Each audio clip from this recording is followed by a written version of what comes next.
NATO statement with the irreversible path for Ukraine to join NATO. We have clear announcements about F-16s flying over Ukraine's sky later this year. There is much, much more that will be previewed in our first panels. But let me remind you also of some housekeeping notes, which I actually wrote down to make sure that I have it all. Today we'll have a number of panels that will take questions. We hope to do a better job than yesterday on taking your questions. For those in the audience, please line up behind the mics, or actually behind the, on the outside of the far side of the room. For those joining us online, you can do it on the website. For Twitterati in the group, please use the hashtag @NATO Summit on Twitter and Facebook. We have lots of good things happening on the website, behind the scenes, YouTube, interviews, so on and so forth. I'm just going to skip through it. Before we start, I also wanted to thank our co-organizers, our hosts, of course, the NATO Public Diplomacy Division, US government, as well as our partners and co-organizers, Atlantic Council, CNAS, GlobeSec, Hudson Institute, and my organization, German Marshall Fund of the United States. And with that, now let me turn to our scene-setting conversation run by Marie Doha Besancenot, Assistant Secretary General for Public Diplomacy, conversation with Julie Smith, US Ambassador to NATO, a good old friend, and frankly, a former GMFer as well. Marie, the stage is yours.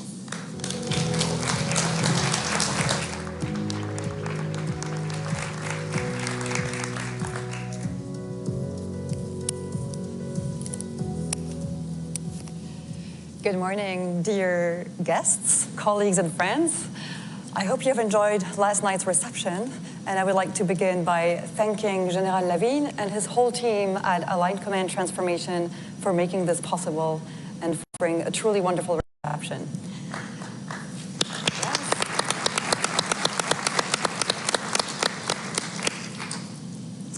As we open day 2 of our public forum, I would like to thank the United States government for the incredible support and making this forum possible for 2 days.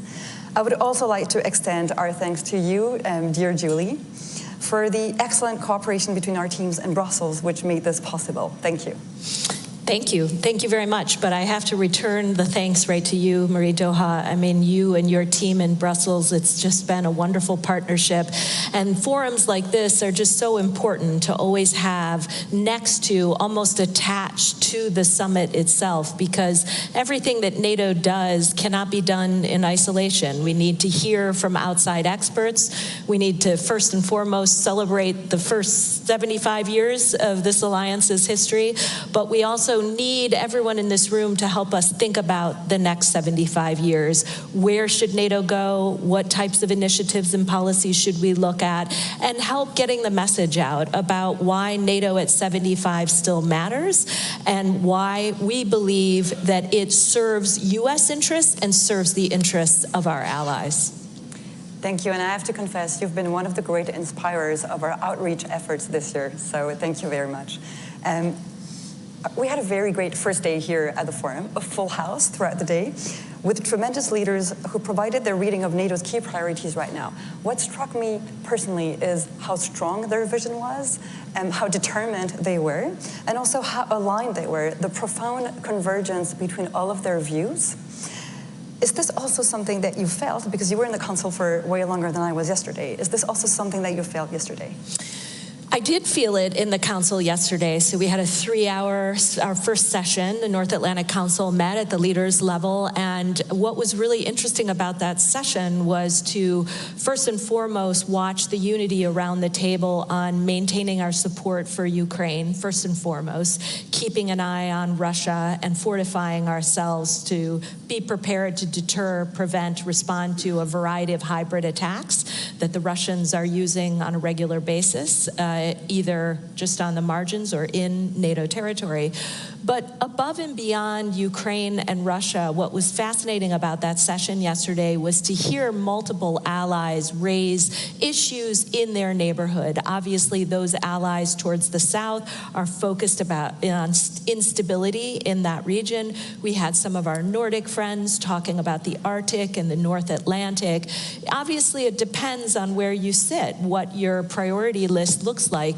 But there were multiple times during the session yesterday where a Nordic ally would comment on the importance of focusing on the South, and a Southern ally would talk about the North Atlantic. And so, you know, you hear allies talking a lot about this 360-degree approach. Sometimes it might feel like a nice slogan, but it's not a slogan. It's actually the reality of how we operate across the alliance. Day in and day out, we are focused on, first and foremost, Russia's unprovoked war of aggression in Ukraine, but we are able to maintain focus 360 degrees around the alliance and tune in to the challenges that exist across the continent. I think this resonates very well with what we experienced yesterday. What struck me also was the geographical diversity and simply the broad ground that we cover because we are so many. So yesterday we heard from the Spanish Prime Minister about the importance of the southern neighborhoods. We heard from the Slovak Prime Minister who engaged us to be really firm with our eastern neighbors. And then we also heard from American voices, Senator Shaheen of New Hampshire, Senator Wicker of Mississippi. Each one of them is really bringing their own views on why NATO matters to their own citizens. So I think it resonates very well. This was also felt in the NAC, right? Yeah, absolutely. You heard one leader after the NAC talk about the importance of the alliance, the importance of messaging their own publics on its value and utility, and combating the narrative that NATO's time has come and gone. I think sometimes Russia and other actors are putting out these false narratives either about what NATO's doing, or, for example, Russia likes to often talk about NATO is on the ground in Ukraine, which of course is not true, but they're also trying to undermine societies and our public's kind of overarching perspective of whether or not we need NATO going forward. They're trying to sow divisions across our societies. So we heard leaders talk yesterday about the importance of pushing back against those counter narratives, and I think we'll hear more from leaders on that subject, particularly on the subject of disinformation later today. That is very dear to my heart, and thank you for mentioning this, and we will have a panel on hybrid this afternoon. So what's in store for us today? So maybe a few words about what we will have here on the public forum. We will be starting with Ukraine. We will continue with new threats and also new partnerships. So we will cover climate change, digital challenges, terrorism, hybrid, emergent tech, working with the industry, and resilience. We will hear from the President of South Korea, from National Security Advisor to President Biden, from our Deputy Secretary General, Myrta Jonah, and from the most senior military voices in NATO. And how about your day? What will be covered in the NAC today? So there are actually two NACs today. It's a doubleheader, and the first NAC will be focused on the Indo-Pacific, and we are excited for the third summit in a row to welcome the 4 Indo-Pacific partners of Australia, New Zealand, Japan, and South Korea. We'll also have the European Union join us for that session. And I think what that does is continue to remind us that many of the challenges that we face, such as disinformation, but I would add malicious cyber attacks, I mean, the list is long of the hybrid toolkit, these are challenges and threats that no longer have any borders. And so we at NATO find great utility and value in sitting with our Indo-Pacific partners and the European Union to talk about ways in which we can strengthen our policies, either individually at the national level or collectively through the NATO alliance, to bring the Indo-Pacific and Europe together to talk about How do you roll out a new cybersecurity policy? How is your country coping with artificial intelligence and other emerging and disruptive tech? How are we all coping with the challenges of defense production? There are lessons to learn kind of across the alliance and with our partners on all of these subjects. So that particular session is one I'm looking forward to, because I think, first of all, our partners enjoy it, and I know NATO allies enjoy having them in the room and learning from their collective experience. Second part of the NAC, the second NAC of the day, will be this new format that we created last year, which is the NATO-Ukraine Council. So we'll have President Zelensky at the table with us this afternoon. And this is just a fantastic way to bring Ukraine into the conversation, to have them, in essence, sit at the table as an equal. We will be eager to hear from them about what the immediate requirements look like, what more we can do for Ukraine, and we will be keen to project unity and get the message out on everything we're doing to build that bridge to membership. You've heard the announcements on the F-16s flying this summer. You heard the air defense announcement at Mellon Auditorium when the president spoke. We are rolling out a new command for Ukraine to help them with modernization and interoperability, and we're working on this new financial pledge that we rolled out yesterday as well. So taken together, plus the language in the Declaration on Ukraine, that is, in essence, a bridge to membership. We're bringing Ukraine closer to the alliance, and today's afternoon session will just be a wonderful, wonderful opportunity to, again, sit down with President Zelensky and talk about what Russia is doing in Ukraine. So very important deliverables today. Yesterday we also saw the statement. Fewer paragraphs than last year. Yes, deliberately, yeah. That was a challenge, and you made it. So maybe a personal question, how was it working as allies on that text? Well, negotiating text at 32 is always a challenge, and let me commend all of the negotiators that down to the last minute were negotiating up until about midnight, night before last. So it's an enormous undertaking, and you know, look, everything that happens at NATO has to happen through consensus, and so you've got to go through every sentence of that declaration. This year it is shorter. Last year I think we had 90 paragraphs. This year I think it's about 39, which felt much more reasonable. But actually, I really encourage folks to take a look at the declaration, read it carefully. There's a lot of very interesting and fascinating parts to the declaration, particularly the nexus between Russia and China, this ever-deepening and evolving relationship, and what these two countries are now doing together.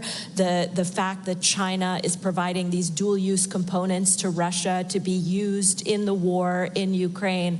I would also offer that the paragraphs on resilience, in particular protecting critical infrastructure, and all the good work we're doing on cybersecurity are really worth a read as well. We're proud of this declaration. I think it really leans in. It says a lot about how far this alliance has come just in the last 2 years. And of course, you don't want to miss the section on Ukraine, that irreversible path to NATO membership.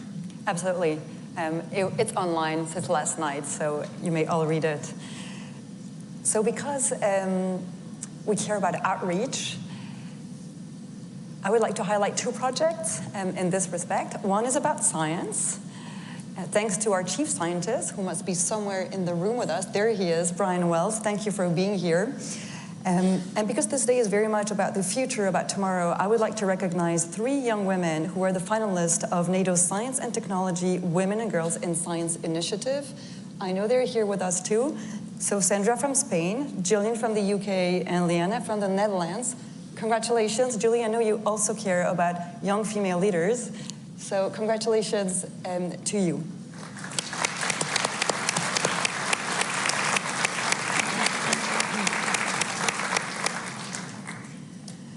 And finally, we believe in arts too.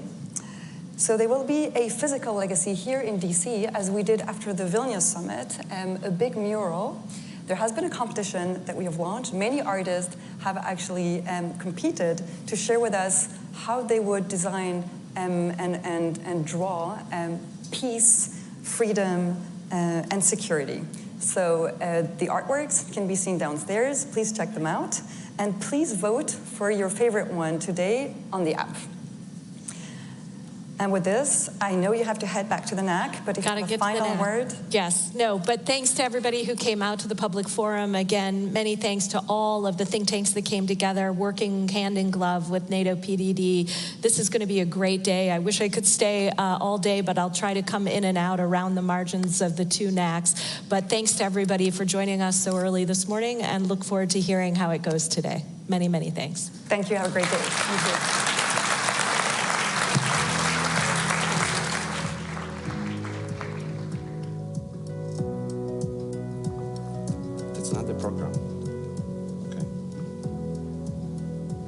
Program is different. Okay, fine. Thank you very much. Good morning to all of you, and welcome to this session. A very quick session, a conversation with Andriy Yermak, the head of the office of President Zelensky. Welcome here, and welcome in Washington. Thank you. Thanks. Yeah, thank you. Is that all right? When we first met more than 2 years ago in Kiev, it was, I think, May 2022, so a few months after the full-scale attack on Ukraine, in your office, and we've been discussing about the security guarantees and how Ukraine should sustain. I have to say, I was really impressed by the leadership and bravery of the Ukraine people, of President Zelensky and yourself. And thanks to President Zelensky and his team, Ukraine, 2 years on, is still standing. Thank you for your leadership.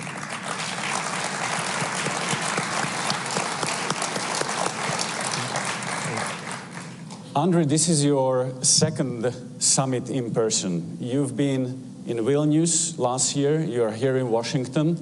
What's your assessment? How did the attitude change? What's your assessment of the summit so far?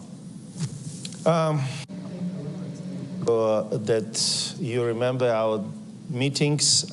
Yes, of course, it's a lot of things happened. Unfortunately, the terrible war, Russia against Ukraine, it's continue, and everybody, all the world, I'm sure, see the tragedy of the 2 days ago. Then the Russian rockets, it's hit directly to the children's hospital. And this is the one more evidence that Russia, it's terrorist states, and continue this genocide against our people, against our nations. If you ask me, are I happy of the results? And I can answer that not just me. Ukrainians will be happy, then we win this war. And then we withdraw the last terrorist from Russia, from our lands. This will be real when I can say that we are happy. But I can say that we are satisfied for the results of the Washington summit, because the languages of the documents, it's really strong. We can see that the alliance made the real steps forward. I think that the next stop, it's Ukraine need to receive the invitation. And but it's good what now we can see the unity of the alliance for the irreversible path for the membership, full membership of Ukraine in the NATO. Of course, it's very good that the new systems of the air defense will be delivered to Ukraine. It's critically important to secure our cities, secure our people. It's necessary. We need more. We need more to protect and to prevent that such tragedy which happened 2 days ago never happened, and our children never will be killed by Russian aggressors. Unfortunately, just yesterday, one more child died in the hospital after this tragedy. We are looking for some strong decisions as well today. The summit is continue Today will be the meetings, the special meetings of the NATO-Ukraine, and the work is continuing, but unfortunately, and war is continuing. And Ukraine showed during this more than 2 years that we're able to win. And our partners, our friends exactly understand what we need for this.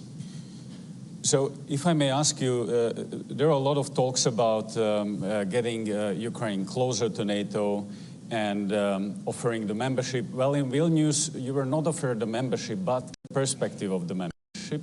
It was said that once you will become the member of NATO, here we are talking about the bridge to the membership. Does the bridge bring you closer?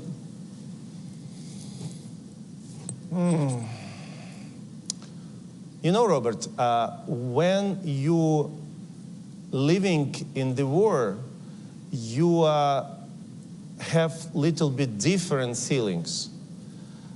And we are looking for the, okay, it's a very good that we have so strong languages. It's a very good that NATO demonstrated strong unity.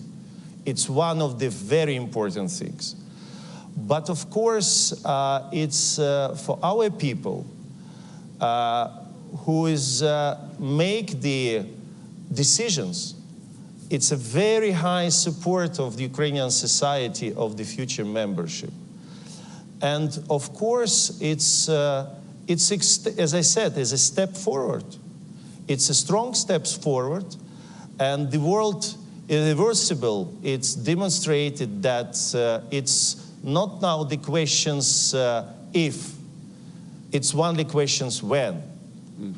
But we still think that the membership of Ukraine in NATO, it's our national interest of our security, but as well is the interest of NATO. Because Ukraine fighting is not just for Ukraine. Ukraine fighting for all Europe, Ukraine fighting for all free world.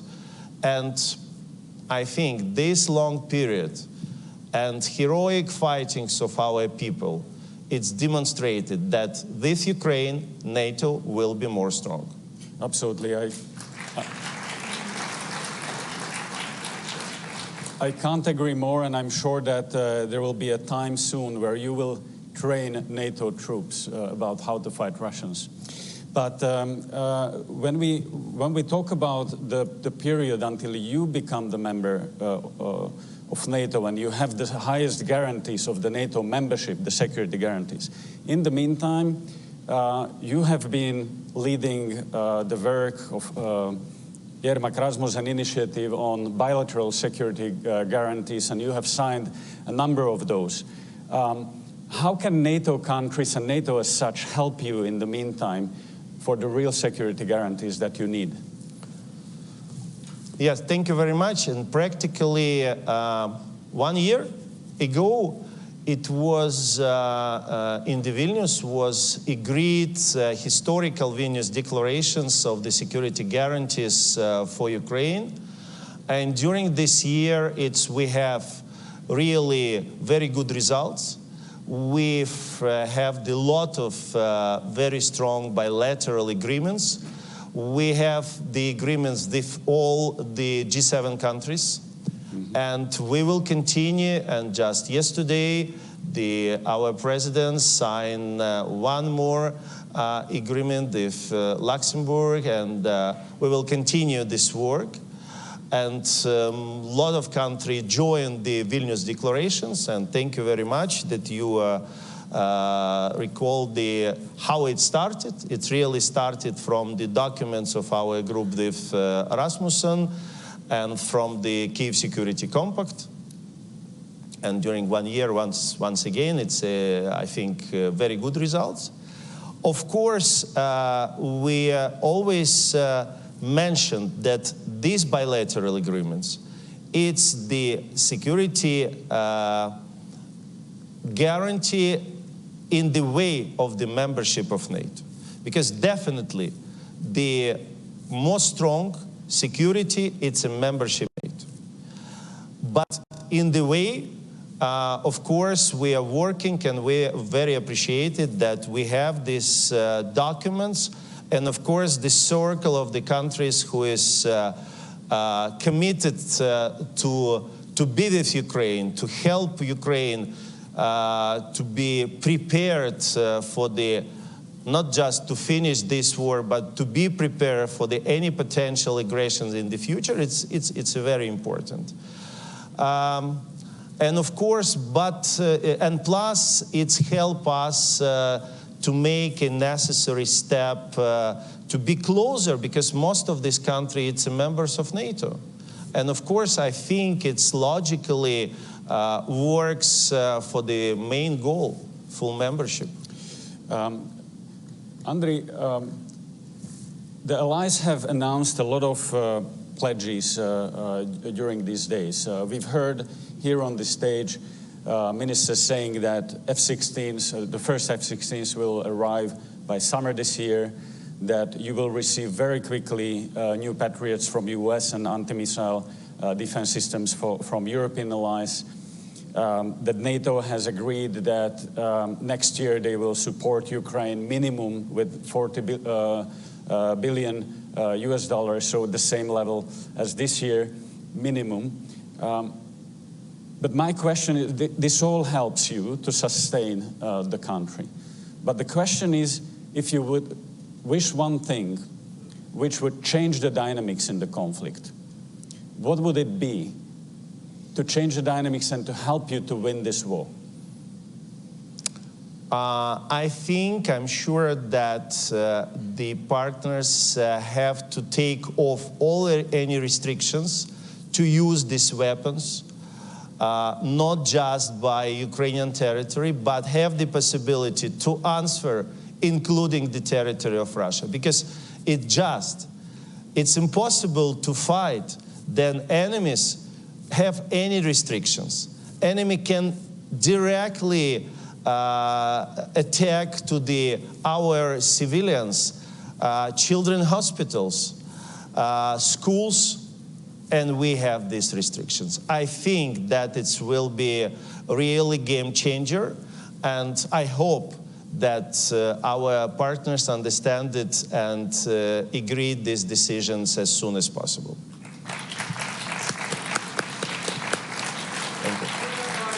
So there is a clear call to put down all the restrictions, because now the war is asymmetric. They are able to attack everything in Ukraine, but you are not able to protect yourself by preempting that. Andriy, we are running out of time, and I have plenty of questions, but let me ask you two questions now. June and July was very important for Ukraine because you had the recovery conference, peace summit, you had the Normandy NATO summit. Next week you have EPC in London. What's next? What's next in your strategy and in this international diplomacy? Robert, again, we are a little bit living in different understanding of reality, because we in the war. For us, it's not next something. We are 24 hours, 7 days, working, living, fighting, because we have war. Every day, our heroes in front line fightings. Every day, our people under attack of the Russian terrorists. Thank you that you have mentioned, yes, of course, the last couple of months, it was really, I think, successful for Ukraine, and the recovery conference, and then G7 with very strong decisions, bilateral agreement with United States, historical documents, and historical first inaugurated peace summit, in which we was able to have more than 100 countries and international organizations. And this is the first step. We don't stop to work to realize the peace formula of President Zelensky. We're looking just for the next weeks for the thematic conference by each points of the formula. This is on the way of the preparation of the second summit, in which I hope we will be able to have the joint plan of responsible country in the world, how to stop this war, how to back just peace, which is very important. Ukraine needs just peace. How to settle all the crises which created this war. And I'm very optimistic that we will be able to do it. And for us, we're not stopping for any, just not day, just for minutes, because all of us, all Ukrainians, we living in the war. And this can stop when we win this war. Andrei, last question. There will be some very important elections in US and Europe. And there is a lot of conversation that if the elections how the elections in US can change the support to Ukraine. Are you in touch with Trump people? Are you talking to them? What's your assessment? Look, first of all, all the period of time then President Zelensky in his positions, we have very important things. We have bipartisan support in the United States. And of course, we have and continue to have a lot of meetings, especially in Ukraine, and we are very appreciate that the representative of both parties visited to Ukraine and personally to see what happened, personally to feel what happened in Bucha, in Izum, in Irpin. And after this, it's not necessary to explain for what Ukrainians fighting and why we are so strong and why we are so strongly sure that we're able not just to defend but to win. And very important that just during this couple of the days, once again, we feel how strong support of American people. And we very much appreciate it because it's historical moment that our two nations very close, and ordinary Americans very clearly understand for which values we are fighting. It's really very understandable here in the United States because we are fighting for democracy, we are fighting for freedom, we are fighting for our independence. It means that the election in the United States, it's choice of American people. And we very much respected it, but our goal to keep the support of American people, American society in high level, and to work with our friends, colleagues, and partners in the different levels. And I can say that we really have historical level of the cooperation between administration of President Biden, the president who is made for Ukraine. I can say that what never made another president of United States. And Ukrainian people very much gratitude and of course it's cooperation between our military, it's cooperation between Congress and Parliament of Ukraine, and we will continue to this work. Election is the domestic case here, and Ukraine very respect any choice of American people. Thank you very much, Andrei, and thank you for fighting not only for your freedom, but for the future of rule-based order and for the future of the West. I'm sure that, and I can see it on you, that the burden that Ukrainian people and the leadership is taking on its shoulders, because the future of the West is being decided in Ukraine and in the East. Thank you for fighting. Thank you. Thank you very much. Thank you.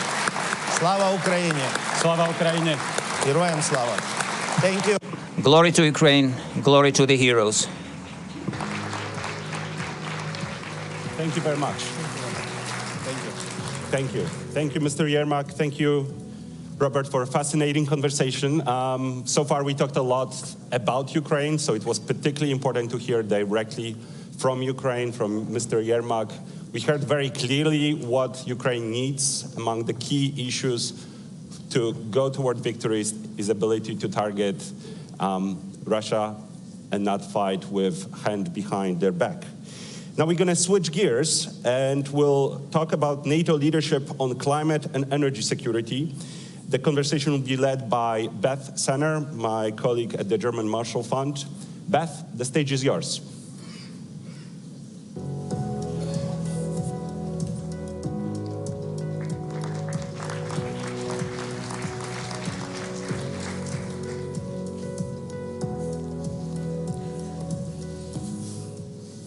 Thanks everybody for being here this morning. It was a fantastic day yesterday. We only have 20 minutes, so I'm going to make the intros really short, and then we're just going to dive right in. And I just want to thank our two guests for joining us today on this panel. We have Mr. Podesta, which I think that John Podesta is well known in capitals around the world, including the United States, probably first as Chief of Staff for President Clinton. He joins us today as Senior Advisor to President Biden for international environmental policy, and during his day job is overseeing the IRA, which is the historic legislation to bring clean energy and technologies to America. And Foreign Minister Bart Eide. The minister is a two-time foreign minister and a defense minister, but he's here with us today because he brings unique perspective as also having been Norway's environment minister up until last year. So let me just kick this off with Mr. Podesta and review for everyone. Not everybody in the room probably follows environmental issues, but NATO has really stepped it up in the last 2 years since the strategic concept in 2022, making the environment a centerpiece of strategic and operational planning. NATO has set up the Center of Excellence on the environment. Thank you, Canada. And just this week released a study, a very good study actually, worth a read on climate insecurity. So why do you think, John, that NATO should be focusing on climate change? And what do you think are maybe the first, second, third order effects, something here that we're not focused on as much as we should be as a security community? Well, thanks. And I want to start by calling attention to Secretary General Stoltenberg's effect on this space, particularly the Climate Change and Security Action Plan that was developed by NATO, now the third assessment in light of that plan, looking at a range of issues and how climate change is in fact affecting security. If I could take a moment, you noted I was President Clinton, and I was here at the 50th anniversary of NATO. At that time, our senior director on the National Security Staff for Africa, Gail Smith, went into the White House briefing room and said that transnational effects like pandemics, like HIV/AIDS, and climate change were indeed the security effects that needed to be taken into account by the security establishment. She literally was laughed out of the briefing room. By 2014, the National Defense Strategy documents recognized climate change as a threat multiplier. Now I'm fond of saying it is now the threat. Why? Because of its profound effect on human security, the ability to affect everything from water and food systems, drought, floods, extreme weather, displacing people, pushing them into conflict, pushing them across borders.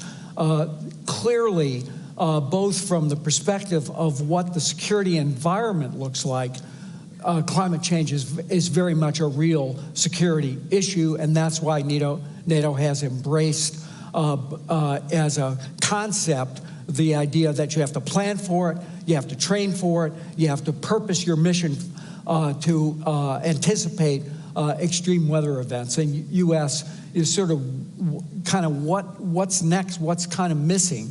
And I think in that regard, we're continuously learning and need to build both intelligence systems and early warning systems that help us plan for stronger responses, but build more resilience into into societies, into our militaries, into our domains to ensure that we can react to a rapidly changing environment. Thanks for that. You know, I'm convinced, but I don't know if everybody at this conference is convinced. This room isn't as full today as it was for some of our other sessions. And so I want to kind of turn it to this question of competing priorities. There are voices here in the United States who have publicly said, and I think also in Europe, who have said, you know, look, the focus of militaries on climate is coming at a cost to our focus on our core challenges, particularly going toe-to-toe with China and Russia. What would you say to that? I would say that those voices are wrong, and that what NATO is doing is right. People live in the physical world, and the physical world is changing massively because of climate change and biodiversity loss. You know, we have two crises, the climate crisis, the nature crisis. That undermines directly the ability to live in certain parts of the world. You know, it undermines the ability, as John said, to produce food, to have clean water. That can displace people. That will bring groups of people into more tension over increasingly scarce remaining resources.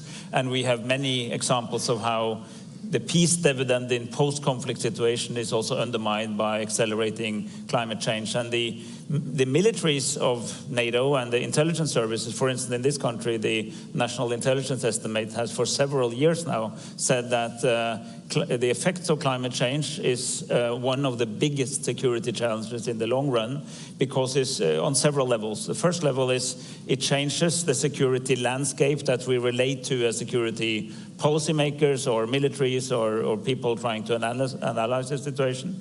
But it also affects the ability to conduct military operations. So you know that naval bases are obviously located close to water. Now we have sea rise, and we also have much more frequent extreme weather, particularly affecting shores. There's already thinking about that you might have to move entire massive installations to other places. In my country, and I know it's true for, you can see it even in the war in Ukraine, that the period of the year where you can move heavy equipment, tanks and artillery, in my country, if it's sort of full winter, no problem, steady, good ground. If it is full summer, no problem. But these sort of muddy spring and autumns are getting much longer. So you have also these practical effects. And then, of course, you have the effect of the rest of the world gradually moving into new fuels and new technologies. Shouldn't the military also be part of that? Because who will produce the classical fuel that you need for your tanks if everything has been electrified elsewhere? So there is a lot of challenges on the security level. There are challenges to the military themselves, and there are opportunities for the military themselves in this. So I would say if NATO did not look into this, it would not be doing our job. Because, and I say that not only as a former climate minister, but also as a former defense minister, you always need to think about the current, but also the future. If you only focus on the current crisis, you may overlook the trends that will take us to the next crisis. Just as much as if you only look at the next crisis, you'll not be able to dealing with the current. So you need to do both, and that's why NATO officially launched a few days ago the Centro in Canada, which is a NATO Center of Excellence on the relationship between climate and security. It's already been running for some months, but it was officially launched at the great ceremony at the Canadian Mission. It's placed in Montreal, which is also the home of the recent Kunming-Montreal Global Biodiversity Framework, by the way. And thanks for mentioning the National Intelligence Council. I oversaw the last two of those, and we have the new global trends will be coming out in the next couple months. Well done. So I'm going to switch gears and ask Mr. Podesta, in your role as overseeing the IRA, it is no news to you that some Europeans have chafed at this legislation and seen it as too protectionist, and that it was maybe a symbol. Maybe people on both sides of the Atlantic see both Europeans and the United States approaching climate issues in a way of competition rather than collaboration. What can you tell us practically, instead of just some of the talk, but practically, what are the things that we can do to really emphasize collaboration between allies to advance this goal? Well, I think, particularly when we're talking about our European allies, I think the biggest response to the Inflation Reduction Act and the other actions that President Biden, Vice President Harris took at the beginning of this administration, like rejoining Paris, was thank God. Thank God they're back in the game. They're actually made a commitment to reduce our emissions by 50%. They're making the investments that are necessary to do that. They're creating whole new industries. And I would say, and as I have said to others, and particularly our European colleagues, what we're doing here is also driving change, innovation, cost reductions. BCG estimates that the effect of the investments on Inflation Reduction Act, now $410 billion since the President came into office, in clean energy, will reduce particularly these newer technologies like green hydrogen and others by as much as 25%. That's good for the world. It's in a sense, it's a global public good. But we do that in the context of encouraging others to go along with us. If anything, we have to speed up this transition. We have to go faster. We have to go firmer into a zero carbon world, and we welcome our European partnership in doing that. That's why we're in discussions, for example, with Norway to do a memorandum of understanding on how we develop high standard critical mineral agreement between our two countries, doing the same thing with the EU, with the UK. We signed an agreement with Japan where we have free trade agreements with Australia, South Korea that can take advantage of some of the provisions of the law. So I think we also have to recognize that we're in a dangerous security posture with respect to some of these clean technologies. Yeah. Very over-dependent on a single source of supply for critical minerals, for batteries, for upstream solar technologies, trying to control the entire supply chain in that space. And particularly to my European colleagues, I now can say, look what happens when you're dependent on a single source of supply for your energy needs. We need to work together to develop secure, market-based and responsive supply chains. Yeah. I totally agree with John. And industrial policy is back very big time in Western countries. It never left Asia. You know, China is the name of the game, but even our allies in Asia always had a strong public-private partnership. We, for some decades, thought the market would do well on its own. It didn't really, and now we see both in Europe and in North America a massive return to the idea that if you need real, serious, long-term innovation, if you need to change things fundamentally, you need more of a state. In the market, we need a strong support from the state. That's why many of the innovations we have and which we use, everyone is looking on a cell phone now, are using the internet. The internet only exists because the United States government invested in DARPA, and the innovations that led to the internet is thanks to very solid state innovation. And there's so many examples of that. There are two drivers that make this particularly important right now, and they both begin with C. It's climate and China. And China is representing not only China, but the other non-democratic, non-Western countries. We need to be able to compete in the new technologies of the 21st century. We dominated many of those of the 20th, but the jury is out for the 21st century technologies. But also because we need these fundamental complex changes on climate. We need, not only to produce new energy sources and new energy carriers like hydrogen and ammonia, we also need to have technology to use it and to distribute it, and that will not, you can just not do that by leaving it alone to the market. So the security, climate, and economic policy is coming together in ways that in a certain sense resembles the early post-Second World War years, actually, but now for a new set of purposes. And yes, we have, the Europeans and Americans have exactly the same goal, which is to reduce more than 50% in this decade and then eventually go to net zero. We in Europe are more leaning towards carbon pricing and these kind of issues. There's more direct support in the IRA, but the goal is the same. So if we just sort out the nuances between us, we can sort of collectively strengthen the West, but also taking the lead in moving to a more climate-friendly economy. So it feels like, NATO's making all the right steps here, but it is nascent. And just this discussion is very overwhelming. There's so much to do. Having everything being a priority means nothing's a priority.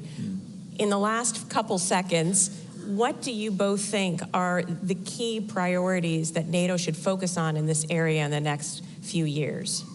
I'll start with you. Well, number one, we started, it's nascent, understand the depth of the influence of these trends on security landscape, both globally but also in specific context. Number two, find out what NATO itself can do to contribute to climate mitigation, sort of reducing impact of its own operations. I mean, here, for instance, new technologies like simulators means that you can learn more without spending, burning so much fuel as we're waiting for the new fuels. And thirdly, adapt to climate change for NATO's own operations, own missions. That, recognize that the world in 20, 30 years will look fundamentally different, the physical world, and we can start to predict what it will look like. So don't build stuff today that will be irrelevant in 20, 30 years, because all major military investments are supposed to be there for at least 30 years. Yeah. So make sure that you're adapted to the physical world that you will have in 30 years already now. John, last Yeah, I would say analysis, a threat assessment, planning, training, operating together in an environment that's rapidly changing, understanding those mission needs, using the transformation command to basically resource those. And then I would put a big emphasis on early warning, building the systems that will give people the ability, and both our own countries and countries across the globe, the ability to respond early enough that the most extensive damage can be mitigated at the front end, which is a lot cheaper than doing it after the fact. Thanks to both of you. I think we covered a lot of territory in 20 minutes, and thanks to the audience. Appreciate it.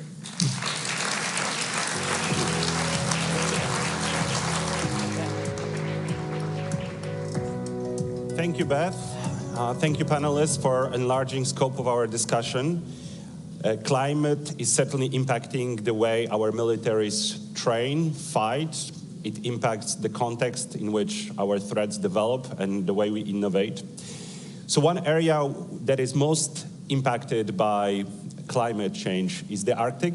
So I would now invite you to watch a short video with a view from the Arctic, featuring leaders of from Finland, Northwest Territories in Canada, and North Slope of Alaska. Take a look.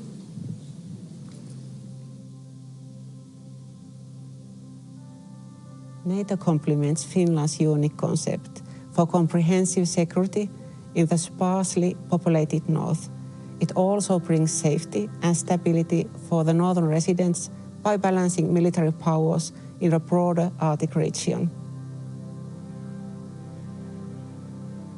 The Rangers play a huge role in defense and security, but they must receive financial and capacity support to be competent defenders. Community businesses and entrepreneurs are well positioned to build up infrastructure systems and security workforces. Rovaniemi is the home of Lapland Air Wing and the Jaeger Brigade's anti-aircraft unit. Finland's first F-35 fighters will be stationed at Lapland Air Wing. Additionally, Rovaniemi hosts Western Europe's largest shooting range and military training area. We still have so much to learn about the Arctic. The moon is better mapped than the Arctic Ocean floor. NATO has had a very good record of supporting science over its history. Arctic research is something that is still very, very important for the security of all of our nations. The uncertainty of climate change in the Arctic needs a holistic, indigenous and Western science approach and understanding of the land and climate devastation. As climate change progresses, natural resources and maritime routes in the Arctic region become more easily accessible, increasing tension in the area. We have to realize that the Bering Strait is really the Bering Gate. Global impacts on the Arctic need global solutions and speedy collaborative efforts to defend and secure Arctic homelands and protect the human rights of Indigenous peoples and Northerners that make the Arctic their home. Thank you for joining us for this video. For our virtual participants, you can now tune in for conversation with youth voices from Ukraine and a conversation with General Philippe Lavin, Supreme Allied Commander Transformation. And for guests here, please feel free to join us for a coffee break, get caffeinated, get some conversation going, and meet us here in 30 minutes. Thanks.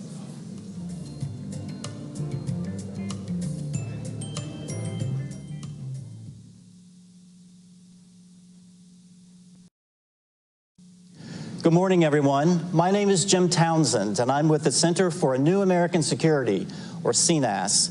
And I spent about 35 years of my life working on NATO and Europe in the Pentagon.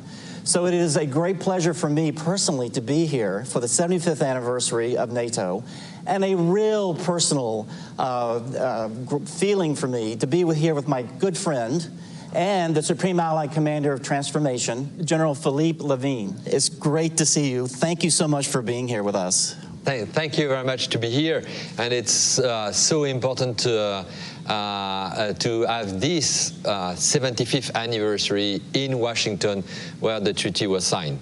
Absolutely, and the weather is pretty hot here, and I'm wondering, back in the day, was it as hot for them as it is for us today? Oh, I don't know, but it's the same weather I've got in Norfolk, Virginia, where I'm living. So it's and I've got no jet lag. So I'm the local man of this summit. Well, that's a great position to be in. Yeah. And just based on what you said about being in Norfolk, you've been there for 3 years as the SAC-T, as the Supreme Allied Commander Transformation, and a lot of you probably know SAC-T, or ACT, Allied Command Transformation in Norfolk, is in charge of keeping the alliance looking forward and keeping the alliance in a state of transformation to make sure we don't get mired in the past, and that we're always alert for the threat coming in the future and how to handle it. So, General, my first question for you is, you've been there 3 years. What's your takeaway from that posting there in Norfolk? Besides eating fried food and Southern cuisine, what's your takeaway from your time as ACT? Yeah, thank you very much for this question, very important question. But back to what is ACT, what we are doing is, you know, we love acronyms in NATO. It's Allied Command Transformation, but I pitch ACT with the A for anticipation. What is the new reality? What are the drivers of change for tomorrow? And of course, then we have to propose to the nations and to NATO how to keep the edge. Because the aim of transformation, the aim of all this is to keep the edge in order to protect our 1 billion people, in order to preserve peace and stability. So anticipation and then concept to capabilities. We can talk about cognitive warfare, multi-domain operation, digital transformation, to capabilities, because at the end we need capabilities for our warfighters. And of course, 95% of the capabilities are developed by the nations. So it's why I'm sort of chef d'orchestre, manager of the team, in order to say to each nation, hey, you have to produce this effect. And so then they have to deliver the capabilities. I'm building 5% of the capabilities, which is the glue of it. And the T of ACT is super important, and is the most important, is the talents. Because we need skills, we need the right skill, we need the right people, we need the people to be trained in and exercised to be able to keep the edge. So 3 years, wow, it has gone so fast.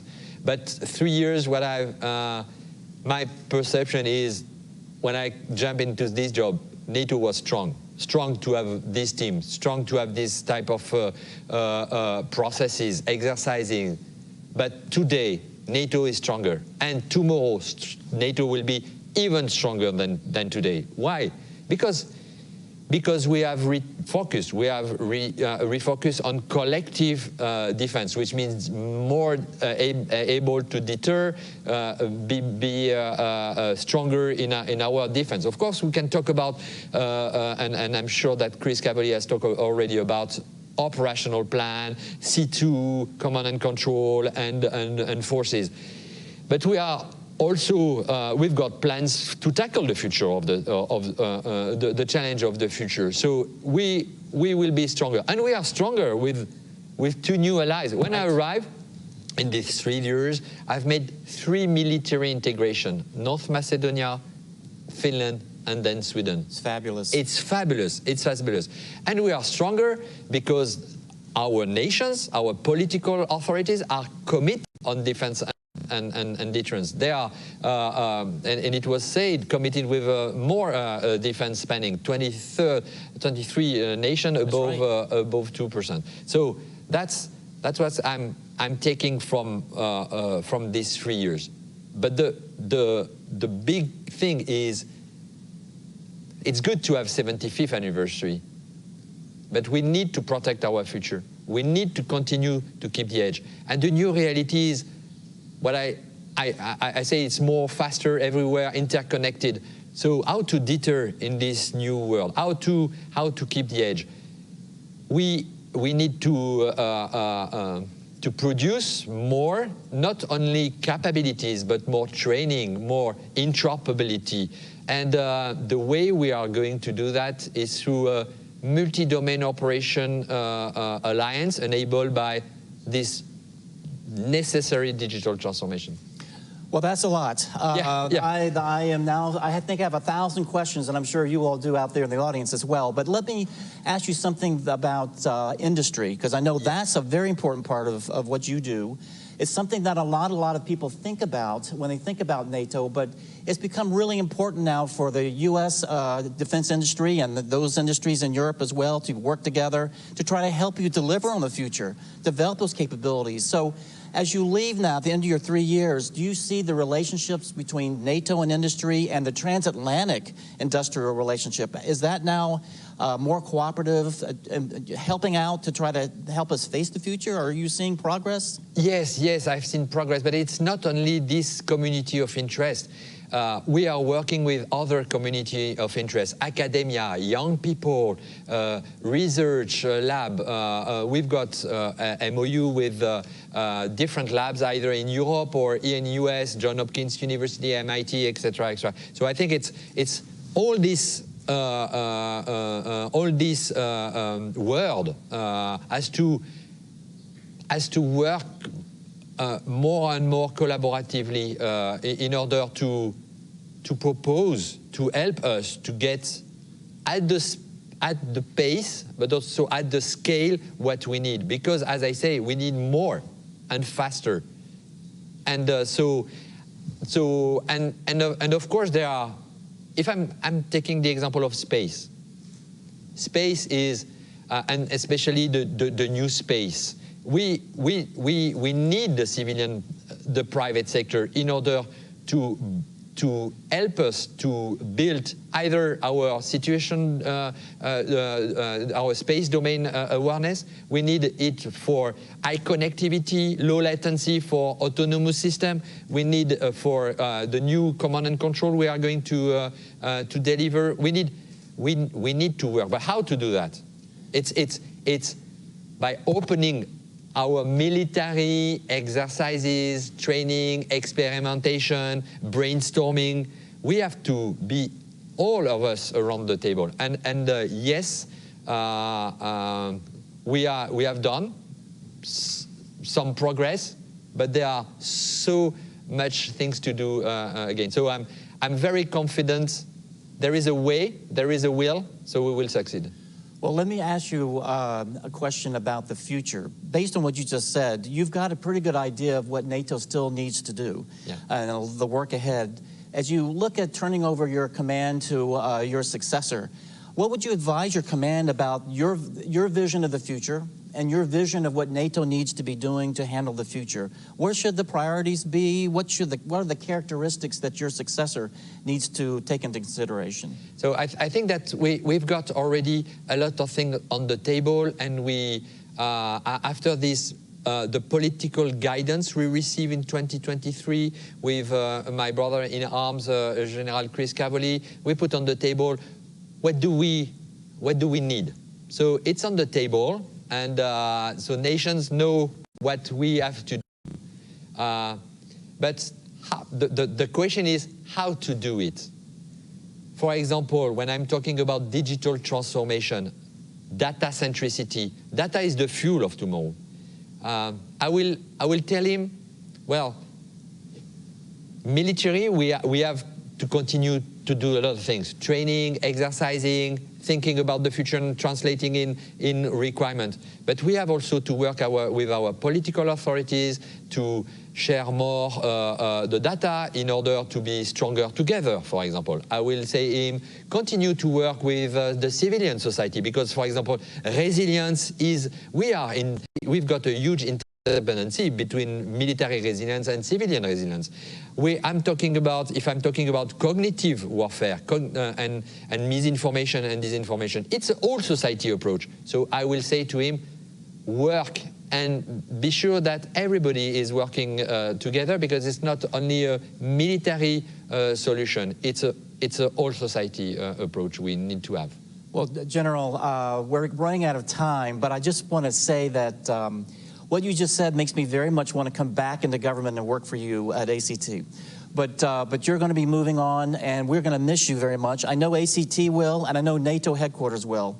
And I look forward to hearing more from you in the future as you go on to your next assignment and take on the future from wherever you end up within the French military. Yeah, thank you so much. Well, thank you. Thank you. It was a great honor, but also, as you see in my face, a great pleasure. And I will keep going to serve and to protect our future. Well, I'll send you some fried seafood next year, because I know you'll miss it. Thank you so much. Thank you. Great to see you. Thank you.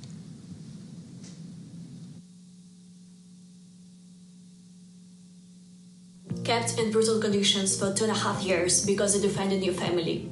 Beaten every day, slept standing up, weighted 45 kilograms. That's the reality of my brother.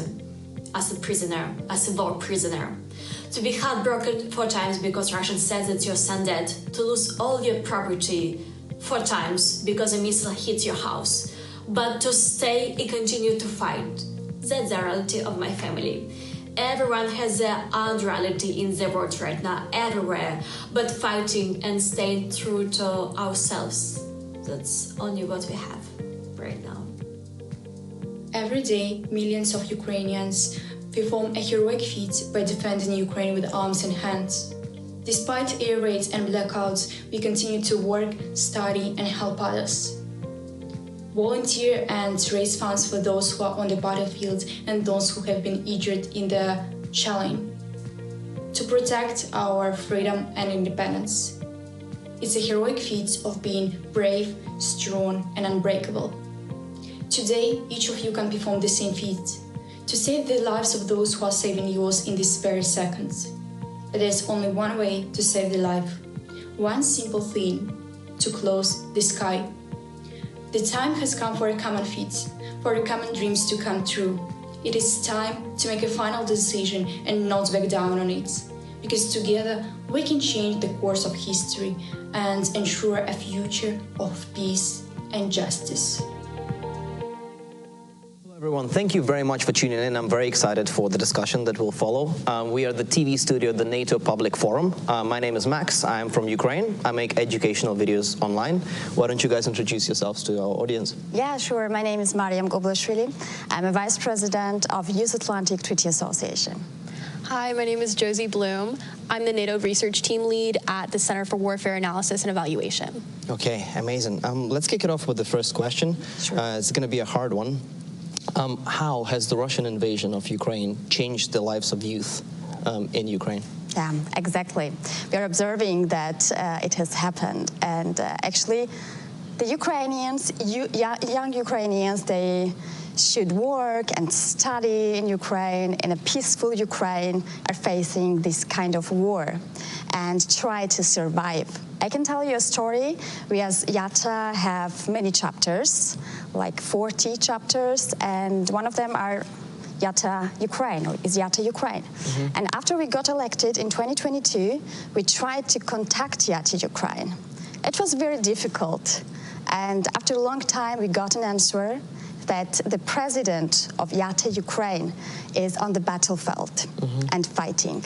And this is the reality young generation is facing, and we as Europeans, we as member of NATO should do everything to support these great people. They try to be helpful for Ukraine against Russian aggression.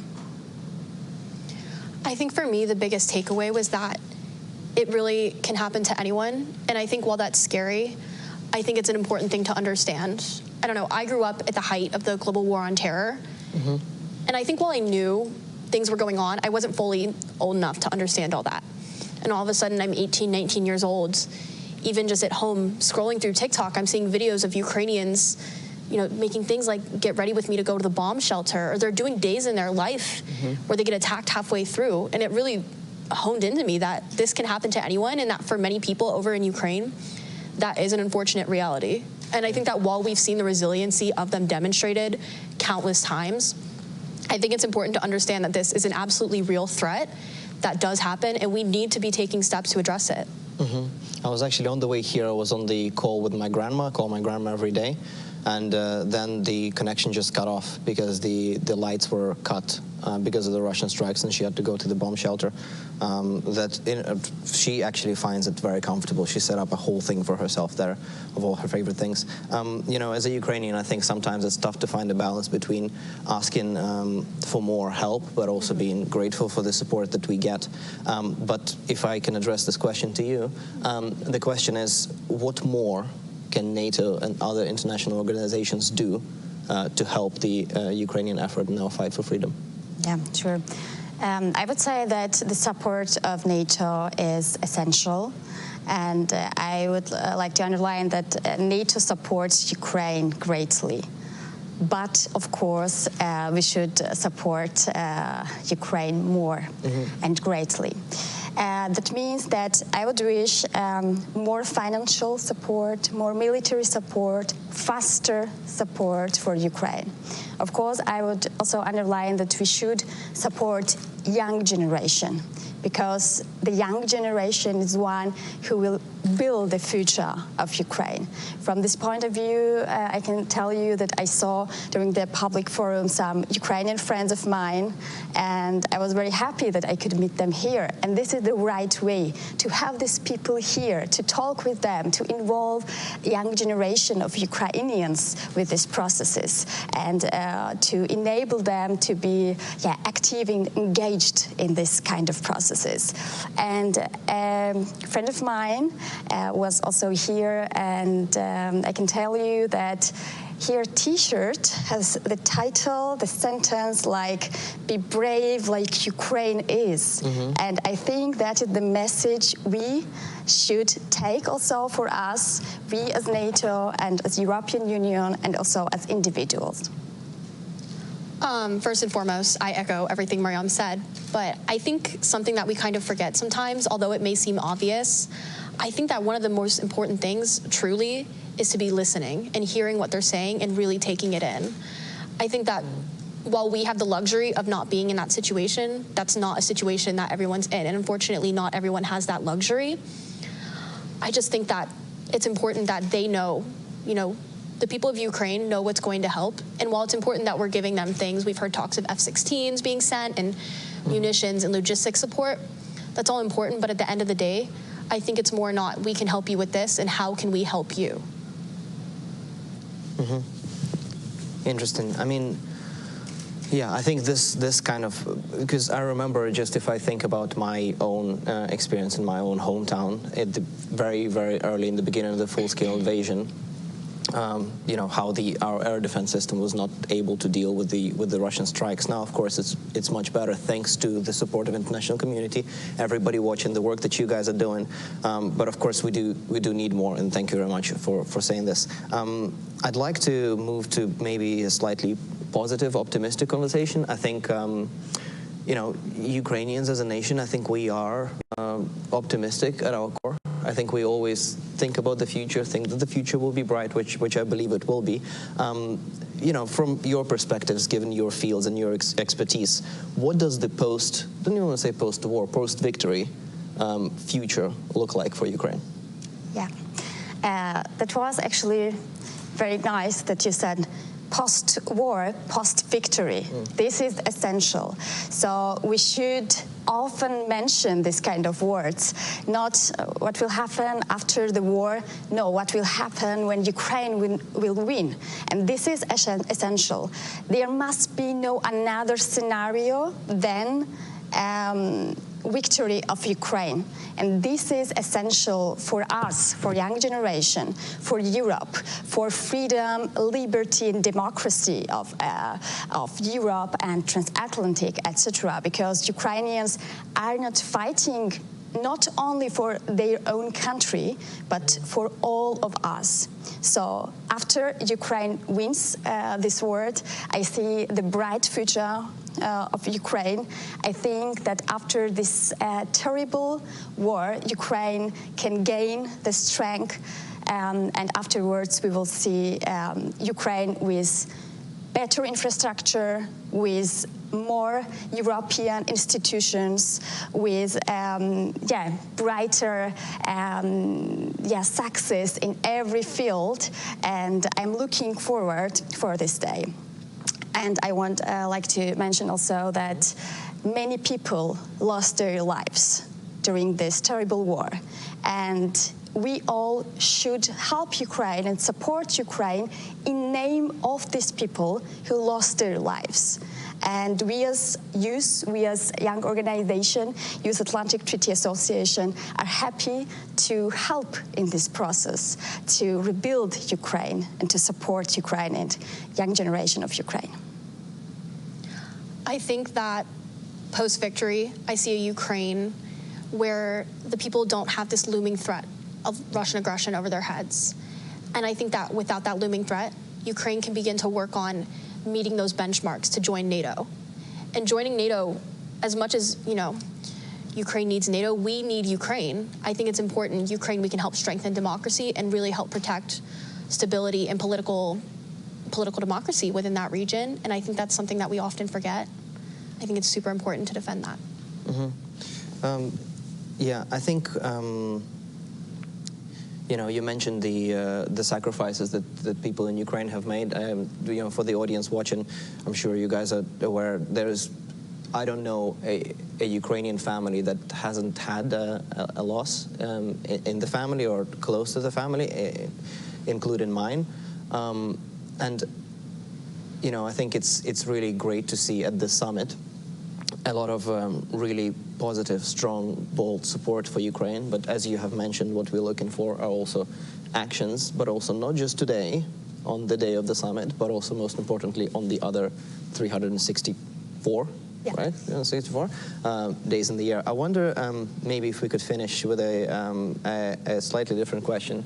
So I'm from the south of Ukraine, the northern coast of Black Sea. I wonder if there is a part of Ukraine that you would like to visit post-victory. Yes, sure. That would be Odessa.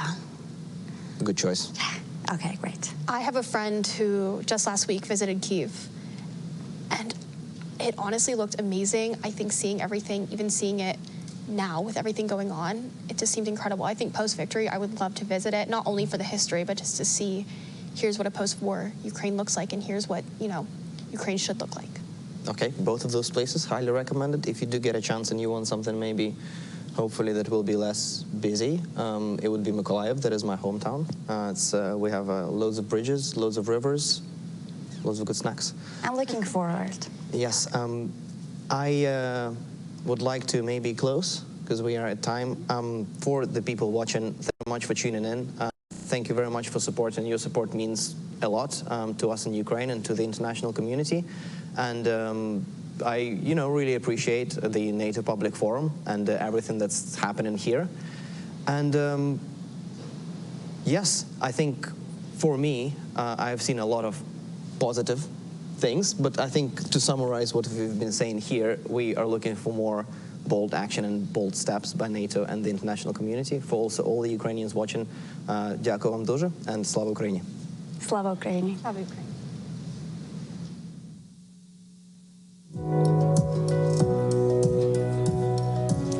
Hello, everyone. We are now resuming our programming with a session on NATO in a digital world. It is my great pleasure to invite to the stage Ambassador Kornblue, Distinguished Fellow at the German Marshall Fund, to moderate this panel.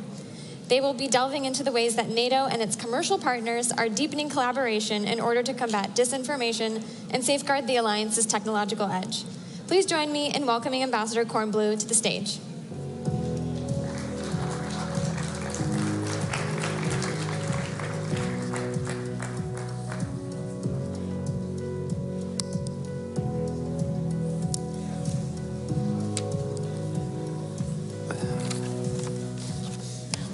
Welcome everyone to this panel on NATO in a digital world. We have the perfect panel to discuss this topic. Starting to my right, we have Karan Bacha, who's the Google Head of Public Policy and Government Relations. Robert Blair, Microsoft General Manager, National Security and Emerging Technology. And Ludwig de Camp, General Manager, NATO Communications and Information Agency. This topic is underscored by the fact that in the declaration yesterday, hybrid threats were mentioned. We know that NATO's adversaries are intent on using disinformation, cyber attacks, ransomware to not only supplement military activities, but to attempt to undermine our democratic societies as a whole. So we'll get into all of those topics. I wanted to start first, Karan, and ask you about the digital transformation of NATO, and then I'll ask our whole panel to start off and just give us some thoughts about that. What are your perspectives on that? Why do you feel that that's important at this time? Well, look, I think we're seeing digital transformation reshaping institutions, governments, companies around the world. So it stands to reason, I think, that NATO, both as an institution and in terms of member countries, is focused on it rightfully as well. I think four things really jump to mind in terms of why it's so important, Karen. I think the first is just simply the operational efficiencies that are being derived from digital transformation, from moving into a cloud operating environment, from the application of artificial intelligence to solutions. These are palpable gains in terms of efficiencies, in terms of cost savings, in terms of being able to provide better services. So I'd first of all point to operational efficiency. Secondly, very close to NATO's missions itself, digital transformation enables greater interoperability and enables sharing of information, of intelligence, of threat information. Look, third, closely related is cybersecurity. I mean, it's been a recurring theme over the last day, how critical that entire threat vector is, and digital transformation, what we see going on, is going to be absolutely key to addressing that. And then lastly, maybe most excitingly, optimistically, is the innovation that is being released by what we're seeing globally.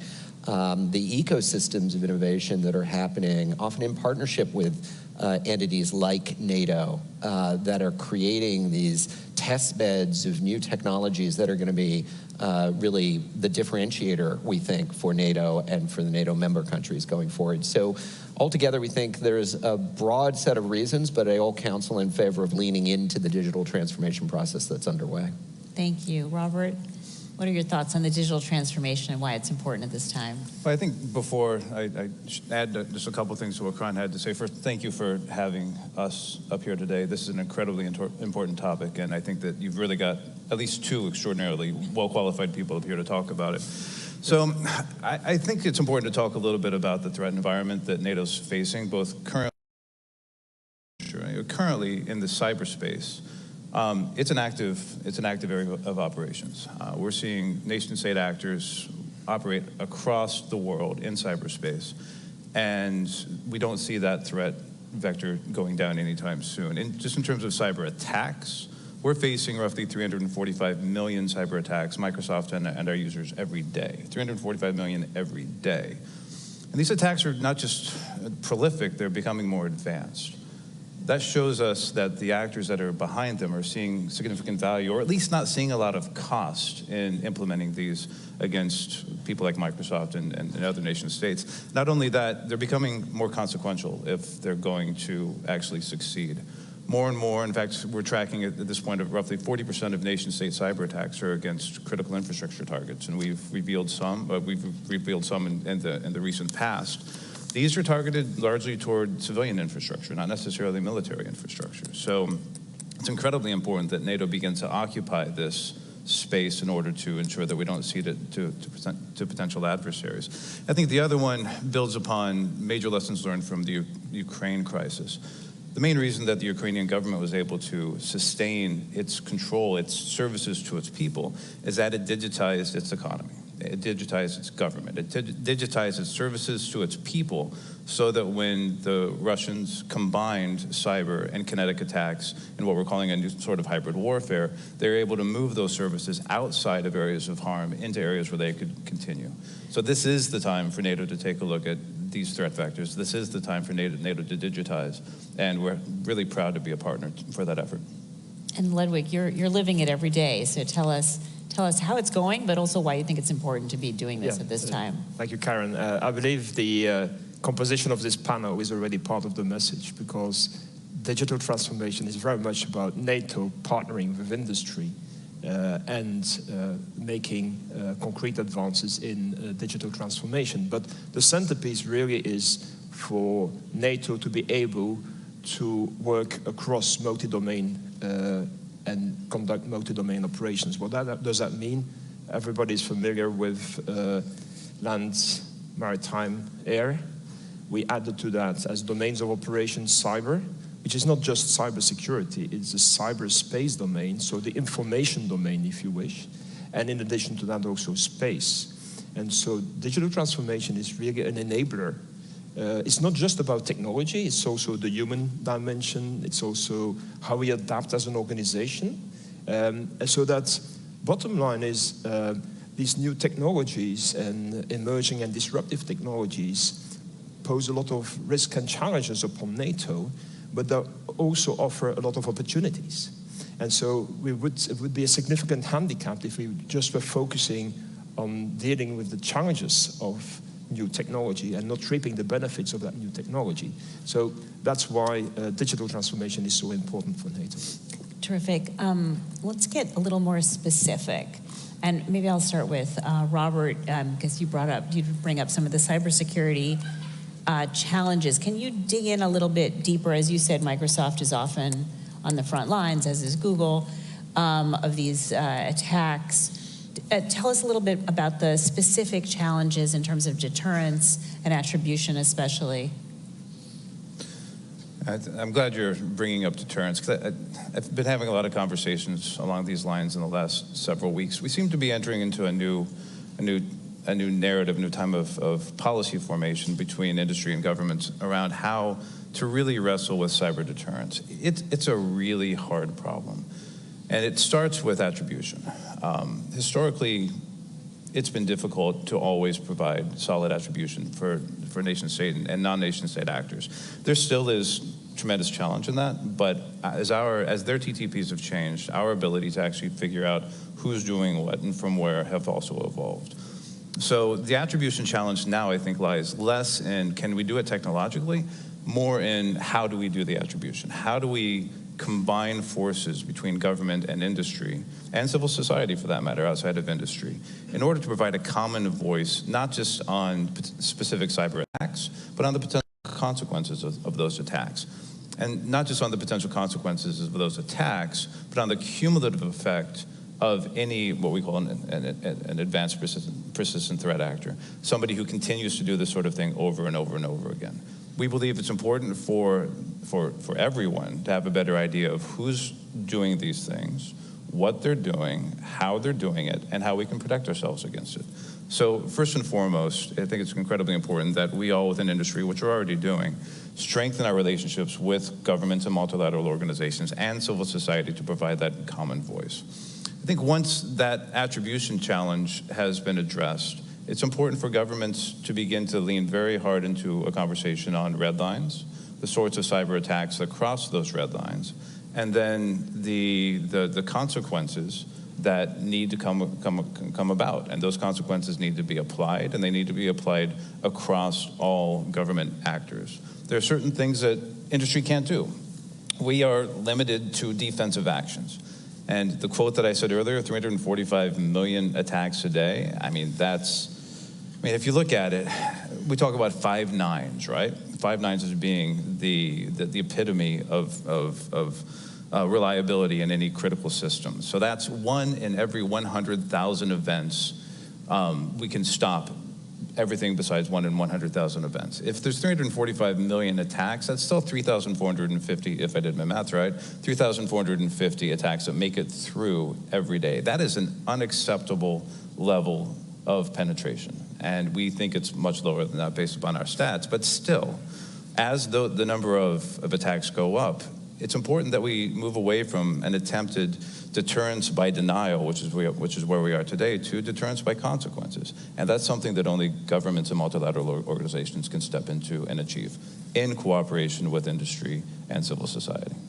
Okay, great. We'll turn back to Ludwig in a second. But Karan, you have released a video and a white paper that I've seen on cyber defense, how to support cyber defenders. Can you talk a little bit about I mean, look, what Rob describes, we're certainly seeing as well. We have, long been, by virtue of our significant consumer set of products as well, intensely aware of this set of threats. We're defending, the personal information of billions of people every day at Google around the world. So it's a threat that we've been acutely focused on for a long time, and certainly see a lot of what Rob is describing. But the paper that you're referring to looks at the potentially very exciting new opportunities that artificial intelligence presents.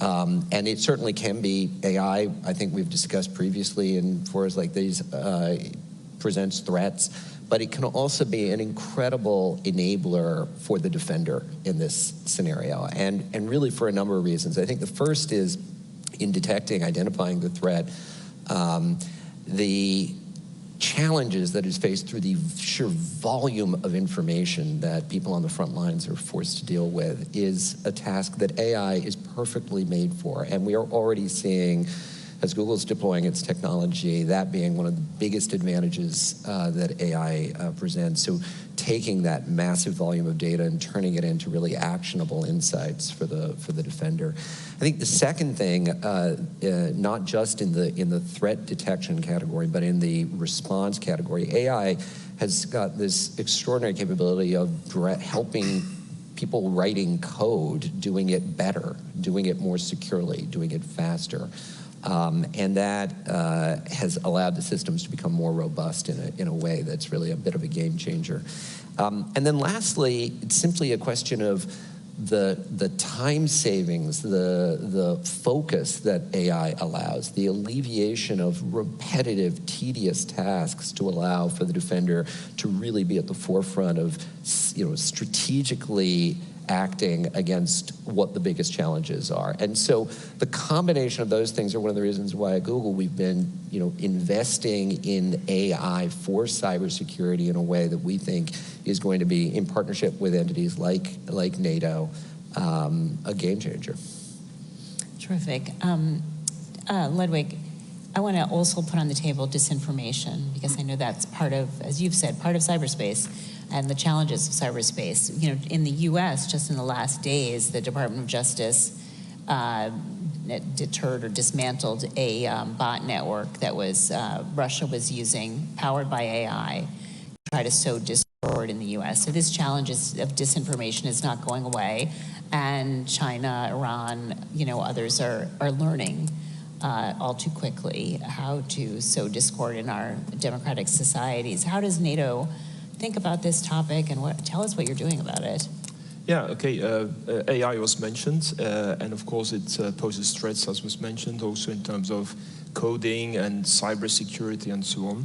But we also want to see how it can help us with our situational awareness in cyberspace, and that includes misinformation, disinformation campaigns. And so NATO has adopted a strategy with regard to AI. First, as part of that strategy, and we're working very closely together with industry on this, is responsible use of AI. So we have agreed on a number of principles for responsible use. But also we said we want to do AI in a step-by-step approach on concrete use cases. And one use case is exactly that, Karen, is created an analytical tool with industry so that we have a better insight into information domain, public media, and so on, social media, and so on. And also we can identify misinformation and disinformation campaigns, that then we pass on that information to our colleagues from public diplomacy so that they can take counteraction. And that is an AI-enabled platform that we have developed together with industry that provides that level of insight. That's just one example. We have several other examples where NATO is step-by-step implementing in real terms through these use cases, AI. Give us one more use case. Well, we have a... I just think it's important for people to really understand what's happening every day. Yeah. Well, part of the challenge is also because AI is very much a learning environment that learns from data, widespread and data available.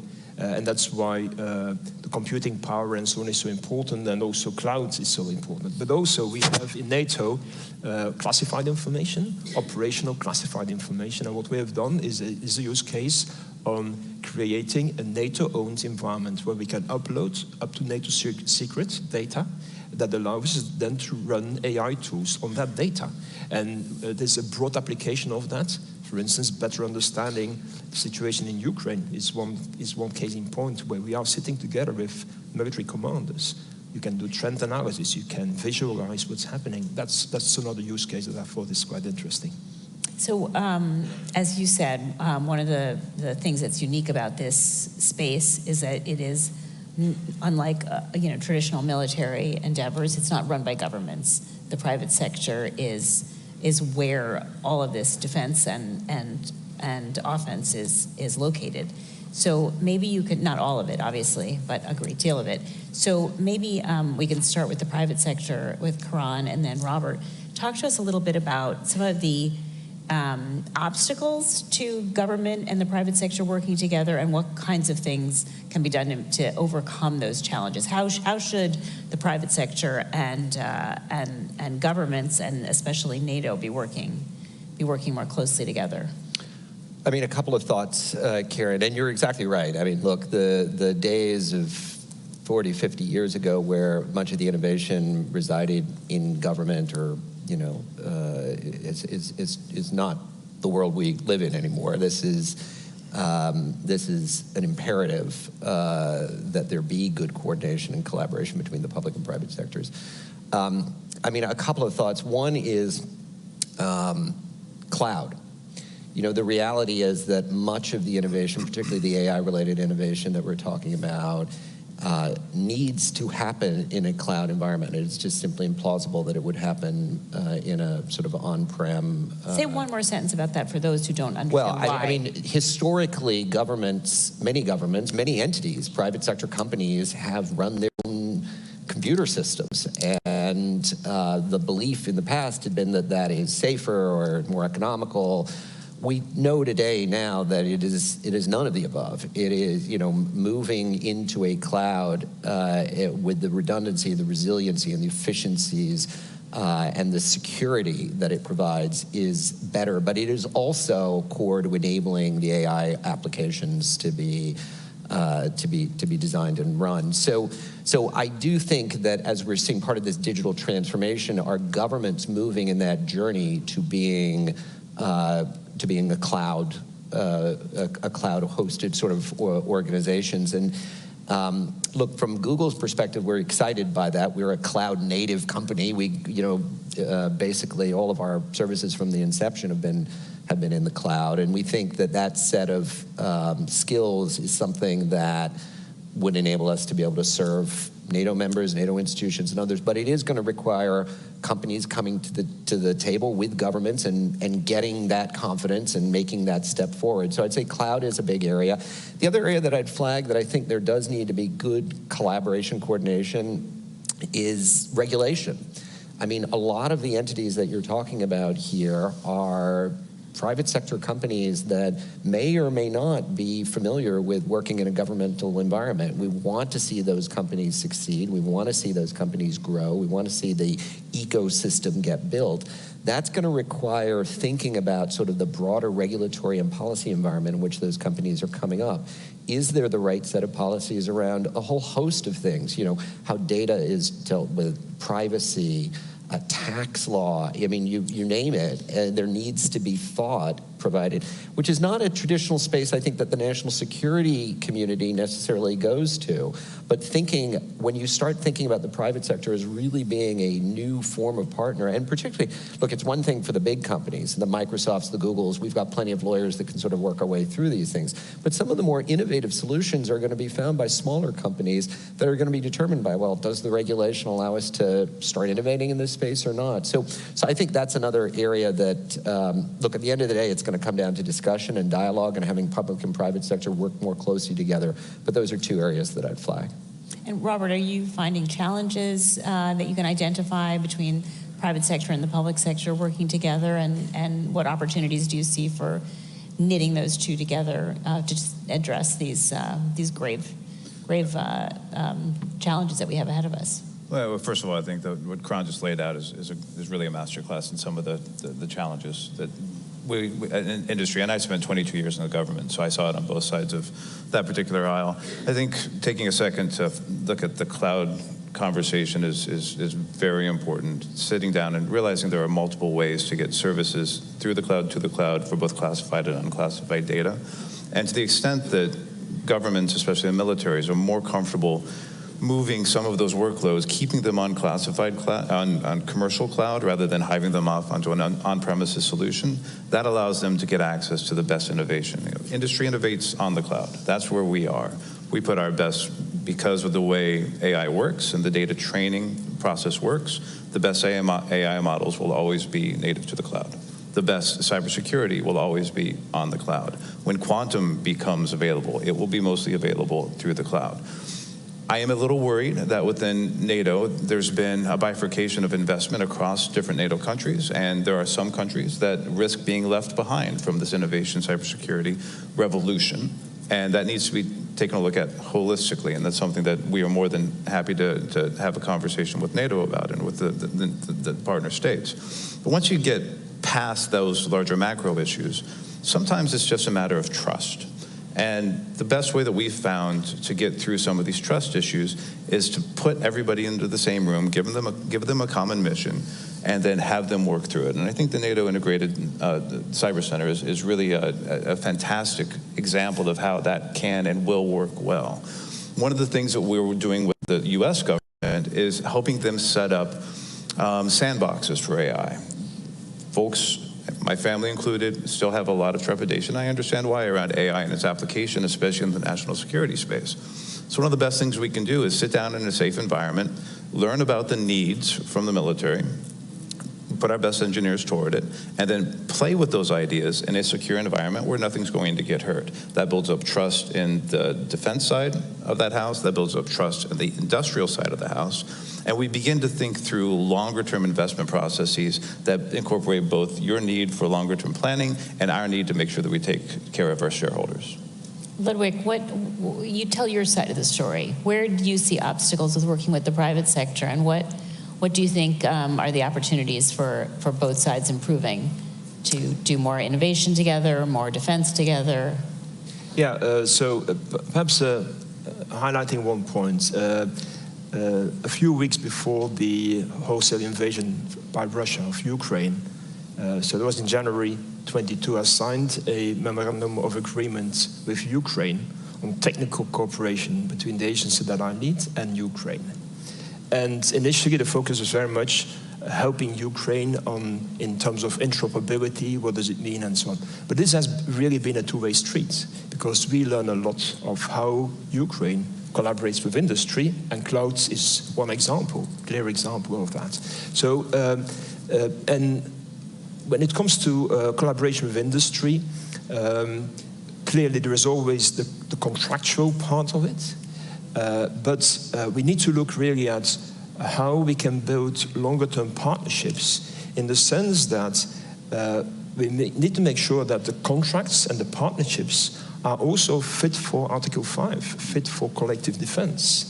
And I believe that is easier said than done, and that's more than just... Can you unpack that a little bit? Tell us about what that would mean and why it's difficult. What it means in concrete terms is actually in the digital space, we have gone extremely far in our reliance on industry for providing cloud-based solutions, for providing software, for helping us with cybersecurity. As we speak, my team is now defending the NATO networks. They don't do it alone, they do it together with industry. But that creates a dependency, a critical dependency that we need to solidify across the full spectrum of threats, including collective defense. And so there's no way back, and I think it's a good thing, that dependency, but it needs to be managed, because there's a lot of innovation that comes from industry, a lot of capacity that comes from industry. For instance, just in this cybersecurity space, I'm aware of the number of people you have on a day-by-day basis monitoring the cyber threat landscape. NATO, as an intergovernmental organization, would never be able to do that. Have so many, that big capacity permanently monitored. So we want to reap the benefits from it, but we also want to make sure that in times of crisis and war, you will still be there to support us. And that, I believe, requires a new set of contracts, but also a new set of partnerships longer term with industry. Okay, that's terrific. This is such a short panel and there's so much to say, but we only have 3 minutes left. So what I'd like to ask you is, there is a discussion of hybrid threats in the declaration that came out yesterday. I'd like you to think going forward a year from now at the next summit. What would you like to see as an agreement among the countries of NATO, but also with industry partners a year hence? And should I start with you? Why don't I start with you, Ludwig, and we can finish up with Kron. Well, we started with digital transformation, and we have identified a number of beacon projects that will enable digital transformation, and one of them is cloud adoption at scale. And that is really what we're working on together with industry to reap the benefits from cloud computing across the full scope of the information domain that NATO is covering. So that is going to be definitely a main line of effort that we will take forward, and hopefully we'll be able to report some good progress on that. NATO wasn't among the first adopters of cloud computing, but now we are accelerating it, and we also are learning from perhaps the mistakes that others have made and not make those same mistakes. So, but that is definitely something on which I believe we will move forward, again with the help of nations, because a lot of nations have gone through that experience already, and they can inform us about the do's and don'ts. So, yeah. So, Robert, it sounds like NATO is taking your advice on the cloud. Same question, but I guess I didn't put enough urgency behind it. I mean, there's a lot happening. So a year from now does not mean, we're all going to be sitting around thinking big thoughts, and then a year from now we'll come out with a new statement. Russia's very busy in Europe. China's out there. You know, what would you like to see NATO urgently work on over the next year, so that a year hence we're in a different spot? I'm going to have to repeat myself a little bit. I think cyber deterrence is urgent. It's an immediate threat. There are many much smarter than I who are looking at what's going on in cyberspace as really phase zero activity, so pre-kinetic activities. And whether those triggers are actually pulled tomorrow or in several years is somewhat irrelevant. If we, as a group of industry and nations, don't take steps to secure cyberspace now, we could find ourselves in a very bad place and a very bad day. So that common pact on cybersecurity, both on attribution and on cyber deterrence. Great. Karan, why don't you bring us home? You know, I'd certainly plus one to what both Ludwig and Rob said, but in the goal of trying to say something different, let me throw out two other things that I'd put as challenges. One is to work, and this may not be a 6-month or 1 year thing, but the reality is that human resources and skilling is a significant challenge to all of the economies here being effective. And also there is a political dynamic to this. You know, as the technology changes people's lives, if people are not part of that equation, they are going to feel more and more alienated from it and from the institutions that are adopting it. So I think one challenge is to think about how do we collectively, public and private sector, work on that. It's a space that Google's been working intensively on with a number of governments, including Ukraine, on trying to raise the skilling level of people, particularly in areas like cybersecurity, where there's a huge need. And then the other area that I would just flag is global governance structures, particularly around artificial intelligence, but other regulatory areas writ large. We are at a moment of equipoise as to whether we are going to move towards a unified transatlantic kind of vision of how to regulate these technologies, or whether we will, and I fear, thus far we've not seen signals that that's necessarily happening, so I fear the alternative is we have a very balkanized approach, which is really going to be to the detriment and open up the playing field to our adversaries. So those would be two spaces that I would challenge NATO and the member governments to focus on. This has been fantastic, a masterclass, and I think we all have our marching orders, so thank you all very much. Thank you.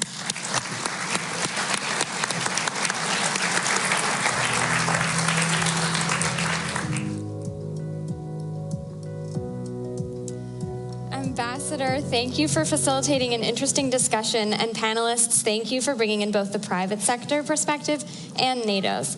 I personally have been covering hacking, disinformation, and influence operations for years, and as I'm sure many of us in the audience know, disinformation, influence, and information operations, along with hacking, have changed and transformed through the years, and so has the private sector response to them. So what a timely and relevant conversation for us today as NATO is adapting to a changing information space. Now we are thrilled to feature today's political scene setter up next. Please welcome to the stage Frederick Kemp, the President and CEO of the Atlantic Council, for the introduction. Thank you.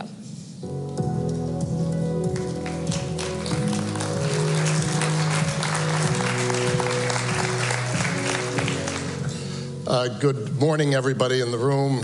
Good afternoon in Europe and all around the world joining us virtually.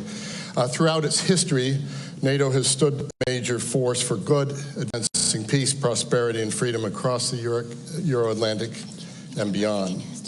U.S. leadership has always been a central pillar in strengthening NATO's collective defense, maintaining stability and security, and promoting peace since the alliance's inception in 1949.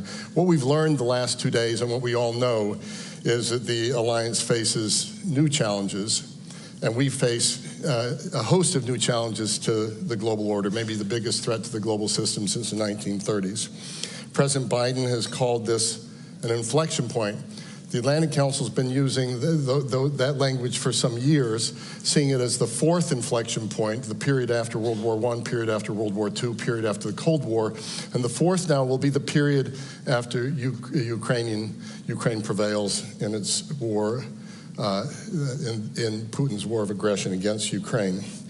What all those inflection points have in common is they've been shaped by U.S. leadership alongside partners and allies in a less favorable way at the end of World War I, more favorable way at the end of World War II, and this is history in motion. The post-Cold War world is over, and we're entering a new era that our next speaker, National Security Advisor Jake Sullivan, has defined as an era of strategic competition in an age of interdependence.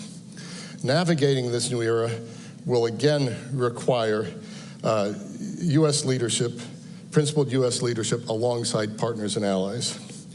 It's in that spirit that it's my distinct honor to introduce a U.S. Strategic thinker and actor whose insights and vision are crucial as we navigate the complex challenges of this century. His dedication to safeguarding international cooperation and advancing collective security has been unwavering.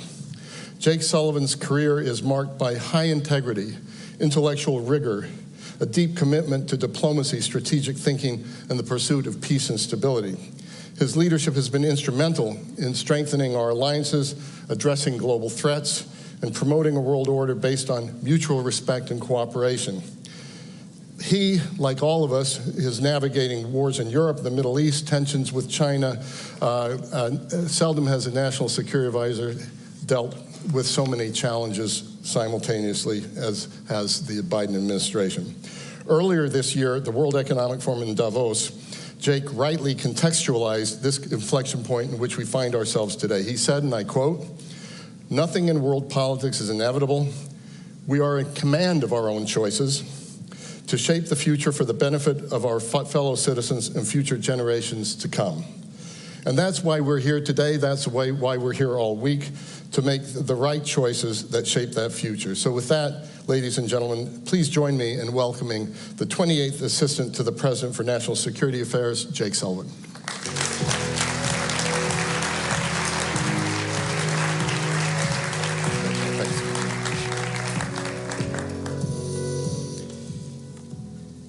Well, good morning, everyone. It's great to be here with all of you, and I really want to thank Fred for that unduly generous introduction. But I especially want to thank the entire team who made this forum possible, because this forum is a critical pillar of the summit. Every think tank, every sponsor, every NATO leader, every partner, every participant, and frankly, every citizen who has participated in this forum, either live or virtually, over the course of this summit. I'm honored to have the chance to be here to just say a few words to such an impressive group. I know that one thing that has been on all of our minds throughout this summit and in the lead up to it is Russia's brutal war of conquest against Ukraine. Where are we and where are we headed? Just a few months ago, the situation looked extremely grim. Security funding for Ukraine was held up in our Congress here in Washington, and we all saw the consequences. Ukrainian soldiers on the front lines running out of artillery shells, literally rationing ammo. Ukrainian families worried that Russian forces would take town after town. And we did indeed see the Russians try to press their advantage, seizing that window of opportunity to take additional territory. And back in April, just a few months ago, there were voices predicting that by the time of this summit here in Washington today, Ukraine's lines would crack, Russia would be making a major breakthrough, and the backdrop of this summit would be Russia surging forward across the front. And to be frank, I imagine that many of the people actually in this room today thought that might be the case as well. But Ukrainian forces stood strong, and President Biden, with bipartisan support in Congress, moved heaven and earth to get the national security funding for Ukraine passed. And since then, the picture has changed considerably. Russia's Kharkiv offensive stalled out. Russia is continuing to throw wave after wave of men into the fight, taking little increments of territory, but at astonishing cost. By and large, the front lines have stabilized. Ukrainian mobilization efforts have improved.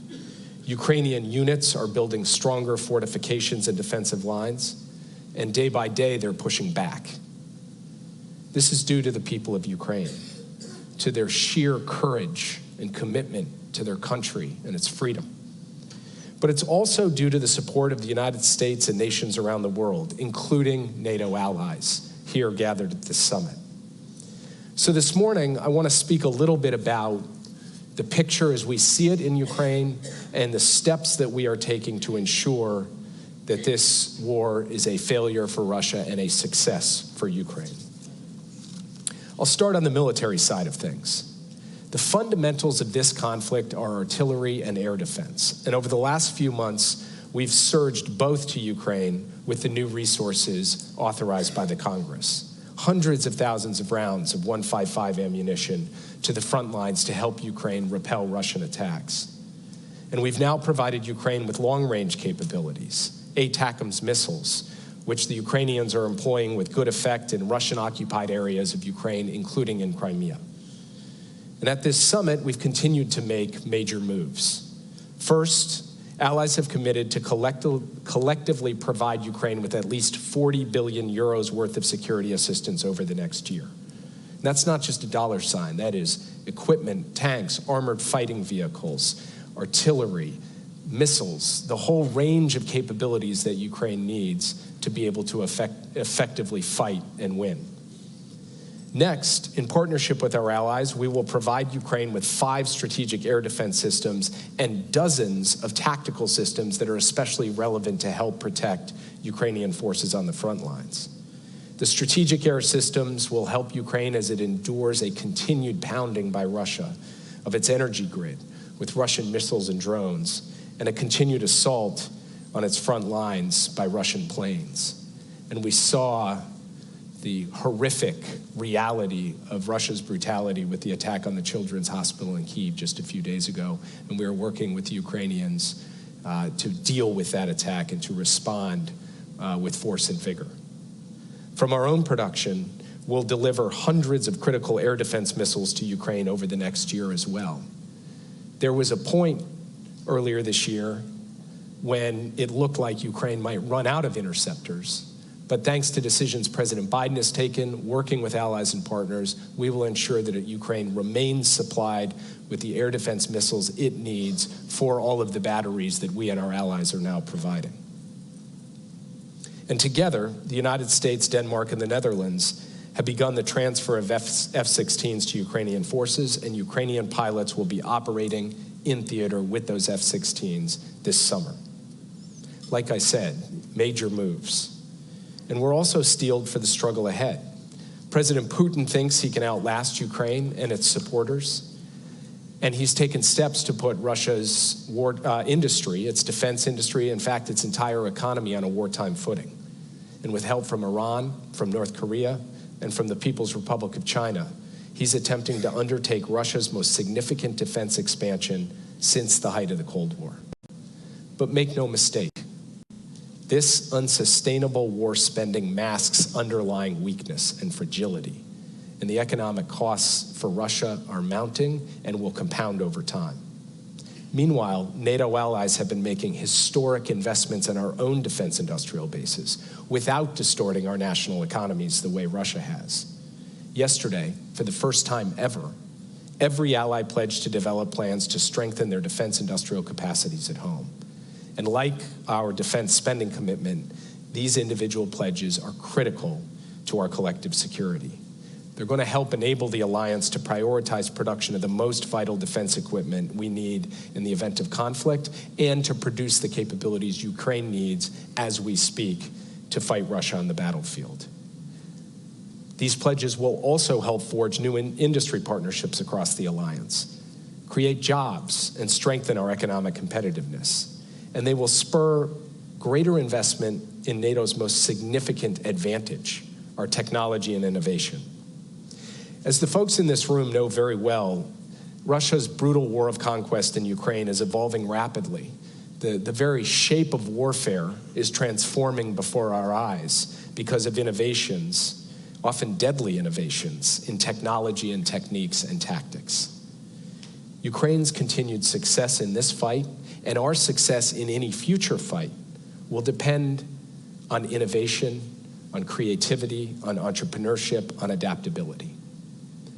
Ukraine and the Ukrainian people have that in spades, and they've demonstrated that since the war began. But Ukraine will also have help from the collective innovation and entrepreneurship of its Western partners, and no one should bet against our collective advantage in this area. Already, we're working with Ukraine to solve some of the key technological challenges of an evolving battlefield. electronic warfare, drones, demining, and more where that came from as the weeks and months unfold. Now, taken all together, the steps that I've laid out have put Ukraine in a stronger position on the battlefield. But the military side of this equation is only one part of the progress that we have seen over the course of 2024. Ukraine, with the support of the United States and other allies and partners, has made really remarkable diplomatic progress as well. Just look at the last month alone. At the G7 summit in Italy, the United States and our partners reached a historic decision to make Russia pay for the damage they've caused by unlocking $50 billion from the Russian sovereign assets that we froze together. In Switzerland, just a couple of days after that G7 summit, Vice President Harris and I had the honor to attend Ukraine's peace conference to support President Zelensky's vision for a just and lasting peace in line with the UN Charter. That peace summit, attended by more than 100 countries and international organizations, was a remarkable sign of Ukraine's diplomatic strength and staying power, both because of the broad range of countries represented and because those countries spoke with a single voice to say that any peace must be based on the principles of sovereignty, territorial integrity, and the basic maxim that we cannot allow one nation to take another nation's territory by force. In this same time frame, around the G7 summit, President Biden and President Zelensky signed a bilateral security agreement reflecting a long-term commitment from the United States of America to provide Ukraine the means to ensure its future security. It was genuinely historic. And in a few hours, we're going to make history again.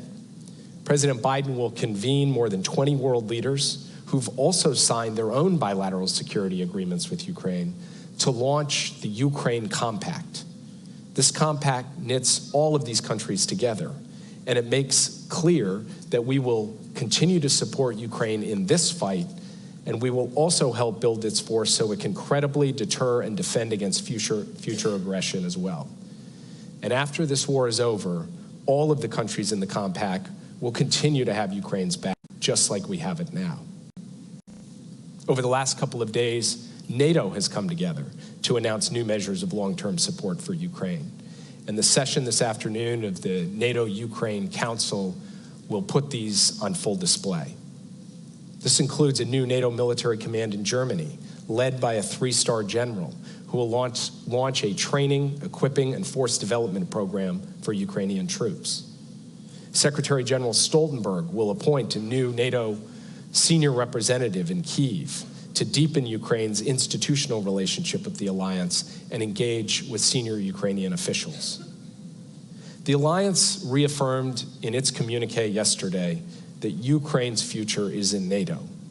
This summit, the Washington summit, is about building a bridge to NATO for Ukraine as they continue to implement important reforms. And the steps I've just laid out are the building blocks of that bridge. Together they make clear Putin cannot divide us, he cannot outlast us, he cannot weaken us, and Ukraine, not Russia, will prevail in this war. The landscape of this conflict today is far different than it was in April, when Ukraine was running out of supplies and equipment and Russia was on the move. Today, on the battlefield, Russia is grinding away but not breaking through, and Ukraine is exacting massive costs and attriting Russian strategic capabilities. Diplomatically, Ukraine has concluded a successful peace summit and signed new bilateral security agreements with more than 20 countries, as I mentioned before. And at this summit, Ukraine has secured a historic set of deliverables: air defense, F-16s, additional security assistance, a compact of nations committed to supporting Ukraine for the long term, and the concrete elements of a bridge to NATO. Doesn't mean the days ahead, the weeks ahead, the months ahead are not going to be difficult. They will be difficult. No one knows that better than the people fighting on the front lines. None of the progress that we've seen so far was inevitable. None of it happened by accident. It took the Ukrainians stepping up first and foremost. It also took NATO allies coming together to choose again and again to stand with them, to defend the values that have always united us as democracies: freedom, security, sovereignty, territorial integrity. This is what our predecessors did for 75 years. And this is what we all must do in the years ahead, even when it's tough, in fact, especially when it's tough. So yes, the road ahead will be challenging. President Putin is determined to keep trying to take over Ukraine, and countries like Iran, North Korea, and China are cheerleading him. We're clear-eyed about all of that, but we are also clear-eyed about Ukraine's strengths and resilience and courage and commitment and effectiveness and capabilities. And we're clear-eyed about our own too. And we have confidence in Ukraine and confidence in ourselves, and with that, and with the actual work, the spade work that has gone into the results produced at the summit these last 2 days, we are demonstrating our commitment to stand with Ukraine in their current fight and into the future. And what I would ask in closing is that as we look at the picture before us, and as we think about what we need to do to succeed and to help Ukraine succeed, that we recognize this war has been unpredictable from the start. People thought Kyiv would fall in less than a week. Kyiv still stands today. People thought earlier this year we'd be looking at a much different picture than we're looking at today. The future, the history of Europe, of Ukraine, of the world order is not yet written. As Fred said in his opening comments, nothing is inevitable. It comes down to the choices that we make and the choices that we make together.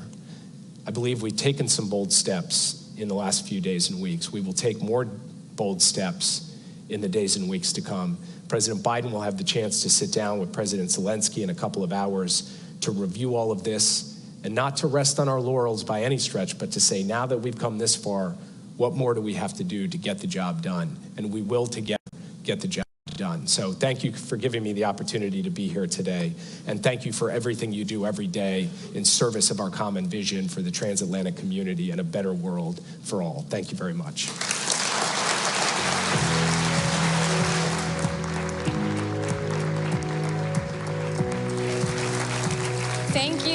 Thank you, Mr. Sullivan, for that lay of the land at this crucial time for Ukraine. Next, we will turn to a session on addressing the evolving threat of terrorism. Please join me in welcoming our next moderator to the stage, Elena Kuzko, the Vice President for Policy and Programming at GlobeSec. Elena Kuzko.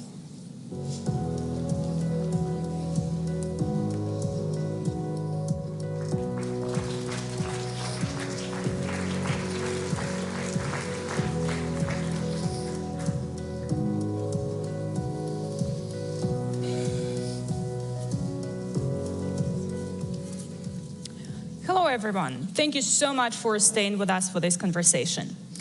We all remember that the first and so far the only time when Article 5 of NATO was invoked was in response to 9/11 terrorist attacks against the United States. Today, national security frameworks, but also NATO, are prioritizing great power competition in their thinking about addressing security threats. Yet we saw also in the communique that was adopted yesterday that fight against terrorism remains a high priority. It definitely contributes to all three core tasks of the alliance. NATO also endorsed yesterday some of the new updated guidelines and frameworks on how we can better fight terrorism. We're very fortunate today to have two people who are very well positioned to help us understand it all. We have Tom Goffus, who is Assistant Secretary General for Operations and also NATO Secretary General's Special Coordinator for Counterterrorism. Welcome, Tom.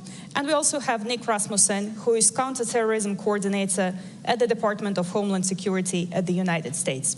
Welcome, Nick. I want to start us off by having a bit of an assessment of the global threat environment and how terrorism features into it. Tom, I'm going to go straight to you. Can you share your thoughts on how you see the threat environments? Who are the actors, maybe activities and means of perpetrating or preparing the attacks that we should all be most worried about now?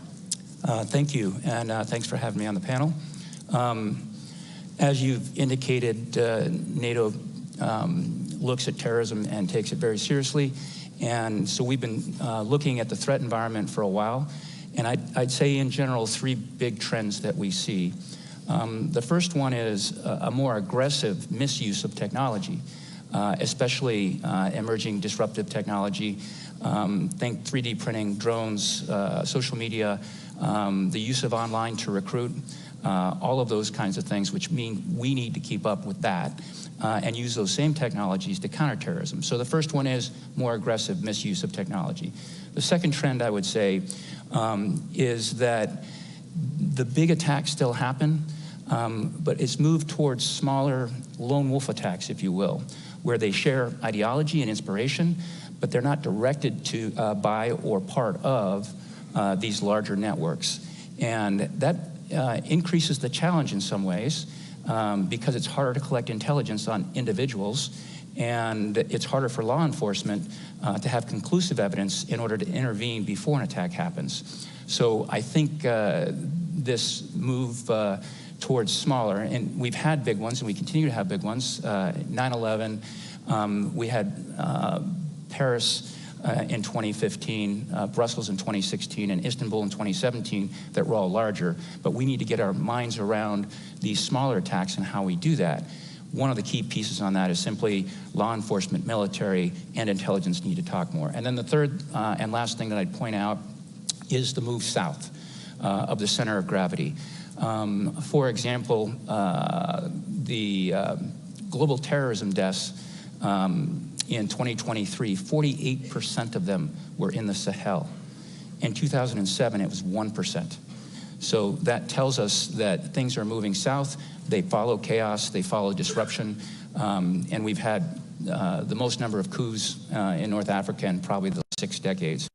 So those are the 3 big trends that we're looking at and trying to get ahead of and get our arms around. So that's Thanks so much. Nick, do you share this assessment? Sure. If you were talking to an American counterterrorism official, one of my colleagues across our counterterrorism community at present, you'd hear words like heightened threat environment, elevated threat environment, a more acute threat environment, a more challenging threat environment. And it goes to all of the issues that Tom just highlighted, but it also goes to the diverse array of different extremist ideologies that we're confronting in the terrorism world at present. So not only do we continue to face challenges from our foreign terrorist organization adversaries, ISIS, Al-Qaeda, and the global enterprise that is represented by each of those organizations, but we also, in many of our nations, perhaps even most of our nations across the alliance, have a set of actors that we would probably describe, using our terminology, describe as being motivated by racially or ethnically motivated violent extremism, something aimed at targeting some community based on their race or ethnic origin. And so the terrorism landscape gets wider and wider. And it's a bit of a contradiction or a conundrum, because I think we could certainly all point with pride to tremendous success that we've had, both as individual nations and as an alliance, in degrading some of our terrorist adversaries like ISIS and Al-Qaeda, and taking some of the sting out of the threat that those organizations represented for most or much of the period since 9/11. And yet here we are still facing those same sets of challenges. And I'd particularly point to ISIS-K, the ISIS branch located in the Central Asia region, to include Afghanistan, as being a particularly acute and elevated threat concern at present. We've seen that group prove its ability to carry out lethal attacks in places like Russia and in Iran. And certainly there have been disrupted plots across Europe that have had an ISIS-K footprint or fingerprint attached to them. So all of that, if you talk to counterterrorism professionals, leaves us in the place we always are, worried, watching, and trying to do everything we can to manage and mitigate risk. Tom, can you help us understand a little bit the interconnection between the great power competition and the terrorism threats? The communique emphasizes once again that, of course, all the threats are interconnected. How are you thinking about the big conflicts that happen in either in Europe, in Ukraine, or in the Middle East? How do they fuel motivations or maybe means of actors to commit acts of terror? Great question. And part of it, and we've seen this in places like the Western Balkans, where some of the actors think that we're distracted by Ukraine. Those are exact words that some leaders in the region have told me. And what I do is try to refocus them on what are the biggest threats to NATO. Our number 2 document after the Washington Treaty is called the Strategic Concept, came out in 2022, and for the first time, terrorism was named as one of the primary threats. It's the most direct asymmetric threat to the alliance. And we now have defense plans, both for Russia and for terrorism. We have the most detailed plans against Russia in 30 years and the most detailed plans ever for terrorism. So we see it, if it's not straight inspiration, it's distraction. And we need to keep our eye on that and what's going on. And I think Nick put it well, the potential for ethnic or racial targeting, terrorism, if you will, goes up whenever they feel like great powers are invested in other places like Ukraine. But trust me, we're paying close attention to it. Nick, do you want to jump in? Sure. I think our intelligence community has began to kind of speak more openly and publicly about what we see in the intelligence world, which is some of our great power adversaries or competitors actively engaged in efforts that have the effect of undermining social across our societies. And those are, of course, the very factors that contribute to extremism and that bring people into extremist narratives and extremist mindsets that lead them down a pathway towards potentially being an operational actor in the terrorism space. So I think that's done in both subtle and unsubtle ways, and I don't need to explain that to most of this audience. We see that playing out across many domains, not just the terrorism domain. The other thing I should circle back to, just to touch on, because we didn't talk about it in the very first question you asked, was the impact of the conflict in Gaza on the global terrorism landscape, I think, is hard to understate.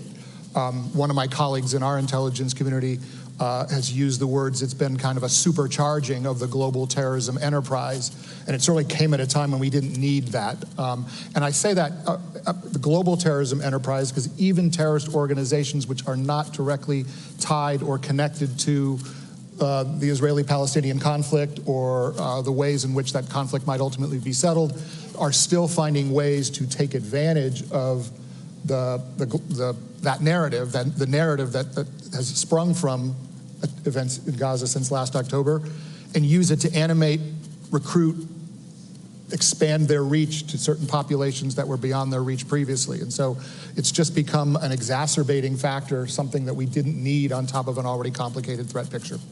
That's a very wide array of challenges. And Tom, going back to you, of course, NATO cannot address them all by themselves. You already mentioned that there is a family of plans, including a plan for the South, that's specifically connected to the threat of terrorism. Can you give us more insight what NATO is doing about terrorism, what it can do, and maybe a few words about your role to coordinate it all?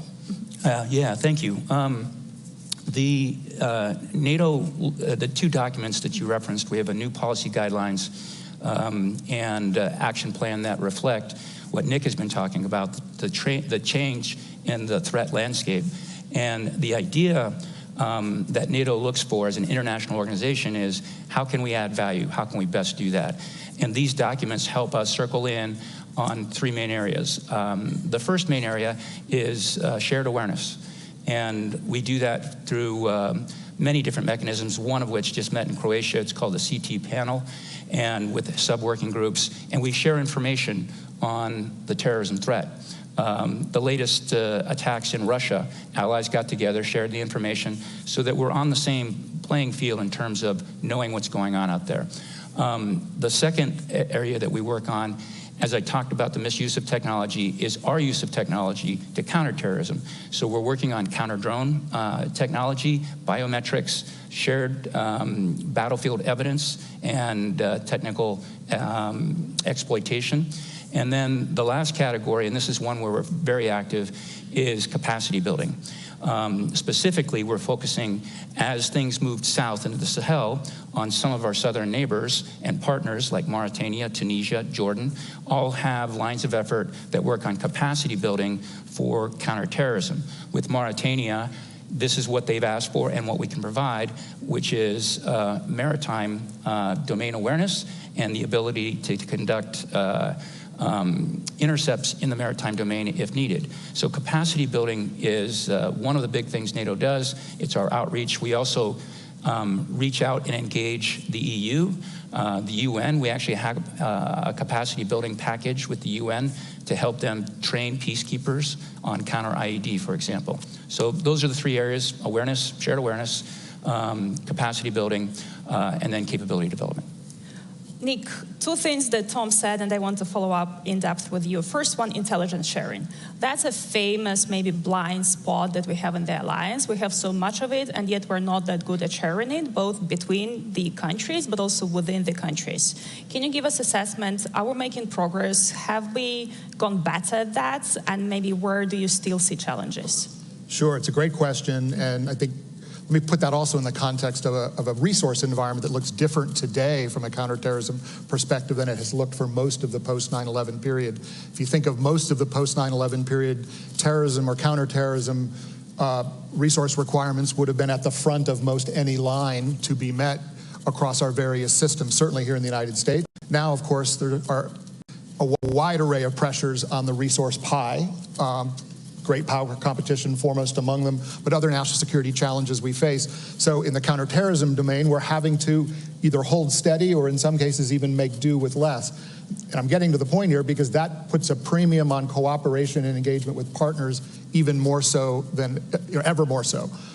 We are not in a position globally in every place, in every country, at every time to gather the kind of intelligence we would need as Americans to carry out to meet our counterterrorism objectives. We need to be partnered with not only longtime friends and partners like we have in the alliance, but also sometimes non-traditional partners that we work with in specific regions around the world out of shared interest in preventing terrorist attacks. So I guess I would say a lot of the intelligence sharing that we do will still happen most effectively in slightly narrower bilateral channels than it will happen in large-scale multinational fora or settings like NATO. That said, establishing that common shared understanding, that shared intelligence picture that allows us all to resource appropriately, identify priorities appropriately the way Tom was describing, that's an essential pillar of cooperation in a context like NATO's.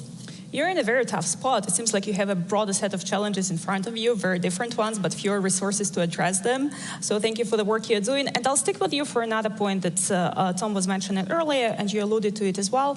It's the impact of emerging technologies on the terrorism. We talked about that there's things like 3D printing, social media, that all affect the ability of terrorists to perpetrate attacks, plan for them, recruit people. What's your take on that? But also, can you tell us a little bit how we can be using technology to address the very same threats? Again, great set of questions, great set of, important set of challenges. I think one of the things that we as the United States and we as Western partners have long enjoyed is a technological advantage over our adversaries, to include terrorist organizations. I would argue that that gap is narrowing, not in our favor at present. And you just simply need to look at some of the modern technologies that are available to you on your cell phones as evidence of that.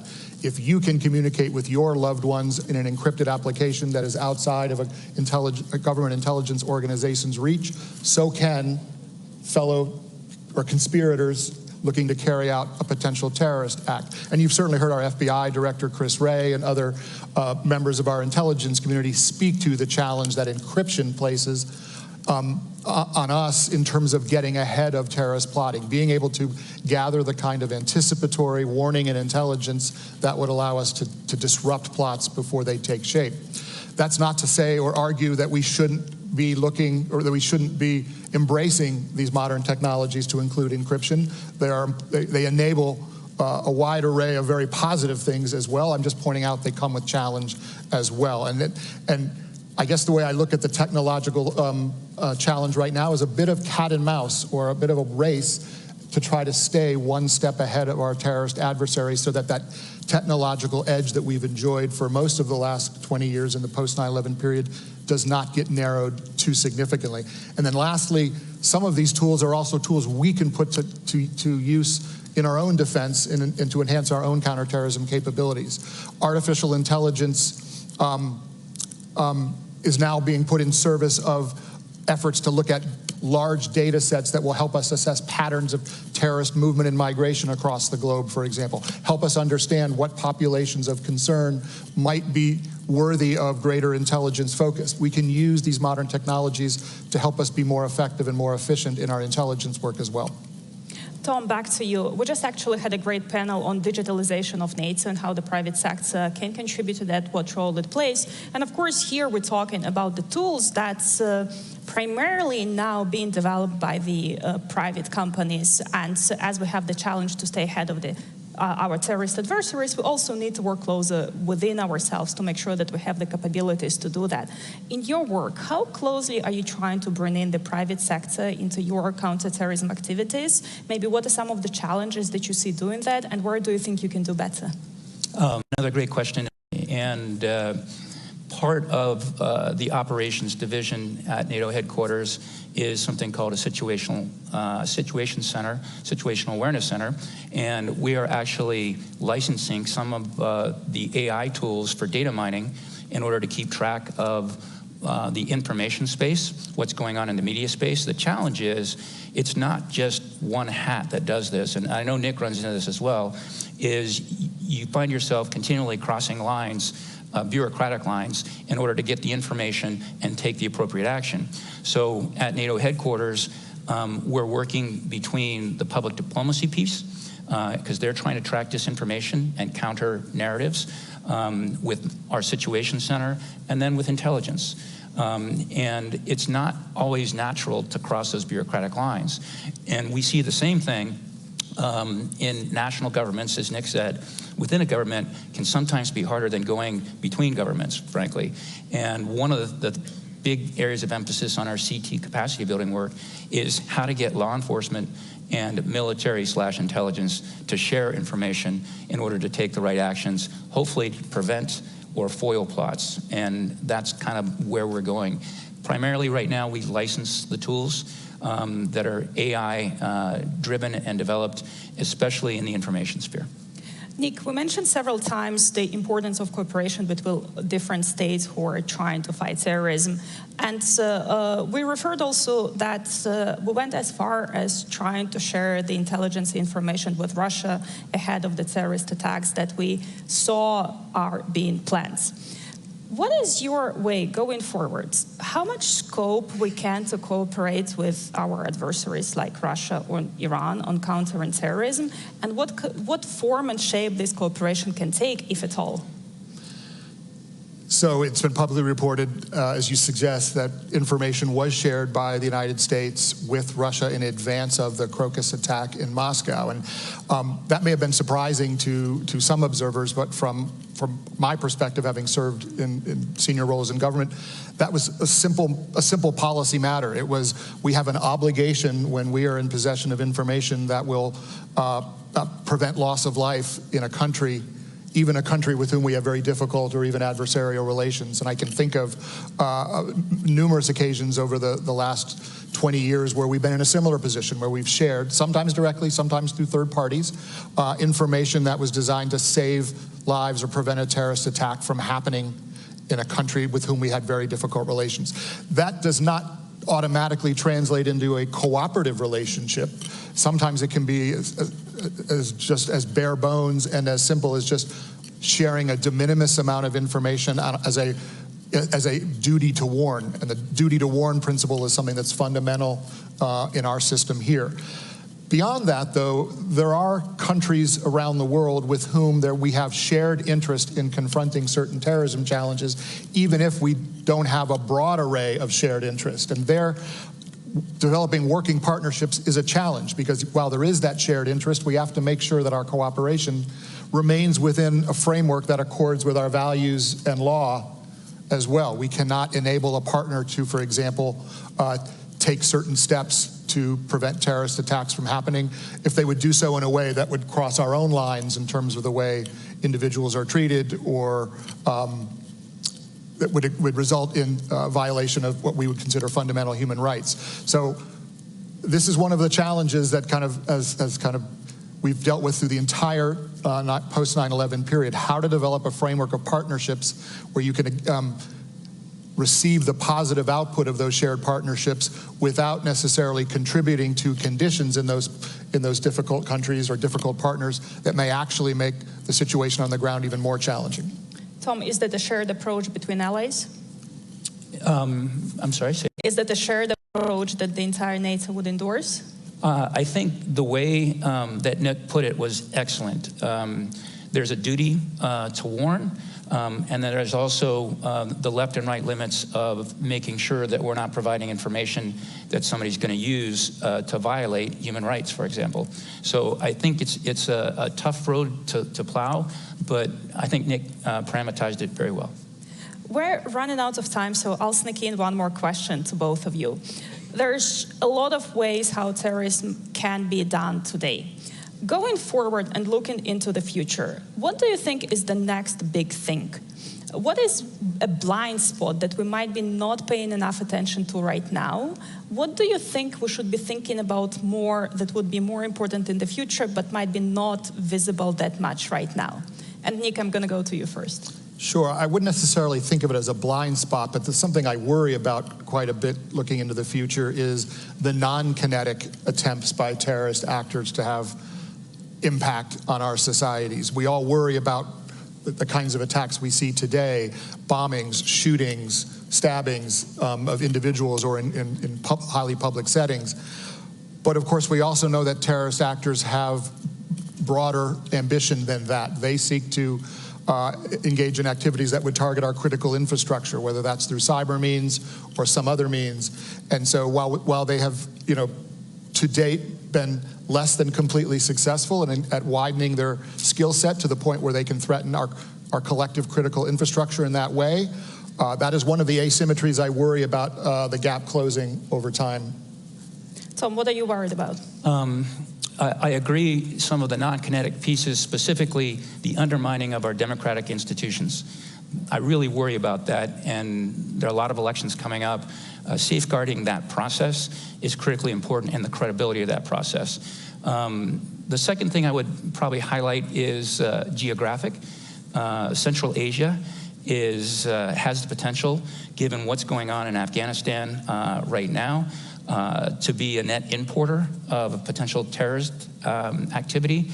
And so capacity building with Central Asia might be a spot that I'd look for in terms of what we should do. And then Nick highlighted this earlier, and the Houthis in the Red Sea really point at how disruptive they can be now that they've adopted and have technology that threatens air and missile defense really hardcore. I think that's the third area that we're becoming aware of, partly because of Ukraine, but these kind of weapons in those kinds of hands make it tough. Thank you so much both for taking your time and for sharing your insights with us. Fighting terrorism is the definitely whole of society approach, so we'll do our part to help you do your job. Thank you so much. Thank you.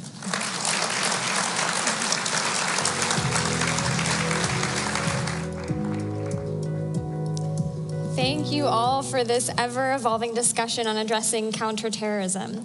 We've seen the conversation about counterterrorism evolve from the post-9/11 era to a shifting conversation about great power competition.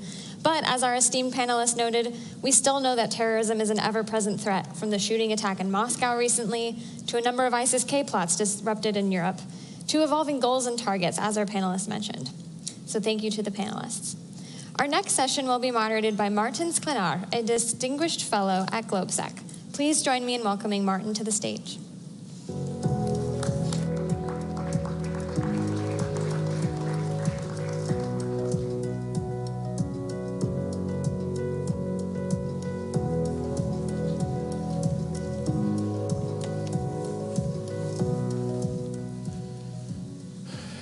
Good morning, everyone. My name is Martin Sklenar from GlobeSec, and it's my great pleasure to be moderating the next panel today on the public forum. And we will be talking a lot about industry, which seems to be appropriate. We've heard a lot about industry so far in the 2 days that we've been here in Washington during this summit. I'm joined today by three very good panelists, and I hope to have good discussion with them. Please welcome with me Stacey Cummings, the General Manager of the NATO Support and Procurement Agency, as President of Sovereign Cloud at Amazon Web Services, and Stephen O'Brien, Corporate Vice President and Global Business Development Officer at Northrop Grumman. Very happy to have you here, Stacey, Max, and Stephen. Great to have you. Thank you for coming. And we have a lot to talk about. We just heard also from Jake Sullivan, there's a lot of equipment actually rolling from the west to the east somehow, you know, to ending up in Ukraine. So the equipment has to come from somewhere, and let's discuss where it's coming from and how's the capacity that we want to have to produce it. So let's focus first on where we are and what has been done so far. We have seen NATO allies, but also the EU putting more and more attention on the industry, following Russia's illegitimate aggression against Ukraine. We have seen defense budget rise. We have, as part of NATO's defense investment pledge, including the commitment to spending 20% of that, and this is, you know, some large amounts of money that are going into modernization of the equipment. And we have seen orders. We have seen actually orders being placed, significant ones, and we have seen political statements from NATO allies and NATO officials on the need to expand industrial capacity.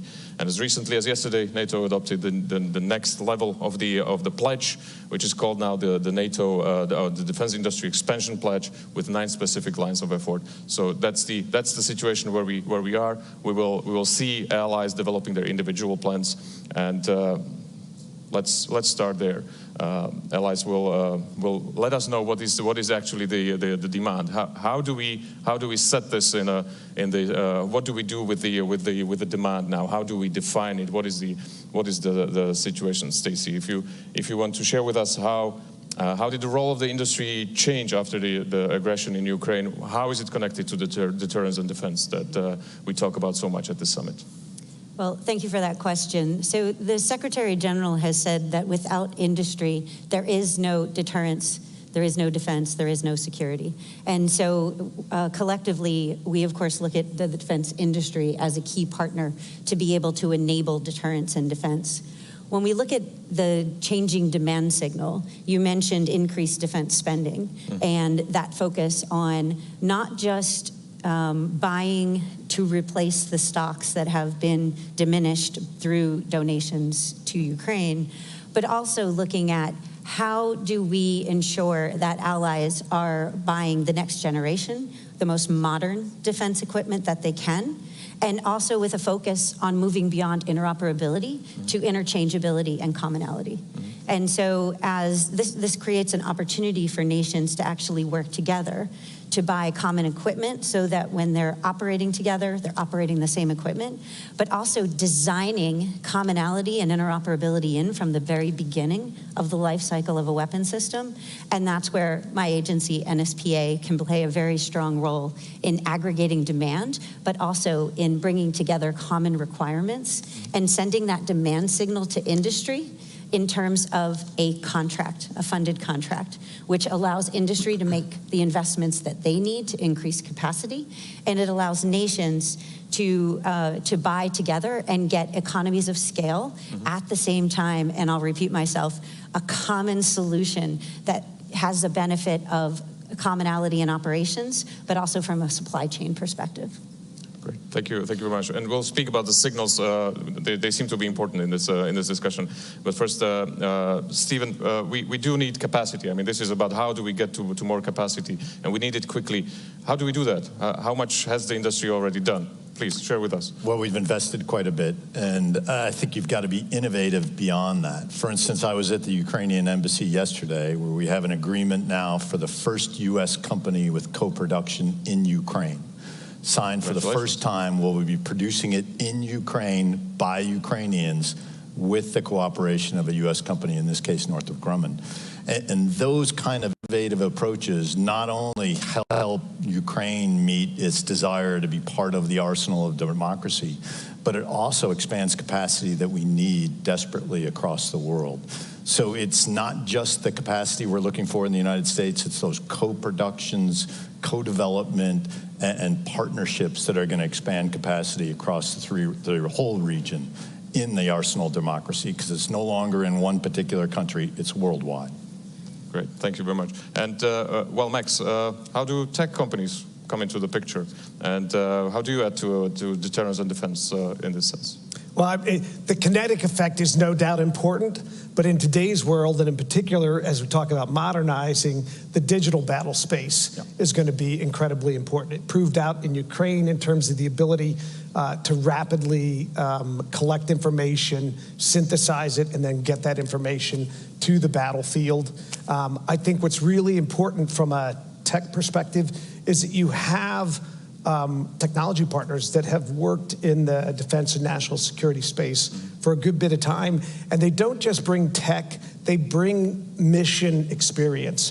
AWS, for example, has delivered top secret and secret cloud computing capabilities for well over a decade. And so we understand how to help integrate those different systems to be able to deliver the digital effect. And in fact, just last week, the Australian government announced that they are partnering with AWS to build their top secret cloud capability. So I think that mission understanding is really important, and I think partnership is really important. It's got to be an enduring, a sustained, and a mission-driven sort of response. And I think in terms of capability, I mean, just take one quick example from space. The average satellite's dumping about 20,000, the equivalent of 20,000 high-def pictures a day. And when you multiply that across all of the collection capabilities that we're talking about here, you've got to have a substantial, a sustained, and a highly capable digital fabric to be able to process and store all of that, but importantly, to be able to share it across all of the NATO member community. But also at the same time protect it from, Security has always been job one. Great. Let's talk on signals then. Stephen, what signals is it that the industry expects from Stacey and the governments? What are you looking for? Well, we're looking for contracts, as Stacey will tell you right off the bat. That's the best signal that you're ever going to get. I'm shocked, I have to say. Yeah. What Stacey's doing is incredibly important. It's not just the contracts. It's the predictability that allows us to have a stable supply chain, if you will, a stable workforce where we're not having peaks and troughs in our production line that makes it impossible to keep the people employed and that talented workforce with us the entire time. And also that contracting mechanism that Stacey has is now streamlined. So no longer are we doing many different contracts with many different countries and many different languages. You have a single contract that Stacey's able to do. Obviously, that reduces the cost to the players, but also reduces the time. You get a stable workforce, and we get investment that industry is able to make by doing that. And it's all made possible by Stacey's team. And I think everyone's a winner for it, Stacey. Thank you. Yep. So, there is one demand signal to industry, and that is a funded contract. And what we would recommend is that nations come together to bring I already talked about commonality and the benefits of commonality, but buying together increases quantities, and this is a commonly known, the more you buy, the more you're gonna save. And so if we can bring together multinational, large quantities with multi-year commitments, with assured quantities, then we can get the best possible price from our industry partners, because they can optimize not just their production line, they can optimize their workforce, they can also optimize their supply chains. And just we entered into a contract late last year for Patriot GEM-T missiles. And we bought at a quantity that allowed industry to invest in not just new capacity, but an entirely redundant supply chain. But you have to have the quantities in order to create the right incentives for industry to be able to make that investment. And we can't be entering into contracts with assured access for 1 or 2 years. We really have to be able to give that assured access in years 3 through 7, 3 through 10, because that way, again, not only are we giving the right incentives, but we're gonna get the better prices that way. And when you get better prices for things like Patriot missiles or Stingers, that means you can buy more. That means that you can fill up your stockpiles, and it means that nations have the confidence to be able to make those donations that we've been talking about to Ukraine. Can you share with us an estimate how much more the agency is now actually procuring from the industry than before the Ukraine happened? Sure. In 2021, we executed 3.6 billion euro in funded contracts. In last year, we executed 10.6 billion euro in funded contracts. So that's significant increase. That's significant. So the signals are there, they're being picked up, the money is on the table. But to make it happen, to fill the contracts, you still need investment. I mean, you have to invest in producing the capacity. And that's where, with every investment, some risks come into play. Let's discuss. Who's willing to take the risks? It seems that it is pretty straightforward, right? I mean, the situation is bad. It's not going to get better very soon. So who's going to be taking what kind of risk? Stacey, do you have you're like in the intermediary position between the governments, the most customers, you being a customer as well, but still, how does it look from your desk? Who should take the risk? So there has to be a balance in risk. One side or the other can't take all of the risk. We have to understand the dynamics of the defense industry. That's different than the dynamics of a commercial industry. And so risk is measured in a different way for a commercial company than it is for a defense company. Defense companies have one customer, and that is the government. And so the type of risk that we expect industry to take is different than the type of risk we would expect a company that has a new technology or that is delivering something where you can have the entirety of the market is available to you as a customer. So that risk has to be balanced, but there are tools available. So we can take, for example, a tool in the United States called the Defense Production Act. So the U.S. has specific tools that allow them to make investments, and I see the European Union making those same types of investments in industrial production, creating those incentives to reduce the risk for industry to make those investments in capacity. There are other things we can do around contracts. So we can have contracts with incentives in them. We can have contracts that have pricing based on quantity bands, again, to create those incentives. So the more you buy, the lower your price is. And we can also create contracts with innovations in cash flow. So that way we're sharing the risk, but we're also creating the environment where the defense industry has the confidence to make investments while the governments are making those purchases to get the products that they need at the right price. Okay. Yeah. Max, Stephen, what's the industry's take on this? How much risk are you willing to take on? Well, we actually pioneered a slightly different model where what we do is we work on understanding deeply what customer demand is, and then we build in advance to that demand signal. So we just announced 7.8 billion euro investment in Europe to build a European sovereign cloud. And that's based upon our understanding of the work that we've done across highly regulated industries and defense and national security space in the EU, and an understanding that we believe we have to work, again, in partnership on things like standards, on things like compliance, on things like security, actually get the platform capability from a tech perspective that we're going to need for defense across NATO. And that includes, in particularly, the ability to interoperate with the U.S., with Canada, and with all of the member partners. So we make those investments in advance, and we anticipate customer demand. That's the only way to really get hyperscale cloud capability. Slightly different than some other industry partners. Yeah, the more traditional ones. Stephen, are you okay with the traditional industry denomination? It is. It's for us, it's about partnership. Stacey will tell you that whether the prior items we were talking about with contracting, or as we put demand in, there is no way we succeed without one another. And governments and industry on that partnership and bringing the business cases that are sometimes difficult for governments to see, whether it's the other companies that are going to invest in with us, other countries that are going to invest on this, all to meet the demand that we foresee it. and lay it in. But we can't have excess demand without a partnership to absorb that extra cost for surge capacity. So the traditional commercial model of build it and they will come, we really have one customer, and the build it and will come is a partnership that we look forward to the demand signal together, and then we put innovative business cases and investments in there to build toward that demand.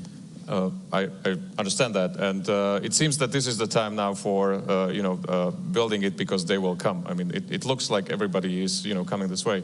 What is it what is it that you need in like more detail to be able to plan out that investment? Because it's not just to find the customer, but is it time? Is it amount, or what is it that you would be looking for if you could choose? Well, it's the investment that we need, and it's the government cooperation to make it possible, both for our company on the U.S. side as well as the international governments to do that. There are environmental concerns. There are obviously licensing concerns. The only way this becomes reality in that is a partnership between government and industry to make it happen, whether it's international governments and U.S. government, in this case with our company. That's the path to success. I'd add on to what Stephen just said by saying I think we need aggressive tops-down leadership as well, because we are at a place where speed matters, and in fact speed matters disproportionately if we're going to continue to defend. And that goes to the kinetic effect, and it also goes to the digital effect.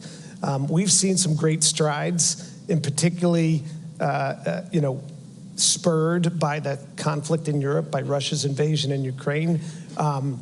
But I still think that we need to move faster and with a greater sense of urgency across that spectrum.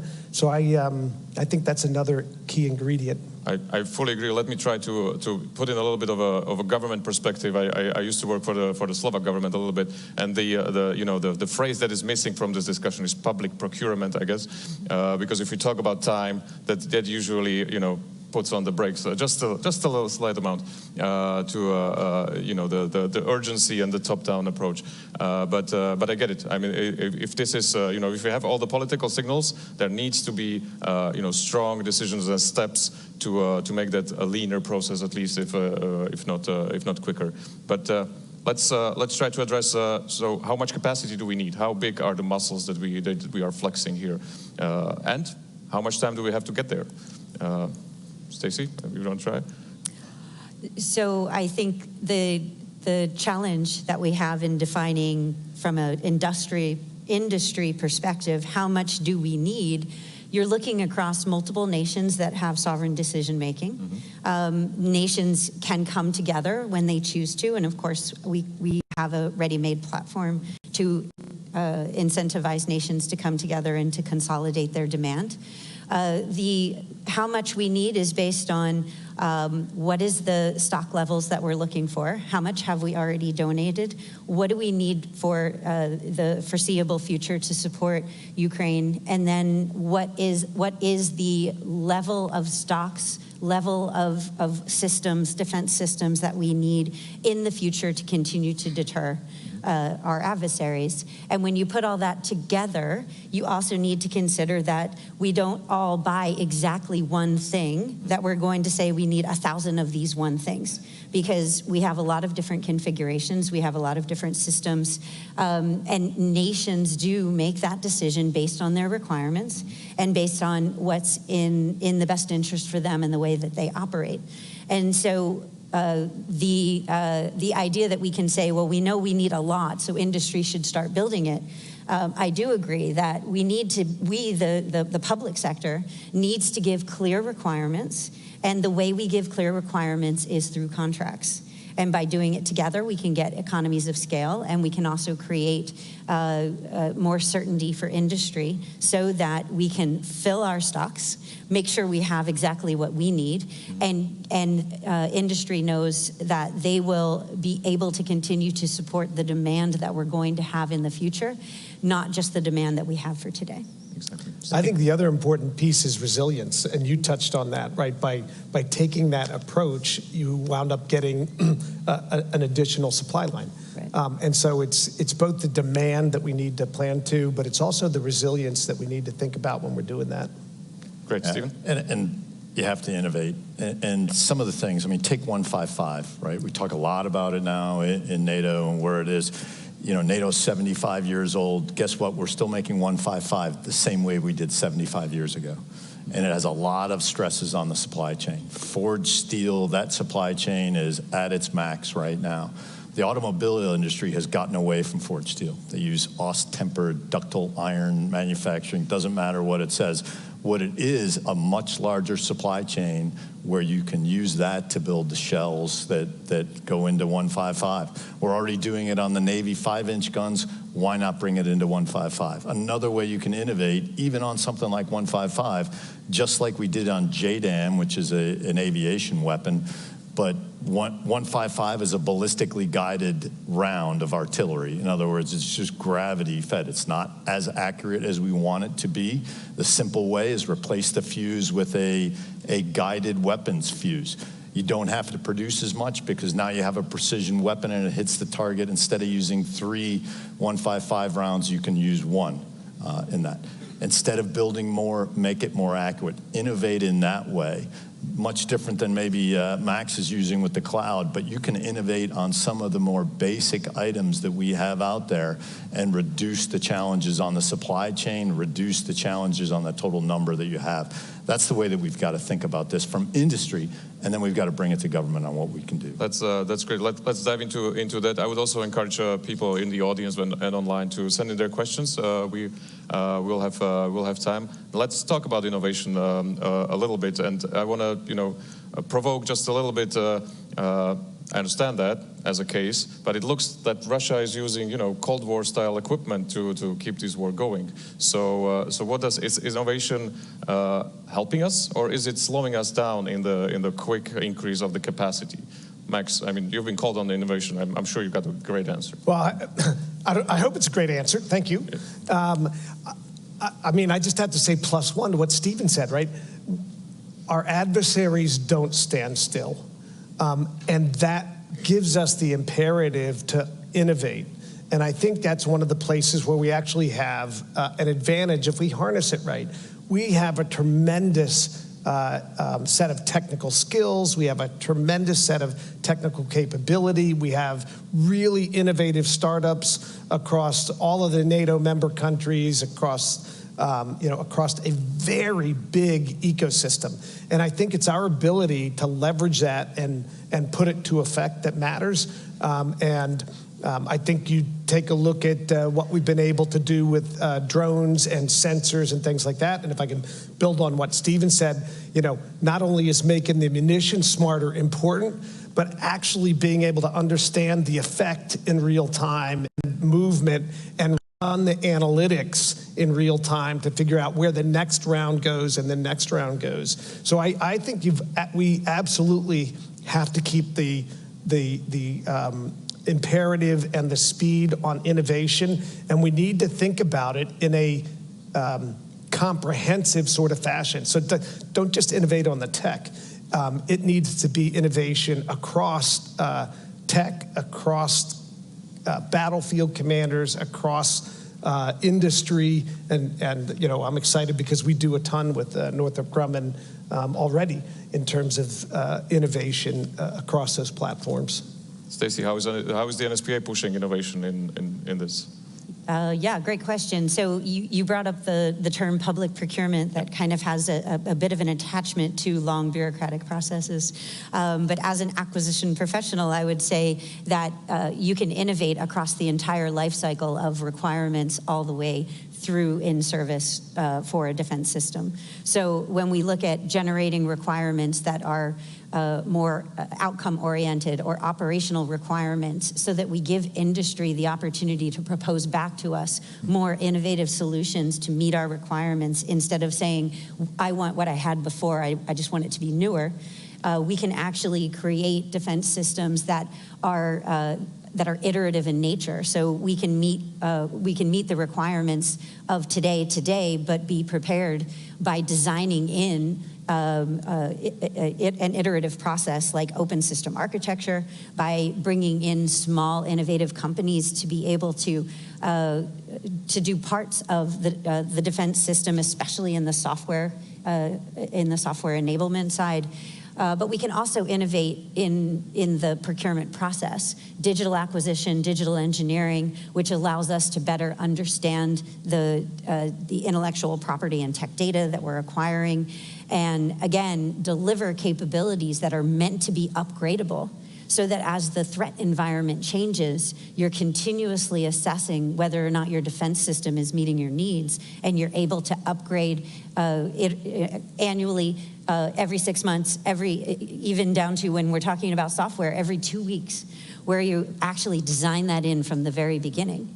And I think that that is the way that we transition from this thought process of public procurement being something that's bureaucratic to really talking about acquisition from the beginning all the way through the life cycle with a digital thread that enables the operator, but also enables the maintainer and the supply chain to be reactive, and where just-in-time is a good thing, because just-in-time means that you have everything you need to either build the part or to iterate on the design on a real-time basis. And so technology is really, I think, going to, and is already, transforming the way we design, acquire, and support defense systems.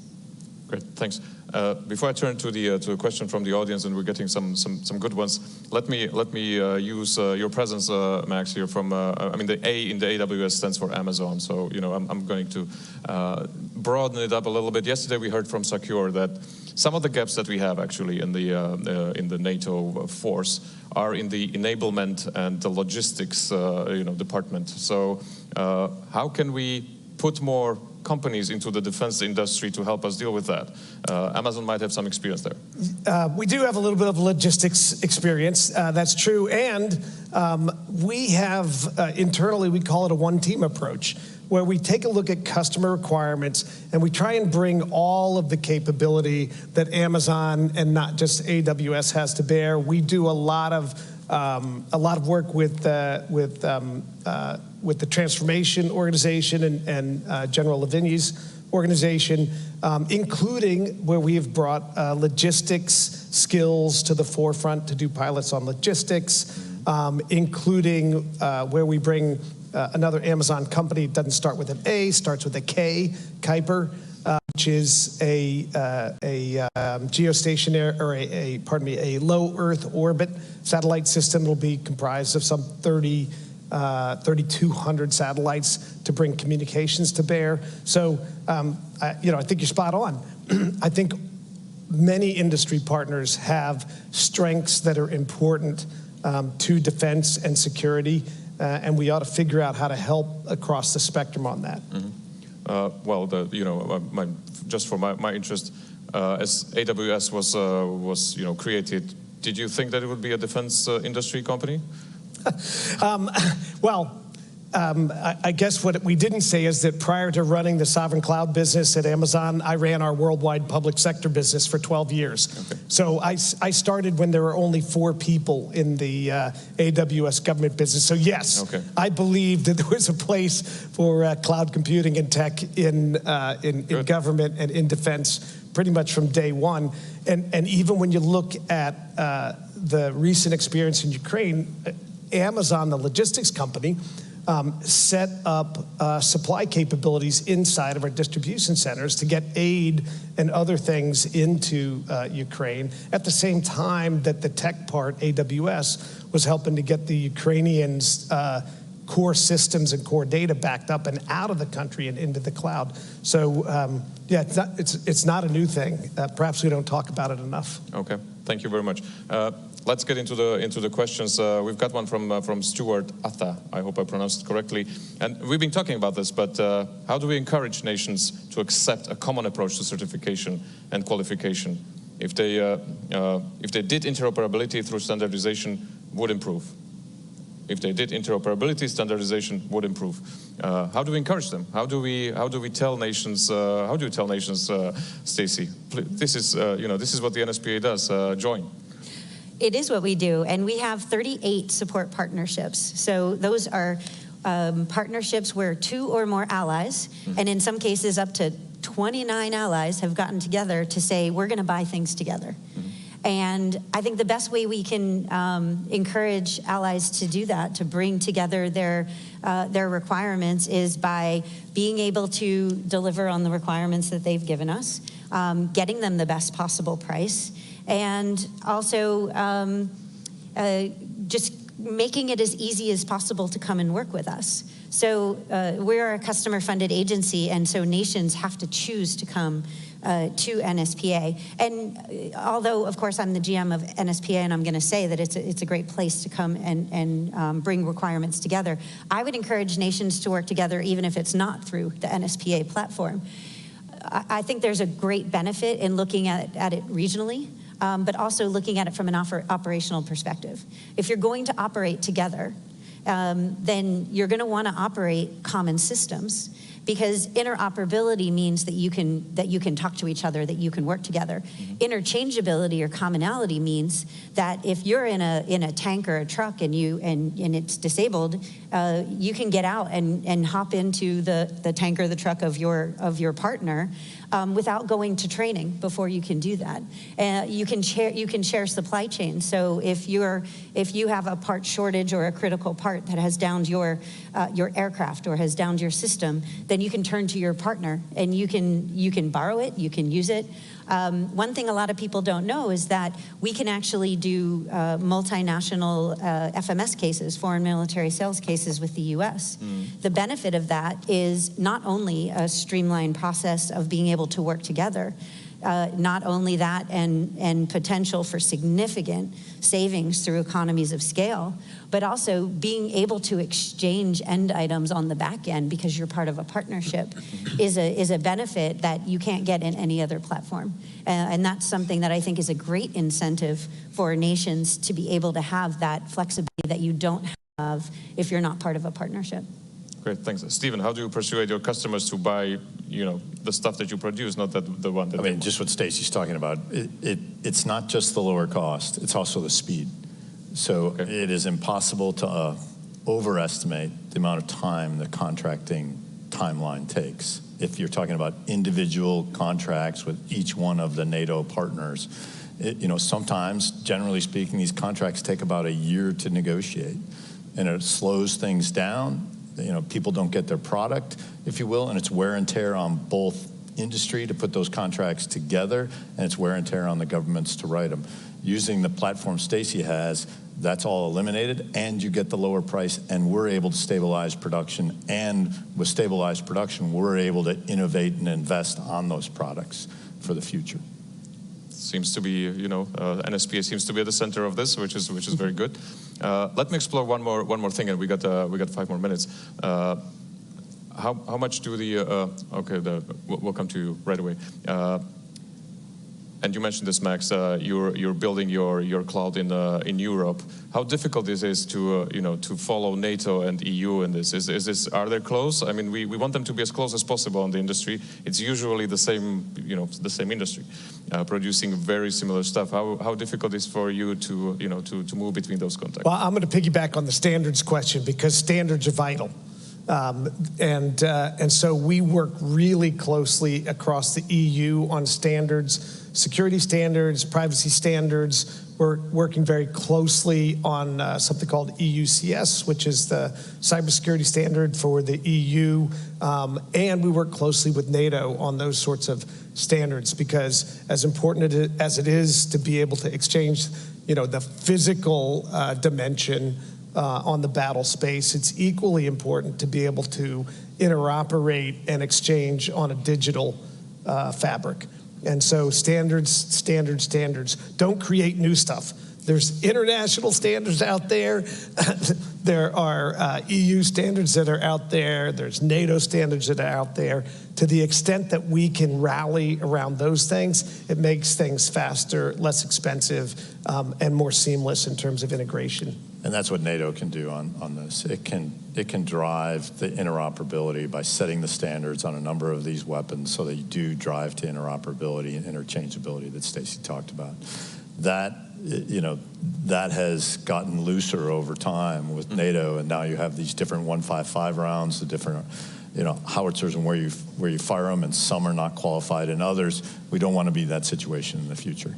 We want to get to interchangeability, interoperability in all these weapon systems, not just 155. And we're all looking forward into the information that we're going to get from the JTAG, the Joint Center in Poland, where Ukraine is actually doing this, right? I mean, they are trying to see how much interoperability there already is in the equipment, and they have to, and we, you know, we're looking forward to seeing it. Let's go to the question from the audience. Thank you. My name is Peter Banyas. I'm an engineering student at Duke. I'd like to pull on the thread of incentive structures and motivations as you're dealing with this private partnerships. You mentioned the difficulty of innovating, even just switching from the type of steel you use. And I wonder if the ultimate reason why there's difficulty with changing and updating maybe these simple solutions is because after a year of negotiating contracts, once that contract's finally signed, there's no more profit maximizing incentive for the contractors to actually change anything and do anything any more innovative after that point. So if that's true, and maybe it's not, are there ways that we could change the way that we write contracts or develop these partnerships so that there still is that either flexibility or direct incentive for contractors to build those new innovative solutions? I'll start. Go, please. I think that there are examples out there, great examples out there, of where a contracting officer can be as flexible as they need to be in order to get the capability or the outcome that they're looking for. That being said, we are public sector. We need to be transparent. We need to be fair. But we do have a lot of tools at our disposal. So we have tools to be able to go out and run competitions for prototypes, where those prototypes can then be seamlessly moved into a production contract. So that gives industry the opportunity to compete for those prototypes, but then demonstrate that they're able to deliver, and then use that demonstration as a stream way to get into production, which again goes back to those incentives of making sure that industry is bringing the best, most capable, most innovative solutions. There are other things that we can do from a contracting perspective around cost sharing, cost overruns, but also cost sharing, cost underruns, where both the government and industry benefit when they reduce costs. And we can build that structure into contracts. In order to do that, of course, you need to have the right acquisition strategy from the beginning, and then you need to have the right contracting strategy. And then when you have that right contracting strategy, you can execute really innovative ways to, it goes back to that word partnership. After you get through the competitive process, then it becomes a partnership, and you can work together to create those incentives for innovation. And I didn't leave you much time, but... No, I think what industry also can do is bring some disruptive technologies even to itself. So, you know, just things that we haven't talked about, but, you know, we talk about integrated air and missile defense and where we are. I mean, PAC-3 standard missiles are fantastic, but the cost exchange ratio with some of these very inexpensive drones is just not sustainable. And we're going to run out of missiles, and I think we all get that. So we have to come up with innovative ways to try to solve the problems, working with the U.S. government in this case, or all the governments, in a way that we can do this in a much more efficient manner. Thank you very much. I would add one last thing. When I'm in the early stage of working with customers, I always suggest that they think about an acquisition strategy that includes tech refresh or engineering change proposals. And in fact, a mandatory requirement for the awardees to come back with periodic tech refresh and engineering change proposals. And if the mechanism is in the acquisition vehicle from the start, then you've got a way to actually go ahead and propose new and evolving capabilities and it could be in scope. Thank you, Max. Thank you for the question. And in the spirit of time, let me just thank the panelists for their very good insights, and thank you very much for the discussion. Thank you.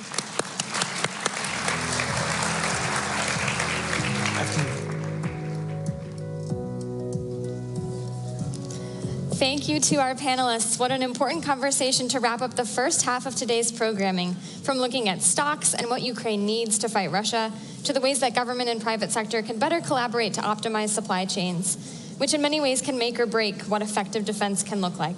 We will now break for lunch, and our online audience will hear a studio interview featuring Deputy Secretary of Commerce, Don Graves.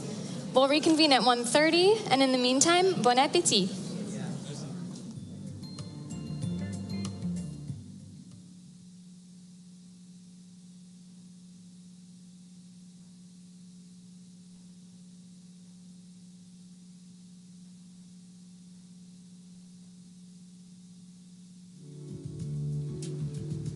Hello, and welcome to today's conversation on building whole-of-society resilience here at the NATO Public Forum. I'm your host, Shanti Kaleppal, and I'm joined today by Deputy Secretary of Commerce, Don Graves, and Deputy Homeland Security Advisor and Deputy Assistant to the President, Caitlin Durkovich. I'm so glad to be having this conversation with you both. I thought we would kick it off by talking a little bit about what resilience means. I think that's a word that we've heard quite a bit over the last few days.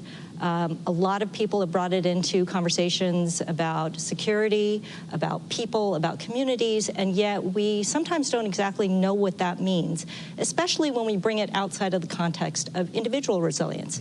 So let me ask you both, what does resilience mean to you? How do you think of it in the context of a government, in the context of a nation, and also in the context of a community? So maybe, Caitlin, let's start with you. Great, thank you. And first of all, Shanti, it's great to be with you. Deputy Secretary Graves, always wonderful to share the stage with you. I think resilience really at the end of the day is about how you respond when things don't go as planned. And you can pull that string through all of those different sectors, through government, through society, and through your personal lives. We actually have an official definition that we use in our policy documents now, and it's about the ability to prepare for threats and hazards, to adapt to changing conditions, and to withstand and recover rapidly from those conditions and those disruptions. Essential to all of that is how society responds to unplanned events, and the need to work at the individual level to make sure that our citizens are equally prepared for those unanticipated events. I think a big part of this, again, is what you're going to do when something occurs that you hadn't planned for. And so we are working across the federal community to make sure that our citizens think about what they need to do to help in the overall effort to be resilient. What you can do as individuals to make sure at home you have the necessary supplies on hand if you have to be on your own without assistance for a while, but also how you as an individual can contribute to that in terms of what you might bring to a fight. Oh, that sounds great. And Deputy Secretary? Well, Shanti, thank you for hosting this conversation, and I'm never going to disagree with my friend Caitlin here. I would just add that the President has said that part of resiliency is recognizing the need for us to free ourselves from the dangerous dependencies that we currently have. We saw what happened in the pandemic when we weren't as resilient as we probably should have been. It's important to continue our having the connections in this very globally connected world, building off of our partnerships, but it's also building our own resiliency here at home and, of course, with our partners and allies. We have seen with the emergence of critical and emerging technologies, there's going to be an even greater need for a range of underlying technologies, the components, the equipment that goes into that, whether that's for our businesses or for people to be able to take care of themselves at home. So for us, it's about making sure that we have access to the technologies, having access to the needed goods, so that in the event that we have some type of challenging problem facing the country or the world, that our people are prepared and that we're not beholden to outside forces or those who might, for more nefarious purposes, hold us hostage. Okay, yeah. I mean, I think we can all agree that the way that you framed it, resilience is a very good thing, but it's one thing to talk about it as a theory, another thing to put it into practice. So, from your respective perches, how do you go about putting resilience into practice? So for us, I mean, we are a very large department at the Department of Commerce. And so we think about things like climate change and dealing with weather and the types of hazards and events that can affect communities, can affect regions, can affect parts of the globe. So we're certainly spending a lot of time thinking about how we build more resiliency, more access to information, predictive capabilities, and the like. It's why the President was, we were so excited when the President was able to pass the Inflation Reduction Act. It gave us more of the tools that we need to disseminate information, because information is one of those critical tools that you need to be more resilient.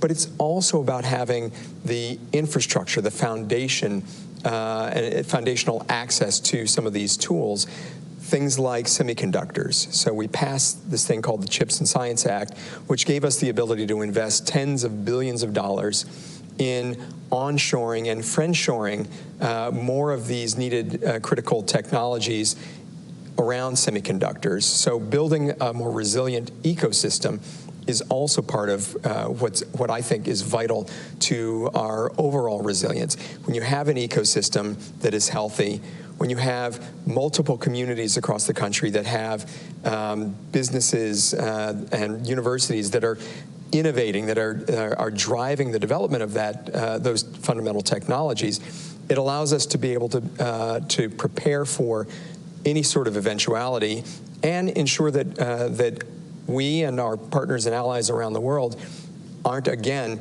stuck in a place where we don't have access to things like chips, which means that whole industries have to shut down at times because they have enough of them.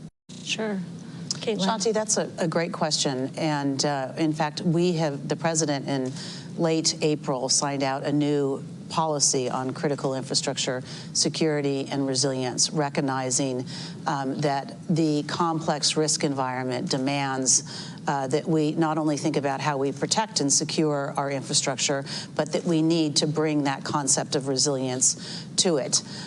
Key to that is the notion that we have to be focused both on today's threats, but we also have to be attuned to what's out there on the horizon, right? That's that anticipatory piece that I talked about earlier. And so as part of the policy, the Secretary of Homeland Security has actually issued some strategic guidance to the federal government, those departments and agencies that are responsible for working with the owners and operators of critical infrastructure to help them manage the risk, about the things that they should be thinking about out in the future. That includes new technologies like artificial intelligence and both the opportunities they present, but how they can be weaponized. It includes thinking about the threat from the People's Republic of China and other nation states, and how we work to address both the cyber threat vectors that they use, but other hybrid threats. It includes thinking about the risk of the climate crisis and what that means for our communities. And then again, our increasing dependence on space and space-based assets and how we factor that in. And so each of the federal departments and agencies that work with industries are responsible for coming up now with a risk assessment of their sectors and then a plan for how we are going to strengthen the security and the resilience of those assets and systems and networks that make up that sector. So it's a whole of government, whole of society approach with a very aggressive timeline, because we, again, recognize that the risk environment that we are in is becoming more fraught and more complex, and it demands that we do a better job anticipating. I'm going to just say one more piece to this. What has really always been central to our critical infrastructure policy is is information sharing. It is the cornerstone. It is providing those that are on the front lines with the information, the analytics, the intelligence that they need to make informed decisions about where to make investments. And that's one of the key pieces of this new policy, is the direction the president has given to the intelligence community to treat the private sector as a key customer and to understand what information they need, their intelligence requirements, again, so we can do a better job giving them tools to manage the risk. And, you know, this new policy, National Security Memorandum 22, how are the departments and agencies implementing this? How is the Department of Commerce going about implementing this new policy? Well, the great thing for us is that the policy is very explicit, giving us a number of tasks as it relates to fulfilling the mission. Broadly, it's everything that Caitlin just talked about. It's tackling the latest challenges, potential challenges to our national security around the development of a range of technologies. So we at the Commerce Department think about the development of standards for things like, and guardrails and protections, things like AI. My view is that for us to take advantage of all the wonderful innovations that life-changing innovations that AI can bring to the world, we have to lead with two core principles, and that's safety and security. We have to think about the science as well. So the safety and security, we have to have standards that ensure that that our partners in the private sector know exactly how far they can and should go, and that we're also thinking about how quickly the science will develop. The challenge that we have is that there are a lot of actors out there coming from a range of vectors who are looking to use these new technologies to maybe do things to us that we can't even imagine as of yet. So for us, it's about working with our partners in the private sector, working with the universities, and developing these standards, these protocols. Why we stood up the AI Safety Institute at the Department of Commerce to specifically look at the ways that we build guardrails and approaches that give companies the transparency, the clarity, the predictability that they need so that they can continue to innovate and come up with new approaches that will change our world for the better, but also protects us against all of the potential downsides that technology like AI could bring. Yeah, I mean, I'm glad that you brought up technology, and Caitlin, you mentioned hybrid threats. I'd like to expand on that a little bit more. I think, you know, obviously with emerging technology, that can be a critical asset for us in building resilience, but it also can be a boon for our adversaries, and particularly when we get to hybrid threats, which can attack not only our infrastructure, but really the fabric of our democratic societies, really going after our democratic processes. There's an expanding threat landscape now. So how do you think about these issues? How do you think about this issue of hybrid threats, and especially bringing in this concept of new technology, of AI, and the ways that it can both perhaps help mitigate, but also, you know, perhaps give fuel to some of these new threats? Caitlin, you want to start us off? Yeah, it's a great question, and we certainly have moved beyond an era of where we are, you know, solely focused on kinetic threats. One of the, you know, overarching or primary drivers of the new policy that I talked about, NSM 22, is the reality that our adversaries have actually made footholds into our infrastructure, largely through the cyber threat vector, which will enable, in a time of escalating tensions, for them to disrupt our ability to project force, to cause discord in our society, doubts in our ability to respond. So this is one example of how hybrid threats are playing out, and certainly an illustration that we are no longer protected by the oceans on our east and west, and our partners to the north and south, and something that we have to think about.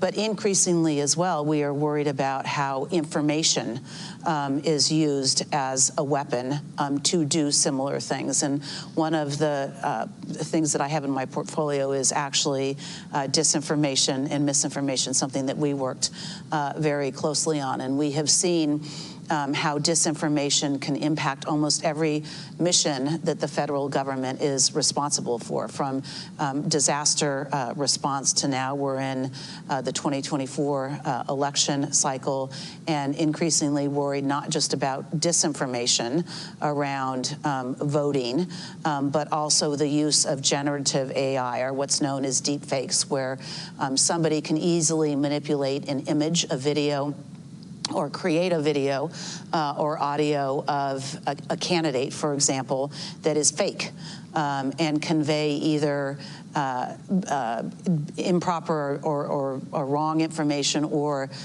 convey something that may not be true about the time and place and nature of voting.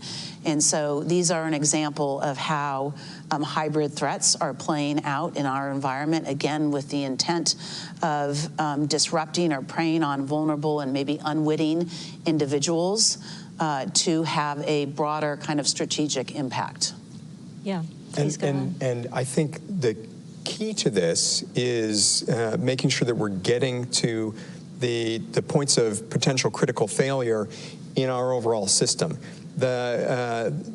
Our biggest companies and our government agencies spend a lot of time, a lot of resources focusing on the biggest challenges to our critical infrastructure, to their systems.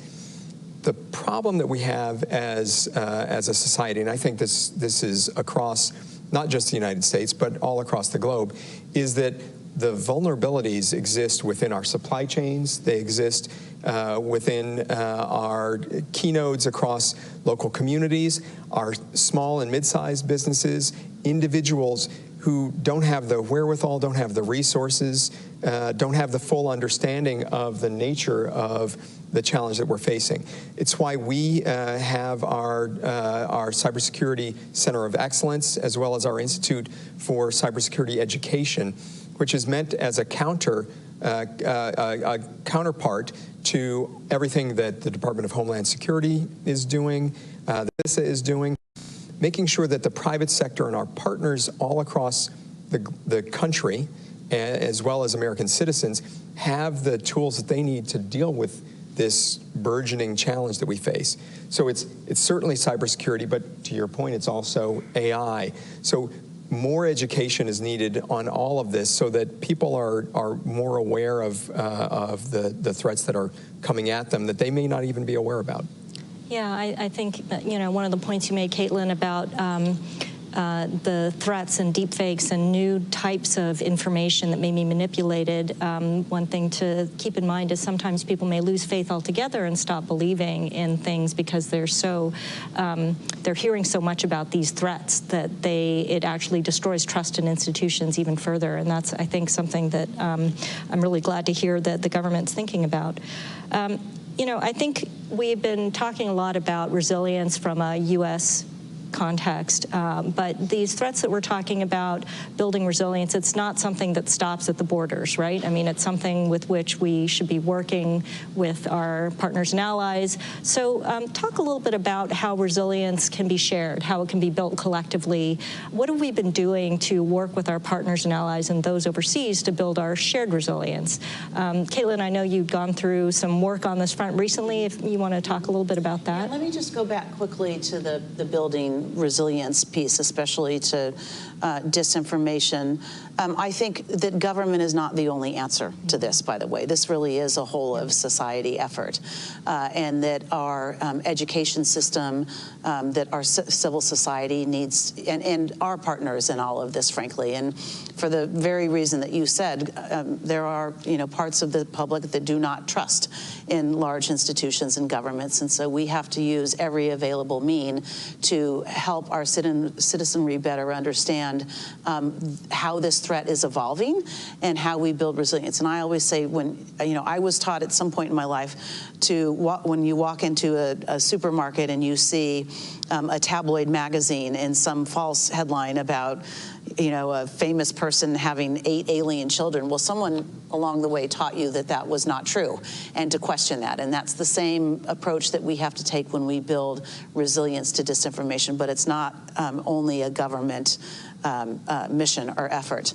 Related to how we are doing this with our partners, I think this is where there is a really good news story, and that we have many our allies and partners that are have been thinking about resilience for some time, and they may be challenged by different threats and hazards. And many, I think, the Russian invasion of Ukraine has also both helped inspire how resilience can be used to counter a threat, but why we need to continue to be focused on building it. I happen to serve as the U.S. Senior Resilience Officer at NATO, and every one of the member countries has a Senior National Resilience Officer.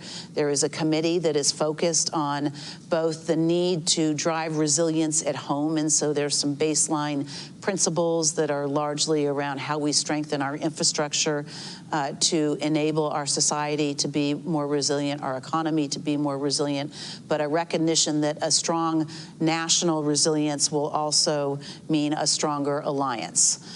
Should we ever have to invoke Article 5 and mobilize forces, that the ability to withstand how adversaries may try and disrupt that force projection and our societal resilience. If we're stronger at home, we're stronger as an alliance. We, in May, actually brought all of those senior national resilience officers here to Washington, and we did a series of exercises that were focused on some of the hybrid threats that we were talking about, cyber attacks coupled with disinformation and how we would respond, and had conversations about both the strengths that we have to address and mitigate those threats, but where we had gaps nationally, but also collectively where we could work together. A big piece of this is the communication piece, right? And thinking about upfront, and I'll give you an example. One of the things that we work on collectively together is the threat of what we call space weather, but that's the sun emanating solar flares, and we're in a kind of period of enhanced solar activity where we've actually seen a lot of space weather. We know more and more about how a strong storm could impact the functioning of our infrastructure. And it's changed over time because we have become such a digitized and electrified society. Well, instead of waiting for the big storm to happen and then trying to figure out who's going to be the expert and what our messages are going to be and how we communicate to the public about what a solar event or a space weather event is and isn't, we're trying to do all of that work on drafting the messaging and identifying who our experts are going to be now. So we're in the thick of a response. We're not trying to pull all of this together. And I think more and more how we communicate and message to our citizenry is really important, and we have to put a lot of time and effort into thinking about it, given the very kind of fractured information environment that we live in. What were some of the findings that came out about information sharing and communication among allies and partners from that exercise? I mean, you both have mentioned that that's really of preeminent importance. Were there any interesting insights that came out from that? I think, you know, one of the takeaways, and this often happens in, I shouldn't say often, but in most exercises, everyone agrees that we have to do a better job sharing information. And I think this is where NATO has a strong history of doing that on the defensive front, and we need to think about how we build that same kind of institutional capacity on the resilience front. One of the things, though, that we remain concerned about is, and whether it is a weather event, a solar event, or our adversaries disrupting it, is what happens when you don't have reliable communications. And that there is intermittent or disrupted comms. That is going to challenge all of us, and it is something that we are working on here in the United States to build resiliency and to think about, all right, if commercial communications isn't available, how are we going to function and operate in a degraded environment? But we also have to do it with our partners and allies overseas. I couldn't agree more. I mean, the way that I think about this, and I know the president has long said this, NATO has been the bulwark in the defense of democratic values for 70 years. And that's really what this is all about, is thinking about how we ensure the protection, the uplift of our shared values. Some of that is on the kinetic side, the national security side, but some of that is also on the infrastructure side and on the economic side. And one of the best examples of the ways that we can make this work more effectively going forward is what we did, as Caitlin mentioned, with the unwarranted invasion of Ukraine by Russia. We were able in very short order, I remember having the video calls with my counterparts in the EU and across the globe, where we were able to pull together in a matter, it felt like just a number of weeks, a coalition of partners that took unprecedented action, imposing export controls and sanctions on Russia to prevent Putin's war machine from doing even more damage than it's already done. He is paying a very heavy price, continuing to limit the access to the most advanced technologies. And so it's that type of concerted, coordinated action that partners and allies do together that I think can be most effective in the type of environment that we're in today. So I think that going forward, the more that we can share what we're seeing, we can coordinate on the development of standards and approaches so that we can protect the type of world economic order and that is, I think, of value to all of the NATO partners, to all of our allies and partners. It allows us to have the type of security and resilience that will protect all of our people, whether it's from kinetic harm or from the type of hybrid types of attacks that we're seeing much more of in recent years. And I know we're running out of time, but I did want to ask one last question, which I think gets back to the title of this session about building whole-of-society resilience. So how do you envision that the private sector can work with the U.S. government, with other governments to help build that whole-of-society resilience? And also, how do you bring society into this? How do you bring civil society and publics into this question so that you do get to this whole-of-society piece? So it's exactly what we've been doing. And I think this applies to the work that we do with our partners and allies, but I'll focus here at home.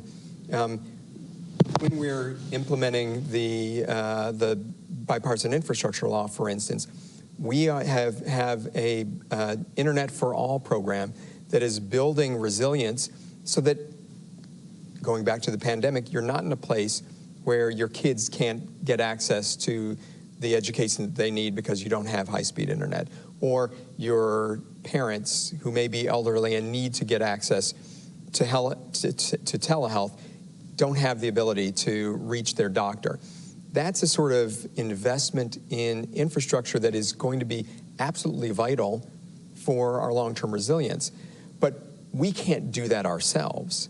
This is one where we are investing in and with the private sector. We're utilizing civil society to help us develop the approaches to build coalitions so that we're getting this just right.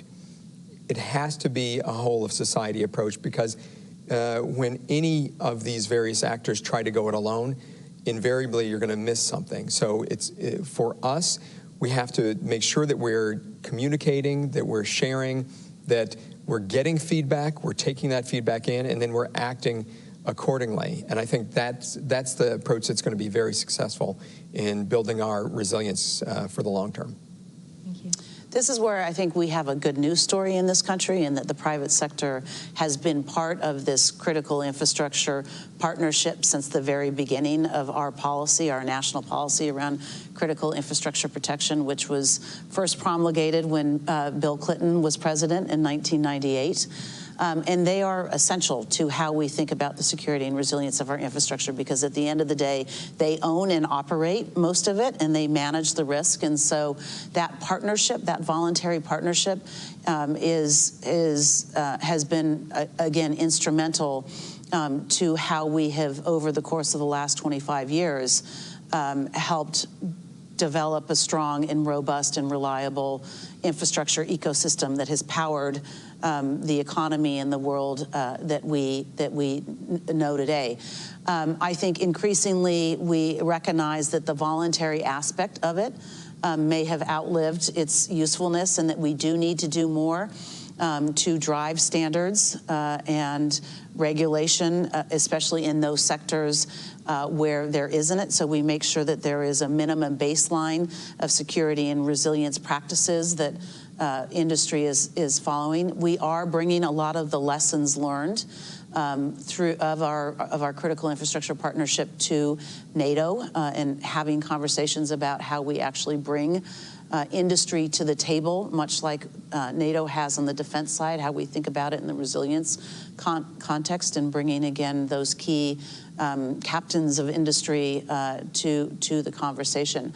I will say that is part of the exercise that we did in May, and I think this is one of the most important things that we can do, is that we have to be clear-eyed with the public, with our citizenry, about what is out there on the horizon, and that is part of what will help build resilience. And that's not just government at the federal level, but at the state and local level. That's our civil society leaders and faith-based organizations. We are I think, being forthright about what we're anticipating to happen here at the federal level in the next 3 to 5 years, and we have to make sure that our citizens understand that, and that that message needs to be consistent across partners and allies, and that is what will help drive resilience. If we are open with the American people about what we see out there on the horizon, I think that will help drive societal resilience and what we expect of them in a time of crisis.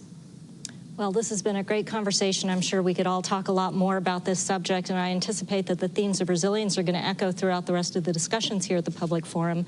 But I'd like to thank both of you for joining us here. It's been a great conversation. Thank you very much to the NATO Public Forum, and thank you very much to the online audience for joining us.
Good afternoon. Welcome back from lunch. Come on in, come on closer. Have a coffee with you if you can. This is going to be exciting. Second part of the day, we are starting with a conversation between Andrea Kendall-Taylor from CNAS with Deputy Secretary General of NATO, Mircea Joana, a longtime friend of many of the organizers and co-organizers of the forum. So come on in, close the doors, join us, and yeah, get ready for the second part of the day. Andrea, the floor is yours.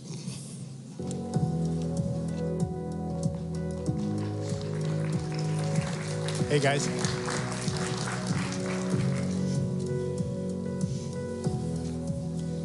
All right, well, it's wonderful to see everyone, and Deputy Secretary General, it's really wonderful to see you again. I've been looking forward to this conversation for some time. I wanted to start maybe with a more reflective question.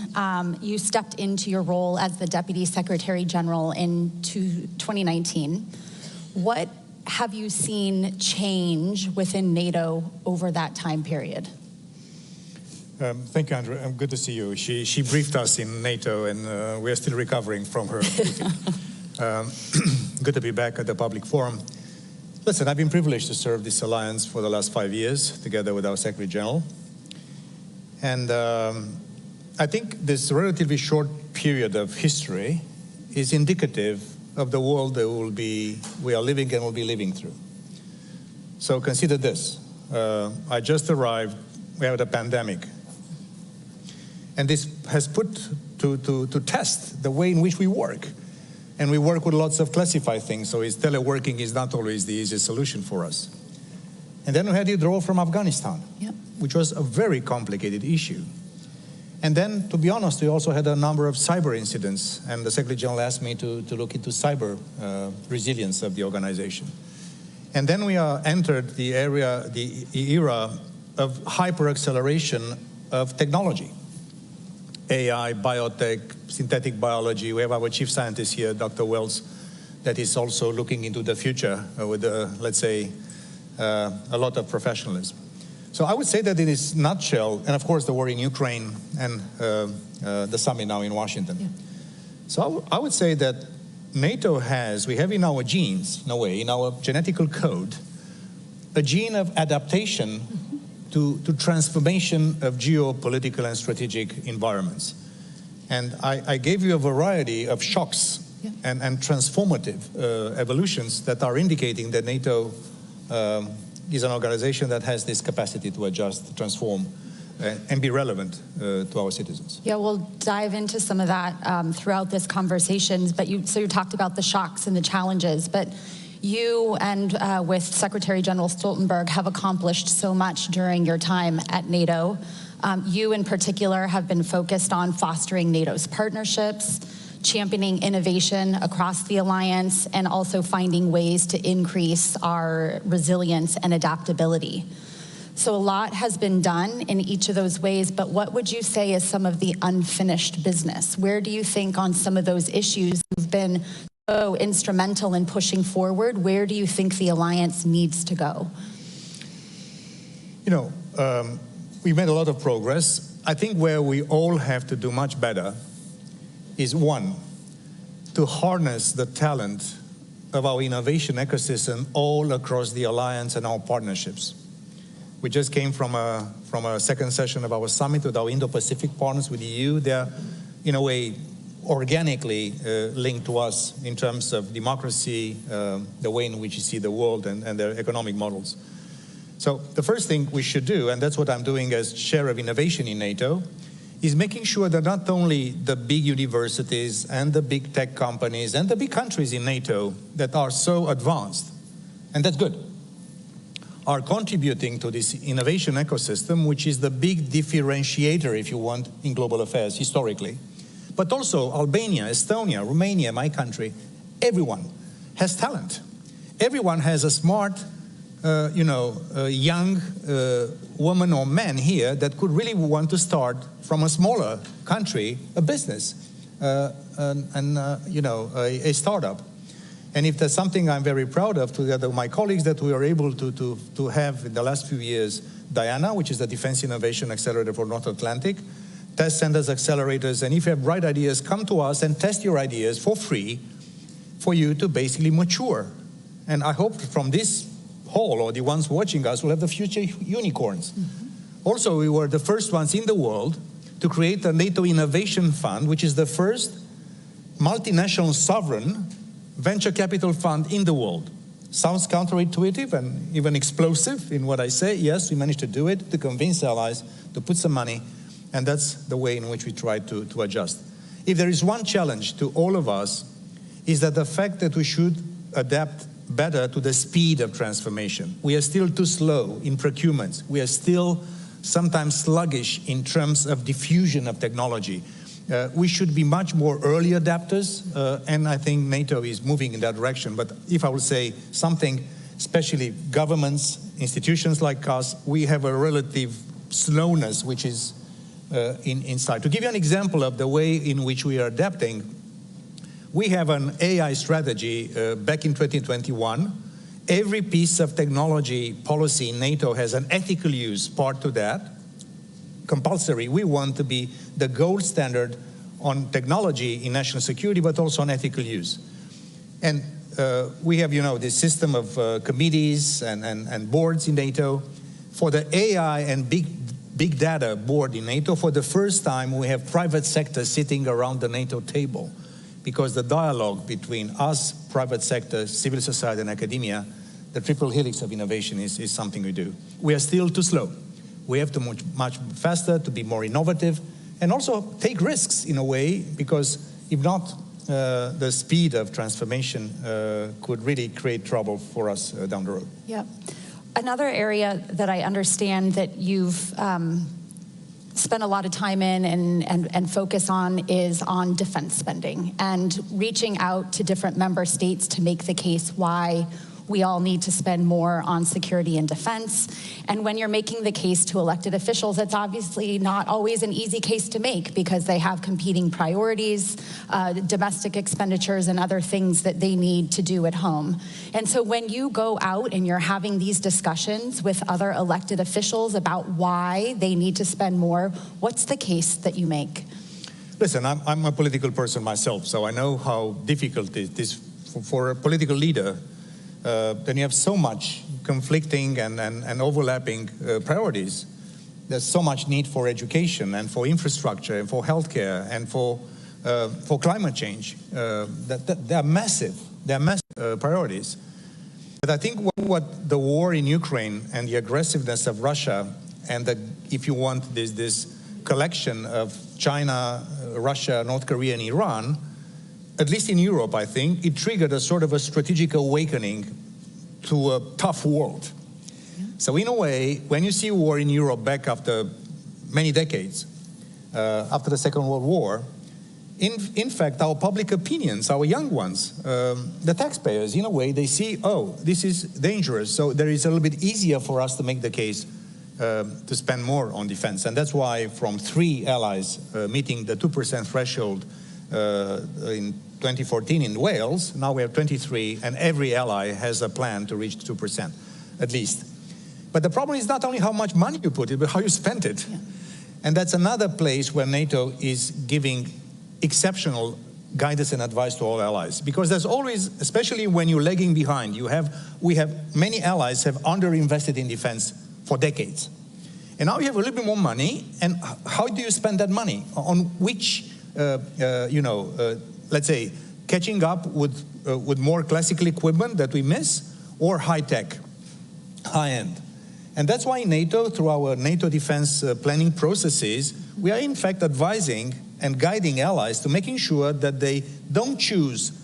It's a false dilemma, let's say, more traditional, conventional, or high-tech. It should be both together. And in a way, you're also saving taxpayers' money. That's why I'm so happy to see also here in Washington at the Chamber of Commerce so many signings of contracts among many allies, purchasing together, best return on investment, more agility. So this is something that I believe we are moving in the right direction. Let me also give you an example, especially for the young ones here in this room. So back in the 60s and the 70s, 90% of all technology used and innovation used for national security and defense was produced by governments. Department of Energy, labs, NASA, DARPA, all these kind of things. Today, 90%, the same 90% of everything we use in national defense and security is produced by the private sector.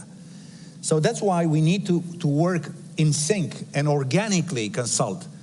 And if this pendulum that was basically going far, probably too much towards the government some decades ago, now it's going, as it should be, to the private sector, we have to find a right balance and a sense of collaboration and understanding that between economy and security there is an interdependence which is felt not only in defense, but everything we do has an economic and security aspect.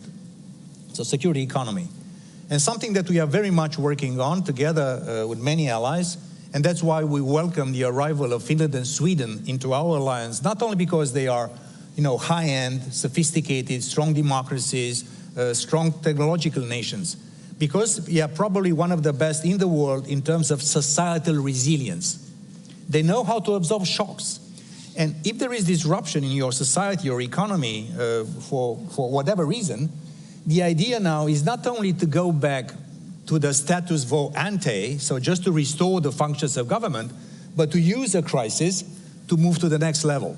So that's why societal resilience is something that we work very much, and that's why more on the resilience on a defense side and resilience on the civilian side is something that we do. Well, you raised such an important issue on this resilience because, as we talked about when I was in Brussels, there is a significant uptick in Russian efforts to undermine the alliance using these hybrid threats, and everything from the GPS jamming to the news today about an alleged assassination plot against a German defense manufacturer, blowing up the weapons depots, et cetera, et cetera. There has been a substantive uptick in what Russia is trying to do.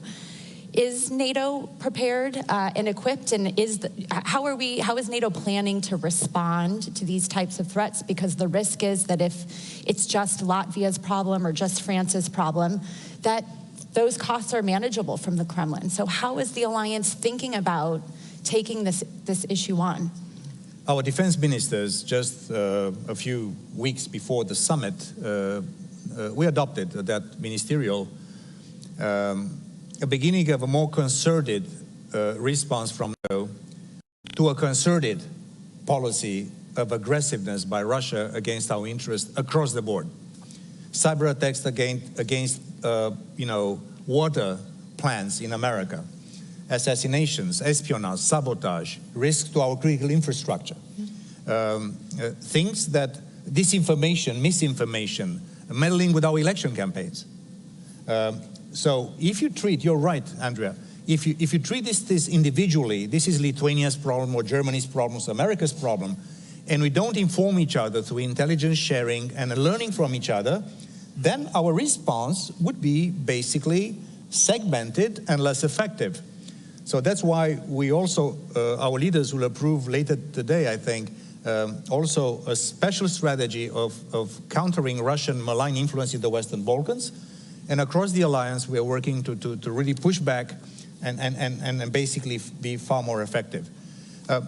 To make a very clear point here, we don't see Russia having, at least today, the capacity or the intent to attack NATO because we are a much bigger player and we are also investing much more, deterrence and defense, new plans. But in terms of everything under the Article 5 threshold, they're using everything against our interest.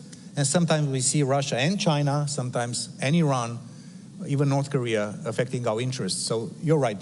On the hybrid side, on this kind of concerted efforts, we are taking collective efforts, and by the next summit in The Hague, we'll be adopting an overarching Russia policy, NATO, that will be taking into account basically as you mentioned when you visited with us, a pattern of aggressiveness by Russia against our interests, and the fact that Russia as a nation, as official ideology, as economy, as defense or foreign policy. They are basically organizing themselves for the long haul to be aggressive against the West. And also, as a political guy, when you have domestic problems, you have to invent a foreign adversary, a foe from the outside. That's propaganda manual 1.0. And they're doing just this. NATO has no aggressive intentions against Russia, a defensive alliance.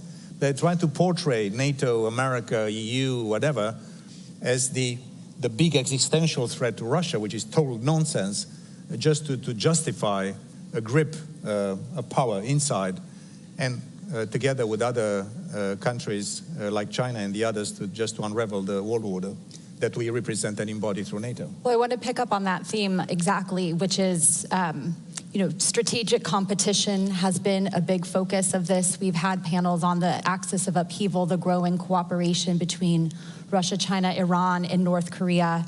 How do you think that competition and this alignment and increasing coordination among revisionist actors will shape the alliance moving forward? How is the alliance thinking about dealing with this shifting geopolitical landscape?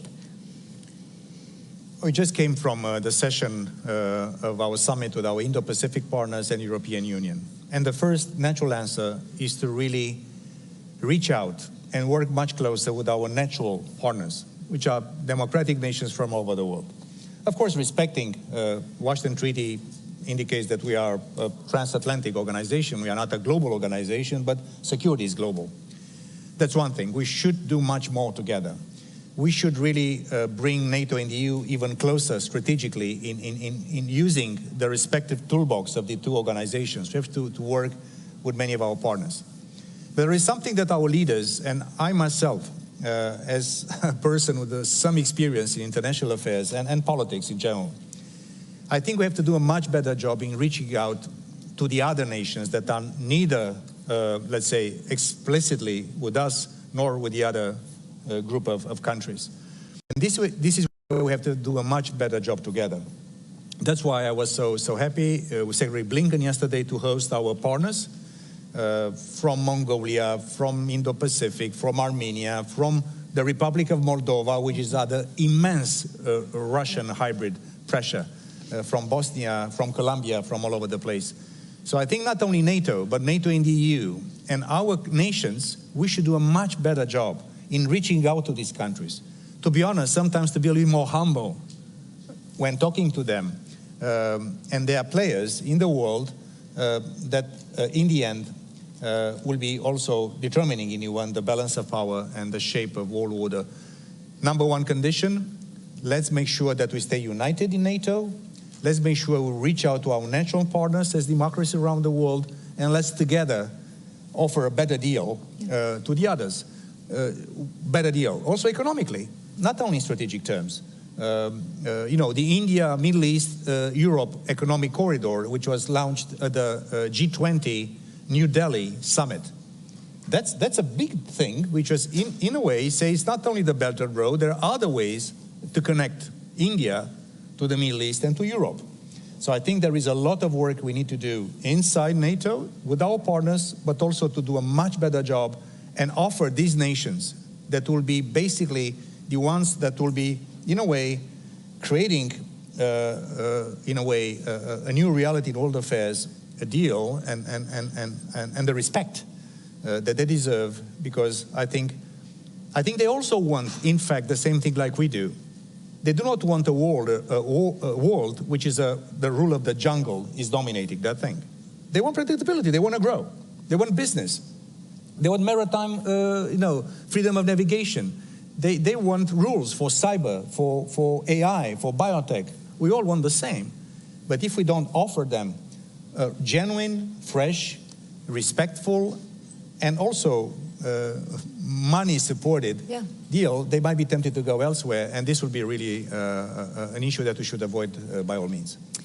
We have a teeny bit of time left, and I thought I would take then the opportunity to ask, this is a historic summit, the 75th. What are you most proud of coming out of this summit? Listen, perhaps I'm subjective all my life, my young life as a young ambassador of Romania. I tried to bring my country into NATO. And here I am after a number of years at the top of this great alliance of ours. So on a personal level, this is a matter of immense pride. On a more political and strategic nature, I would like to say that I'm so proud to see that 32 allied nations, 1 billion people, 53% of global GDP, adjusting to this difficult period of transition. The world is in flux. And if I see how quickly we're adjusting to this new reality, how we can sometimes avoid natural differences amongst allied nations, because it's not easy to keep consensus in this alliance. And I think that NATO is today, against very difficult headwinds, more united, stronger, more relevant. And if I can use a word, because please wrap up, says Joel, I would say, I can really say, like Madeleine Albright a few decades back, that NATO is today the indispensable alliance, not only for our peace and security, but also for global stability and predictability. NATO is as essential to our nations and to the world as 75 years ago, and nothing gives you more pride. And also for the young ones, this is your alliance too. This is not for Jens Stoltenberg or Mircea Joana or our leaders, you see them on the podium. This is your alliance. We are really the foundation of peace and everything you do with your lives. So if there's something I would like to have a legacy of pride and the generations to come, take the lead from us, move it forward, because this is a foundation of peace and security, democracy, and our way of life. I couldn't have been prouder to serve this great alliance than for the last 5 years. I always love a conversation that ends on a positive note, so that was perfect. Thank you so much. Thank you, everyone. Thank you. That was good. Come on. Thank you so much, Andrea. Thank you very much, Ambassador Georgiana. You're such a great speaker. Fascinating conversation, wide-ranging. I see that some of you are escaping, but it actually is a good time to stay in your seats for a very special video that we have prepared. Well, actually, not exactly we, but that NATO has prepared for the heads of states and governments that was run earlier this week at the Mellon Auditorium, where the North Atlantic Treaty was signed 75 years ago. Before we go to the video, I want to remind you that the next session will be with our partner from one of the NATO partners, President of South Korea, that will require translation, unless your Korean is very good already. And those translation devices are in the back of the room. But for right now, tune in to the special video. Yeah, please take a look. The day of days for America and her allies. Celebrations throughout the country at the end of the greatest war in history. In April 1949, 12 nations came together in Washington to sign the North Atlantic Treaty. The Russians had not demobilized. They retained overwhelmingly the largest force in Europe. From Budapest come the first pictures of the battle which has shaken the world. In Berlin, bricks, mortar, wire make up what decent people call the Wall of Shame. More Russian troops were on Czechoslovak soil than were Americans in Vietnam. It appears military forces are crossing the border. A platoon of troops deployed this morning around the main airport in Crimea. President Putin ordered atrocious acts of aggression against innocent people.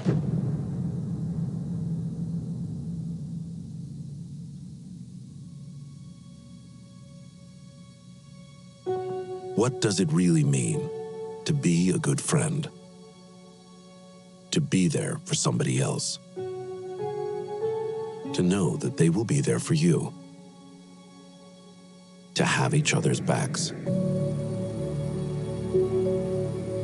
But we all know that true friendship is not that simple.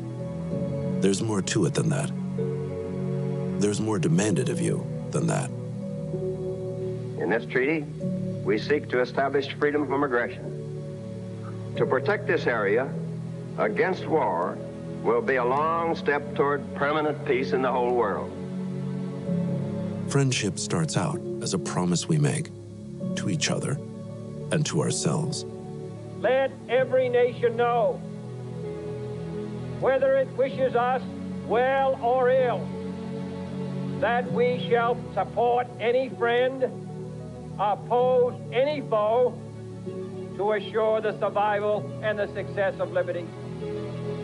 It's a pledge to take the other's interests as seriously as you take your own. We are determined to resist aggression, whatever its force, and whatever kind of force is needed to resist it. Over time, it creates an unbreakable bond, an alliance, partnerships. That alliance becomes an identity, an expression of who we are as people. Those partnerships make us all stronger. There's a moral compass at work that not only guides us, it's on display for all the world to see. Mr. Gorbachev, tear down this wall. The dangers of acting are far outweighed by the dangers of not acting. Dangers to defenseless people and to our national interests. NATO is a defense alliance. NATO has no intention of attacking anybody. The capabilities for defense. In an uncertain and chaotic world, it removes a measure of doubt and offers us the chance to help shape our own destiny.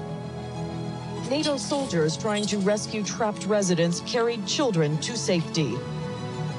Like a stone that skips across the water, a good friendship creates a ripple through space and time. It touches everyone we know and everyone who will ever know us.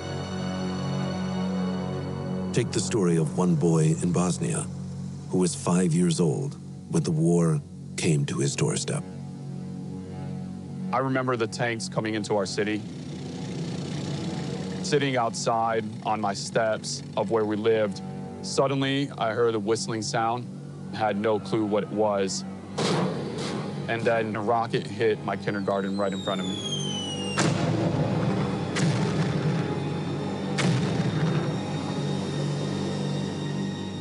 Byro Bazaiko also remembers the day the Allied forces helped liberate his city and returned his father from a concentration camp. I'll never forget the night that my dad finally came home. I remember waking up and not recognizing the man in front of me. I could see every bone in his body. Without the presence of NATO, I don't know if I would be here today, yet alone my entire family. The memories of his childhood would be a defining moment of his life. I felt like I always had a calling for service. I remember getting to go to Afghanistan and Iraq. And every time that I would see a child living in that danger, I couldn't help but see myself. There's a lot of bad people out there that are willing to do evil and unimaginable things, and the world needs good people to be able to step up and stop that. This alliance is not just about military action under the terms of a decades-old treaty. This is a constantly evolving dialogue about the dangers in the world today. The defense of freedom is not the work of a day or a year. It's the calling of our lifetime. When others do better, we do better as well.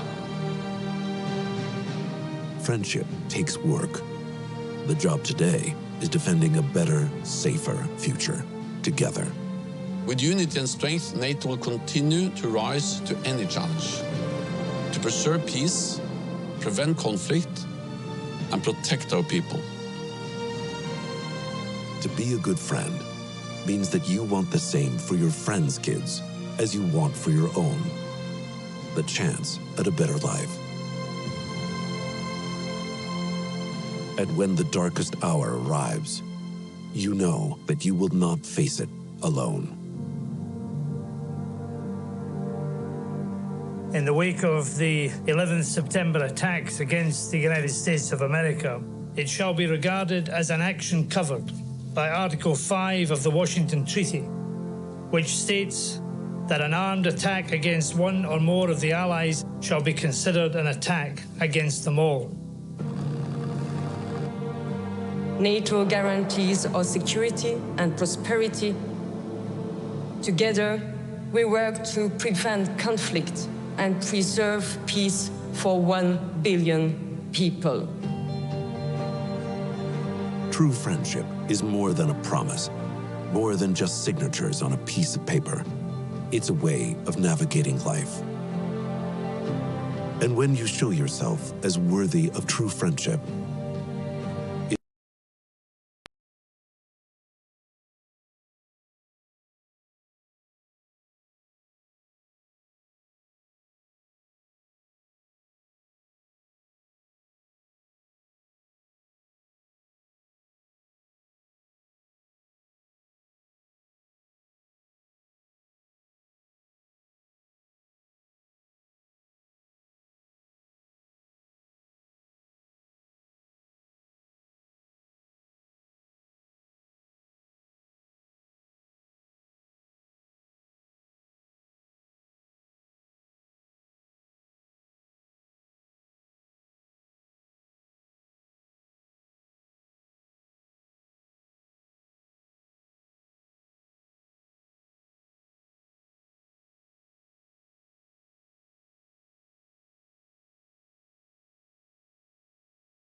President Yoon's efforts to transform Korea into a global pivotal state include significant assistance to Ukraine, expanded global aid, deepened engagement with the global South, including through the recently completed Korea-Africa Summit, which followed on last year's Korea-Pacific Island Forum, and deepened engagement with NATO as one of NATO's Asia-Pacific 4 partners.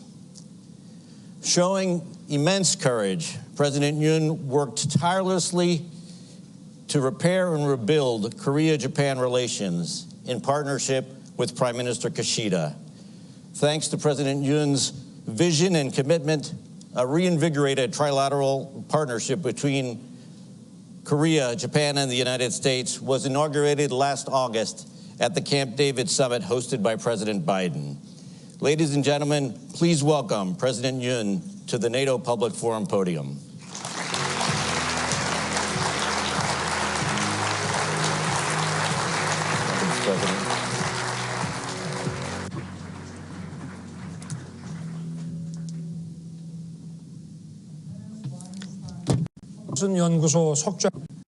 Dr. Kenneth Weinstein, President Emeritus of Hudson Institute, and distinguished guests, good afternoon. It's a great pleasure to be here in Washington, D.C., where NATO was founded 75 years ago.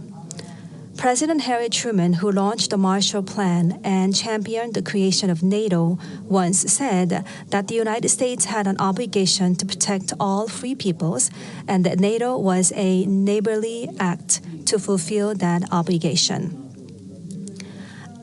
After 2 world wars that inflicted immeasurable pain and suffering upon mankind, NATO was established with a solemn promise that such tragedy would never be repeated.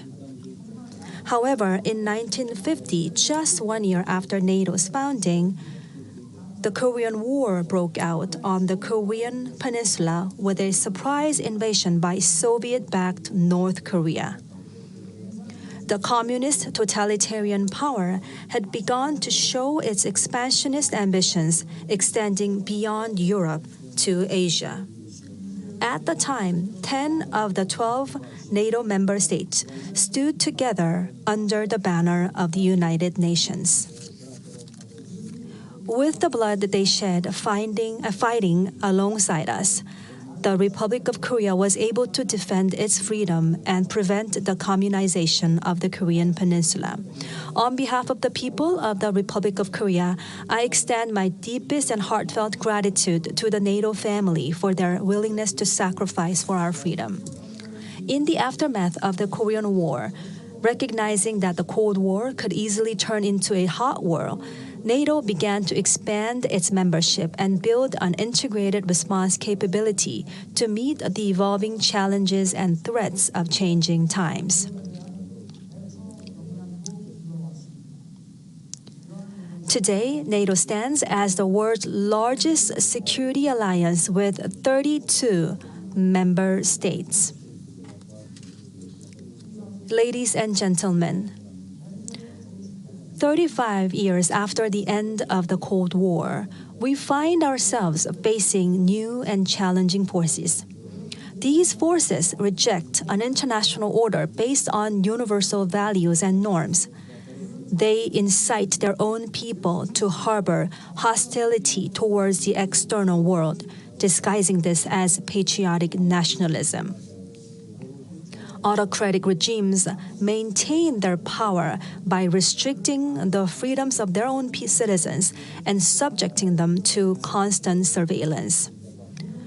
The collusion of those who advocate for altering the status quo through force directly challenges the peace and prosperity established by the free world. At this moment, the security of both Europe and Asia is simultaneously under threat. This is why IP4 countries have attended the NATO summit for the 3rd consecutive year. It is said that freedom is never given for free. The only way to block and thwart the attempts to change the status quo through coercion is for our allies and friends to stand together and united in overwhelming strength. It must be also made very clear that any reckless challenge will not only lead to failure, but also result in greater suffering on their part. Ladies and gentlemen, with the support of the free world, the Republic of Korea has miraculously risen from the ashes of war, achieving growth and prosperity through liberal democracy and market economy. Today, we proudly stand as a prominent member of the free world. Guided by the Indo-Pacific strategy which is anchored in the three visions of freedom, peace, and prosperity, and the three cooperation principles, which are inclusiveness, trust, and reciprocity, the Republic of Korea will stand firmly with its allies and friends to uphold peace and prosperity in both the Indo-Pacific and Atlantic regions. The 74-year-old UN command, with the participation of countries in the Indo-Pacific region and Europe, bolstered by a strengthened US-ROK alliance, stands as a robust foundation for neutralizing the North Korean nuclear and missile threats and safeguarding peace on the Korean Peninsula and throughout the region.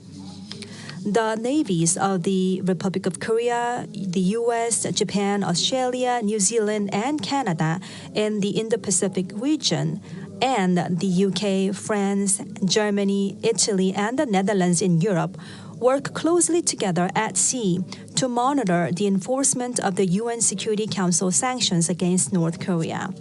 The war in Ukraine and the Russian cooperation with North Korea have actually further strengthened the Republic of Korea and NATO's cooperation. The Republic of Korea will continue to neutralize and block the illegal military and economic cooperation between Russia and North Korea through the ROK-US alliance, trilateral collaboration between and with the US and Japan, and close coordination with NATO members. We will also continue to provide comprehensive support for the end of the war in Ukraine and peace and reconstruction of Ukraine. Through the ITTP, or the Individually Tailored Partnership Program signed with NATO in Vilnius last year, Korea commits to addressing complex security threats of cyber, information, and psychological warfare and AI digital, while actively pursuing flagship projects with our IP4 partners. Ladies and gentlemen, the Republic of Korea will continue to act responsibly for a free, peaceful, and prosperous Indo-Pacific and beyond.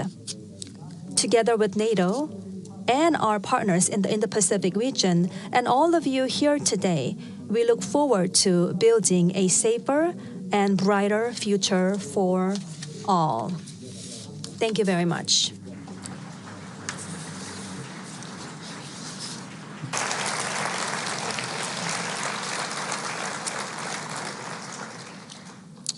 Well, thank you, Mr. President, for those characteristically frank, insightful, and stirring remarks. Now, you mentioned you just came from the IP4 summit. North Korea's alignment with Russia is of growing concern here in Washington, in Seoul, Tokyo, and in Europe. How do you see this alignment affecting Ukraine? To what extent will Russia and the DPRK cooperate militarily and economically?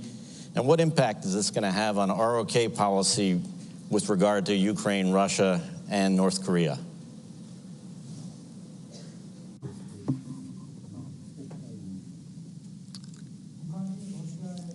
Thank you for that question. The missiles and the artillery shells that North Korea is supplying to Russia will prolong the war in Ukraine. And Russia's potential military technology and economic assistance to North Korea in return threatens peace on the Korean Peninsula and in the Northeast Asian region as well. Yesterday and today, NATO allies and our partners together expressed their strong concerns over the growing Russian-North Korean alignment. Russia's cooperation with North Korea over the war in Ukraine appears to be a collusion of convenience driven by their own pressing needs.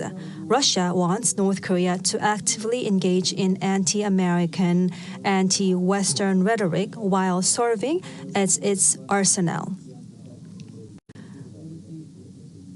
North Korea hopes that Russia will provide it with advanced military technology and energy resources, and also help them weaken the monitoring of the UN Security Council sanctions. The South Korean government will continue to strengthen the US-ROK alliance and also U.S.-Japan cooperation, U.S.-Japan-Korea cooperation and partnership with NATO to thwart and neutralize illicit Russian, North Korean military and economic cooperation. We will also closely analyze the potential impact of Russian, North Korean cooperation on the security of our country and international peace, and we will take steps to devise corresponding countermeasures. With NATO, we will enhance information sharing on North Korean weapons that have been deployed on the battlefields in Ukraine. Now, to support Ukraine, which we will continue to do so, we already have the comprehensive assistance package that we're already providing to Ukraine. We will continue to expand that package, working closely with our NATO allies and IP4 countries in this process.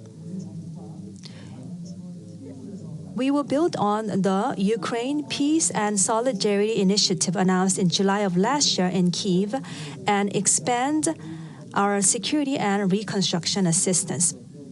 Great. Thank you, Mr. President.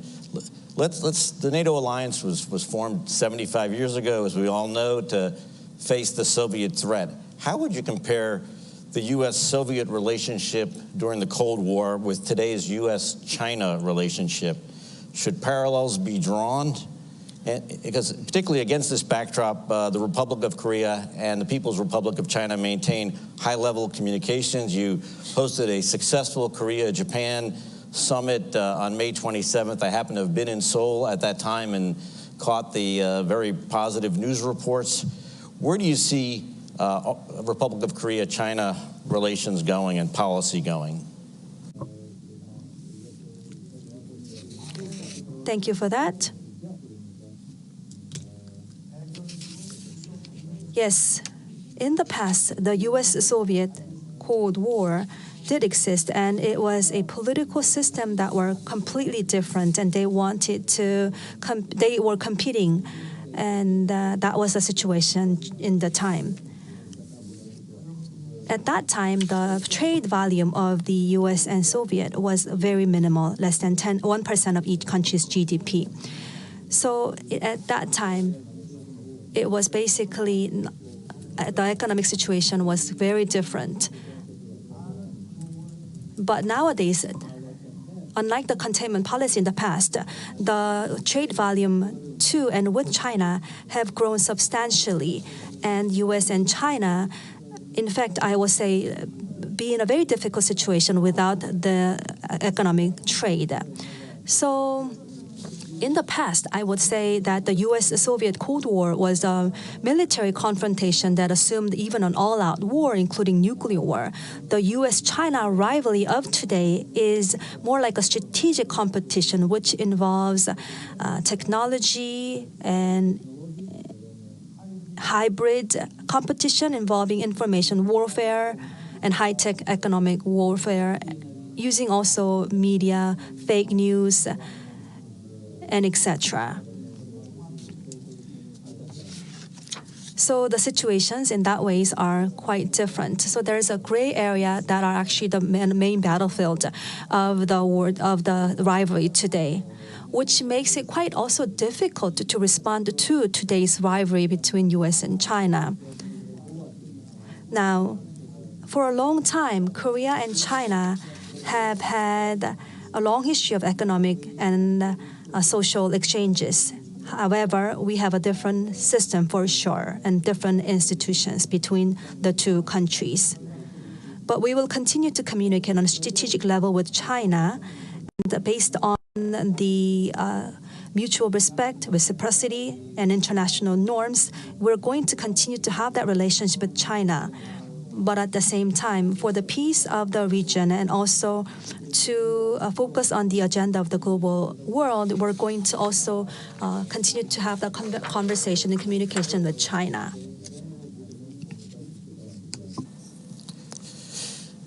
Thank you, Mr. President. Let me turn to the last question, where we have seen fissures in the global geoeconomic situation during the COVID pandemic and also during Russia's invasion of Ukraine. What role can the Republic of Korea play in encouraging economic prosperity and cooperation in the Indo-Pacific? How can Korea's Indo-Pacific strategy help build a more stable and resilient supply chain? And what are the implications of all this for the Euro-Atlantic? The Indo-Pacific region is an economically advanced region, and there's also the mid-economic region, and also emerging nations are included in the Indo-Pacific region. So there are different levels of economic development in that region. So to drive the economic development of the region as a whole, we need to make sure that we encompass all different levels of economic status. And because Korea had such a compact and successful economic growth over such a short period of time, we can share our own experiences with those countries in the Pacific region. And we are strong in manufacturing industries in Korea, as you all know, and we have amazing talents with great technological prowess. So our prowess is once again in manufacturing and also human resources. We can actually have a very practical collaboration within the Pacific countries. As for the resilience in supply chain, multilateral platforms are very critical, and we will do our best to be a leading role in the expanding multilateral platforms. In fact, MSP, which stands for the Minerals Security Partnerships, and also IPEF, Indo-Pacific Economic Frameworks, we could use those kind of platforms to really strengthen the resilience of the supply chain globally. In fact, we're the chair of the APEC next year, and we can utilize also this kind of platform to lead regional discussions on trade and investment of the Indo-Pacific regions. Again, this could be a great opportunity for trade, investment, innovation, and digital economy. We can share our experiences to the countries of Indo-Pacific region. That's what we will do. Well, thank you, Mr. President. It's been a real privilege to be here with you, and I'm sure that the NATO Public Forum feels the same way. We wish you the best of luck in future endeavors, and thank you for your leadership.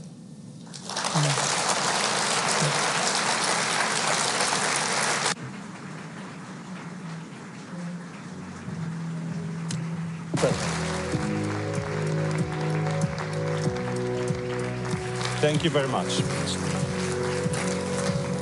Thank you, Mr. President. Thank you, Ken, for this fascinating conversation that helped us to really see the scope of NATO's partnerships. And we are now about to turn to another key partnership between NATO and the EU. And for this conversation, please help me welcome to the stage my big boss, President of the German Marshall Fund of the United States, Heather Conley. Heather, the stage is yours.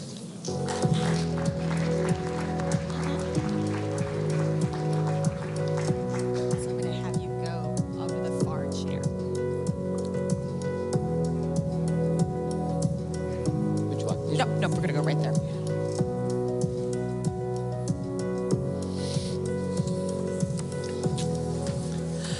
Well, good afternoon. It is my great privilege and honor to welcome the High Representative for Foreign Affairs and Security Policy of the European Union, Vice President Commissioner Josep Borrell. Thank you for joining us. Yes, please give your warm applause. Thank you. Thank you. High Representative, what an extraordinary moment for the EU to be part of NATO's 75th anniversary and summit.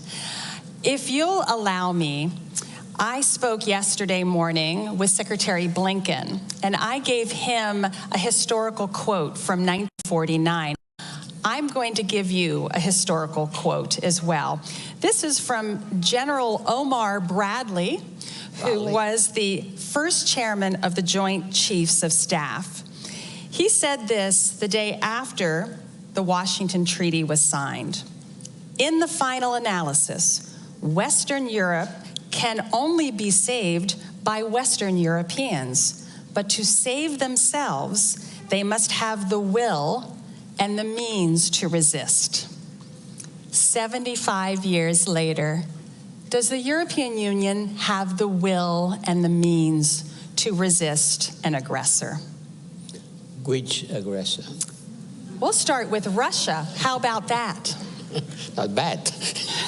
We'll start with Russia, of course. Look, since the Euro crisis and the end of the Cold War, beginning of the 20th, this century, the Europeans, we have gone through a silent process of disarmament. Silent but continuous, because it was not war in the horizon. And we had you, the US, to protect us, NATO. So why to spend on ammunition, which is not very popular, when you can spend on increasing pensions or social security? Until 2014, then Russia took Crimea. It was our first wake up. And then the war against Ukraine directly by invading the country.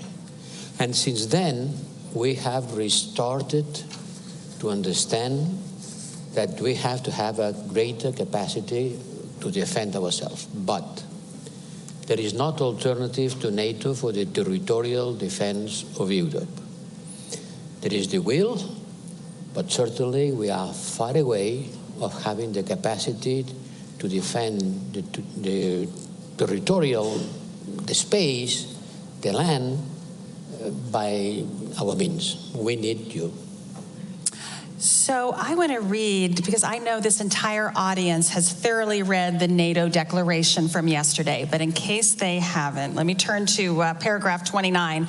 The European Union remains a unique and essential partner for NATO. Practical cooperation has been strengthened and expanded on space, cyber, climate, and defense, as well as emerging and disruptive technologies. That is quite a list of things that NATO is turning to the European Union. Is there a priority for you in that list? Don't forget that almost all members of the European Union are members of NATO. So when you say NATO is turning to the European Union, in fact, the European Union is inside NATO, because my member states are part of NATO, and some of them making an important contribution. But the war itself has changed. Today is not just about tanks invading a territory, it's people invading your mind. It's colonizing your spirit. It's disinformation. It's cutting the cyber systems in order to paralyze you without sending a single bullet. The new forms of war requires a different kind of answer. And on that, we are certainly very much engaged. And I can say that we are quite good on cyber defense. We are quite good on fighting disinformation. You cannot imagine how important is disinformation. People are suffering attacks on their mind, trying to resist things that false, but looks true. Then how do you resist against that? You need a different kind of army. You need people watching the networks. You need people explaining things the way they are, counter-programming, giving right information to people, trying to avoid interference on the electoral process.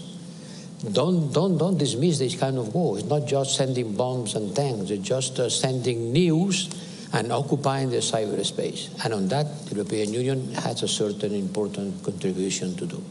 Really, the mind is the battlefield, certainly the citizens. It's not only the cyberspace, the deep sea, it's also the mind of the people. You see, when you go to some African countries and you see people supporting Putin, supporting what Putin is doing in Donbass, saying Putin has saved Donbass, now he will come to Africa and save us. What kind of intellectual process is behind this kind of attitude? Well, a lot of people invading the networks, a lot of people disseminating lies, a lot of people colonizing the minds of the others. Absolutely. You gave an interview earlier this week where you said the future of Europe's security will be determined in Ukraine. It's true. And I think while all of us understood that this was a very geopolitical EU for this term, perhaps its most important geopolitical act was beginning accession talks with Ukraine. But the EU is doing much more. Obviously, defense industrial capacity is essential. Help us understand how the EU as a defense actor is working towards increased industrial production. In Europe or in Ukraine? Well, both. Both. Both are going to be essential. Well, in 1 year, we have doubled our capacity to produce ammunition. When the war started, we took a dramatic decision, which was to supply arms to a country at war. And believe me, it was not so easy. 2 weeks before the starting of the war, I was in Donbass. I was visiting Donbass.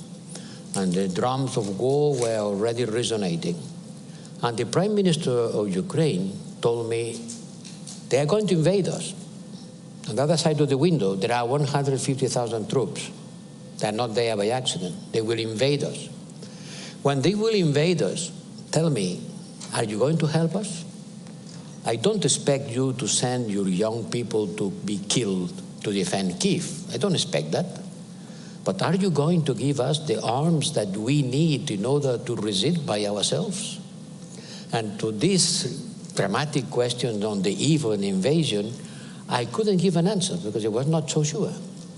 But later, the European Union took the decision of, yes, we are going to send you arms.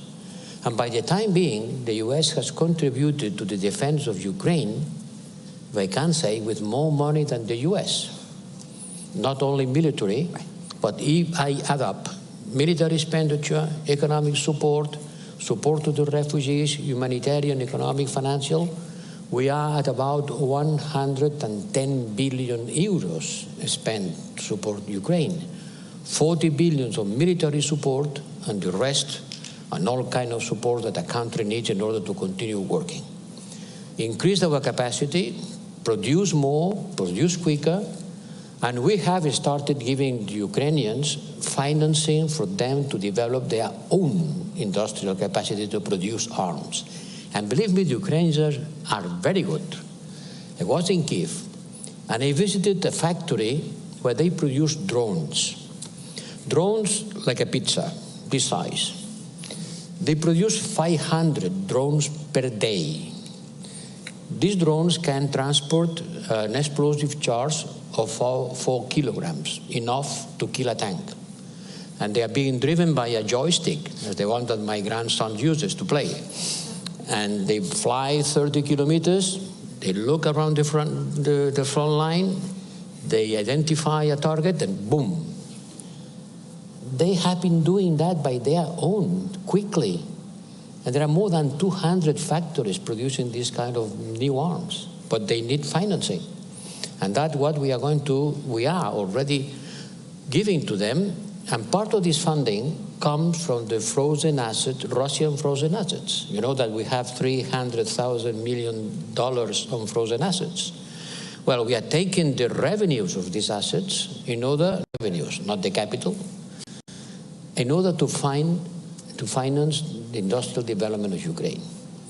This, I think, is very important because the war will not stop tomorrow, unhappily. So they need to be prepared on the medium term in order to have the capacity that they didn't have at the beginning, neither us. So we are increasing our capacity and supplying them with financial and technological capacity to increase there. But they are very good on doing that by their own. If you go to Kyiv, ask them to show where they are producing the arms of tomorrow. And you see young engineers and young people working on the production lines. And thanks to that, they have been able to resist. No, it's quite remarkable what the Ukrainian defense industry is producing, and hopefully Europe can produce additional weapons because to fulfill NATO's regional defense plans, the capacity needs are great. You need capacity for everything. Let me make some arithmetic. On the new development plan that NATO is cooking, NATO needs to mobilize, to be ready to mobilize about 300,000 new troops coming from the member states of the European Union. 300,000. Today, our armies, 27 different armies, we have about 1.5 million troops. But only about 10% of them are operational. Let's say 150,000. In order to mobilize 300,000 more, it means that you have to multiply by 2, double your capacity. But these people need to be armed, need to be trained. They don't send people to the front line empty hands. Can you imagine the amount of resources that we need in order to reach this level of preparedness? This is a target for the industry. We have to mobilize our capacity. We have it, just it needs to be mobilized. And to try to do that, not in a fragmented manner. You have a Pentagon. You are a state. You have an industrial sector that doesn't make a difference if it is in Pennsylvania or in Miami or in Alaska. They're Americans. And there is someone who is taking the lead and organizing the buying of arms for a single army. Now imagine 27 different armies with 27 different industrial sectors, with 27 different national interests. Fragmentation, division, it's a big problem for us. So we have to overcome this difficulty and to do that together. How do you overcome it? Well, by incentivizing, by saying, if you go together, you will have a premium. Instead of having 25 different types of tanks, let's look for 2 or 3 in order to concentrate the capacity and avoid having dispersion with all the logistic costs that it represents. This means having financial resources in order to implement a policy which is not to substitute the 27 different armies, but to build interoperability among the different armies, to avoid pitfalls, to avoid duplications. Maybe we have too many of the same asset, and we don't have another kind of asset, which is critical. This is a kind of a puzzle. How do we go from 27 completely different and isolated to still 27, but sharing resources, being able to work together, mobilize troops and capacities, to make that an ammunition used by the German army can be used exactly for another European army. This is something that allies logistics, technology, organization, to overcome the national differences. The purpose is not to build the European army. It's utopical, it's not going to happen tomorrow. But to make our armies to be able to work together, sharing capacities, being interoperable, and being ready to mobilize resources all together at a certain moment. Not to substitute NATO, there is not alternative to NATO, I want to repeat this idea. But in order to make NATO stronger, if the European Union is stronger, if the member states of the European Union are stronger, certainly NATO will be stronger. So what you are describing is a European defense in NATO. That's what you're describing. You can call like this an European pillar inside NATO, being able to make NATO stronger and at the same time being able to face our challenges when NATO will not be mobilized, because NATO will not solve all the problems that we have. I don't see NATO going to the Sahel, for example. I don't see NATO going to Sub-Saharan Africa. Why not? Because it's not the scenario for which NATO was imagined, no? And we have a lot of problems there. We have a lot of problems, security problems linked with migration, linked with the military coup d'etat, has destabilized all these kind of regions. So the Europeans should be able to face by their own capacity, their own problems, and to make a stronger contribution to the common defense. Mr. Borrell, one last minute. I know we're going over time.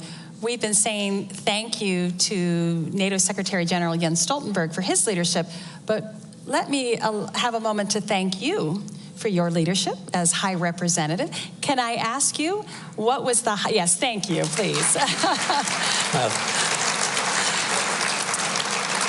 But I'm going to stick a question in there. What was your highlight, what was your low light of your tenure? In 1 minute or less. The highlight, your most favorite moment as High Representative, and maybe your lowest point as High Representative. I have to ask. Well, that's a hard one. No, I remember very well. The highest moment was a Sunday afternoon. I was in my house in Madrid, 1 week after the invasion of Ukraine, when by phone I start talking with all the colleagues and to tell them, why don't we use the European Peace Facility to supply arms to Ukraine? Oh, we have never done such a thing. Well, that's the moment to do it. And we agreed in a couple of hours that we could use this money in order to supply arms to a country at war, something that has never happened before.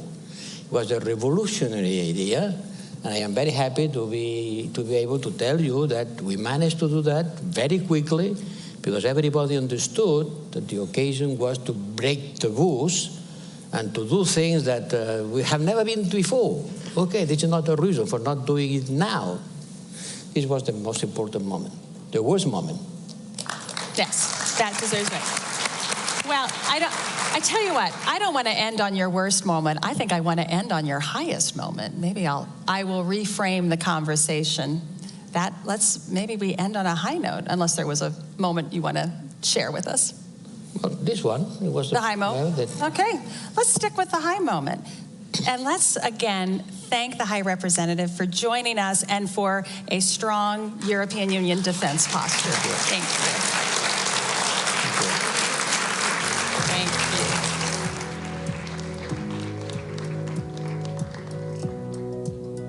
Thank you very much, Heather. Thank you, Vice President Borrell. This conversation clearly showed us how European Union and NATO work hand in hand. We finished with European Peace Facility. For those Americans who don't know what it is, look it up, revolutionary instruments. And it really made a big difference for European support for Ukraine. So for our online audience, please join the conversation with Congressman Connolly, led by my colleague, Christine Berzina of German Marshall Fund, and another conversation with Javier Colomina, Deputy Assistant Secretary General for Political Affairs at NATO. And for all of you here, feel free to get caffeine, lots of coffee, lots of tea. We have one last piece of the NATO Public Forum with a surprise visitor at the very end that at some point we'll be able to tell you who it is. And for now, enjoy a coffee break and see you in half an hour.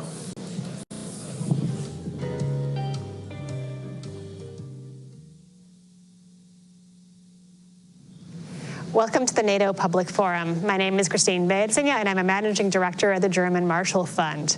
We're here today with Representative Gerry Conley, Congressman and President of the NATO Parliamentary Assembly, to talk about why NATO matters beyond the NAC table and for very important voices across the alliance.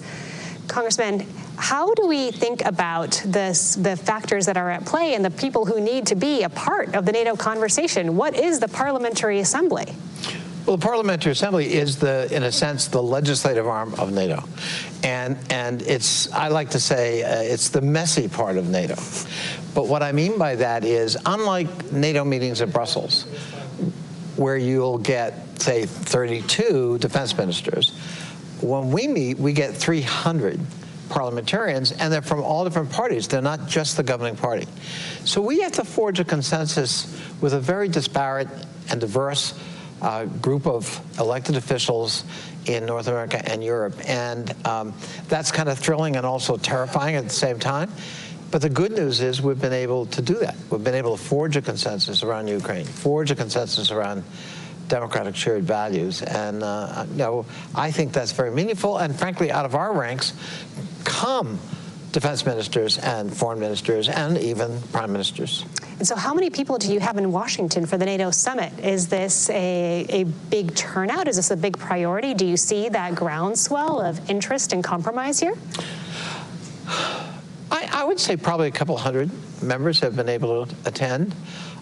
We had really good attendance in several of our meetings. We had the summit of the speakers of all 32 parliaments who are members of NATO, and I don't think we've ever done that before. And that was really something special. We hosted in the House of Representatives.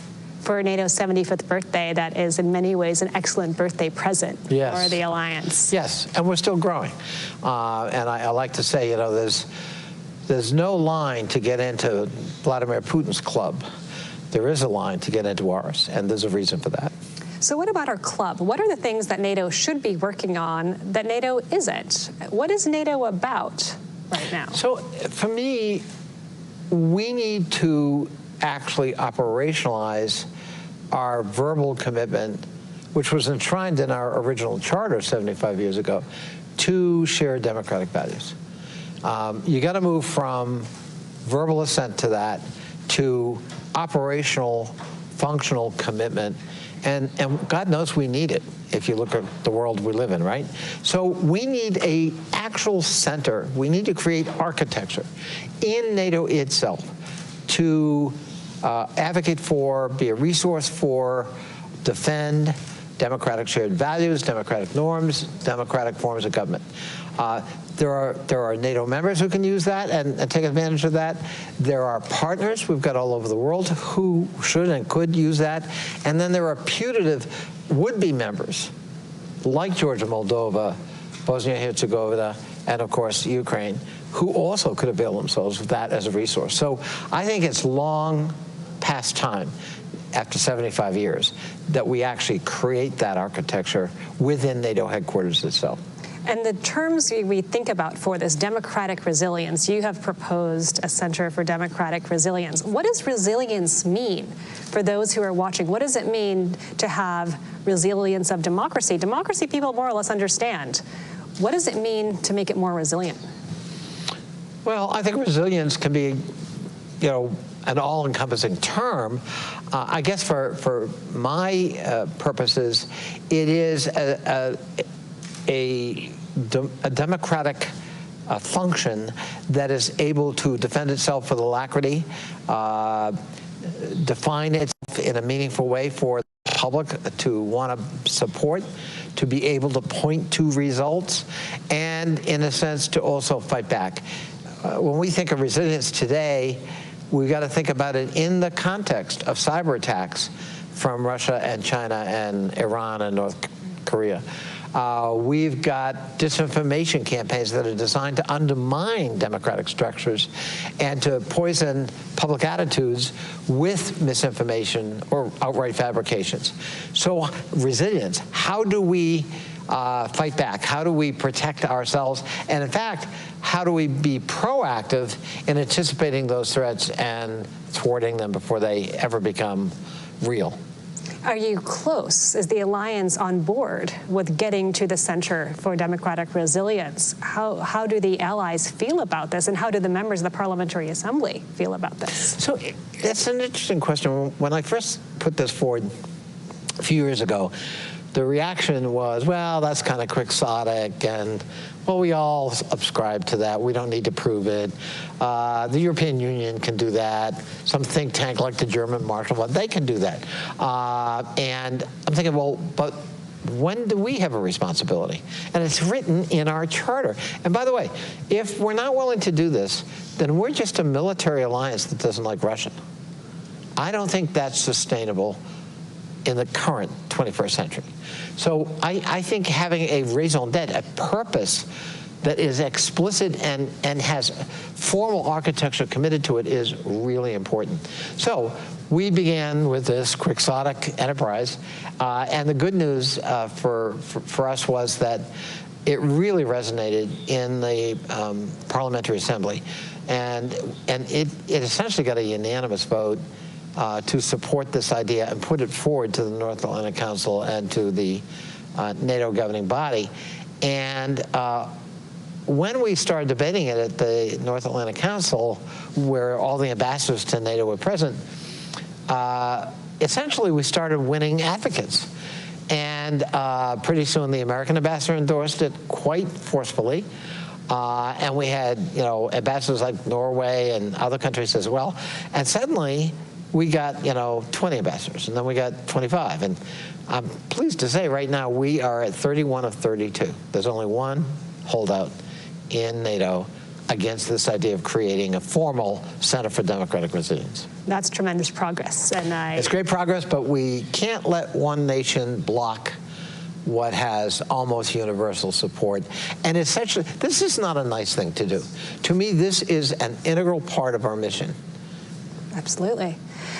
Other things in the mission. We're here in Washington, and Ukraine is on a lot of people's minds with the attacks in Kiev earlier this week, attacks on the Children's Hospital. Why is Ukraine so important? Why is it important for you? Why is it important for the alliance? And how do parliamentarians broadly feel about this? So to me, this is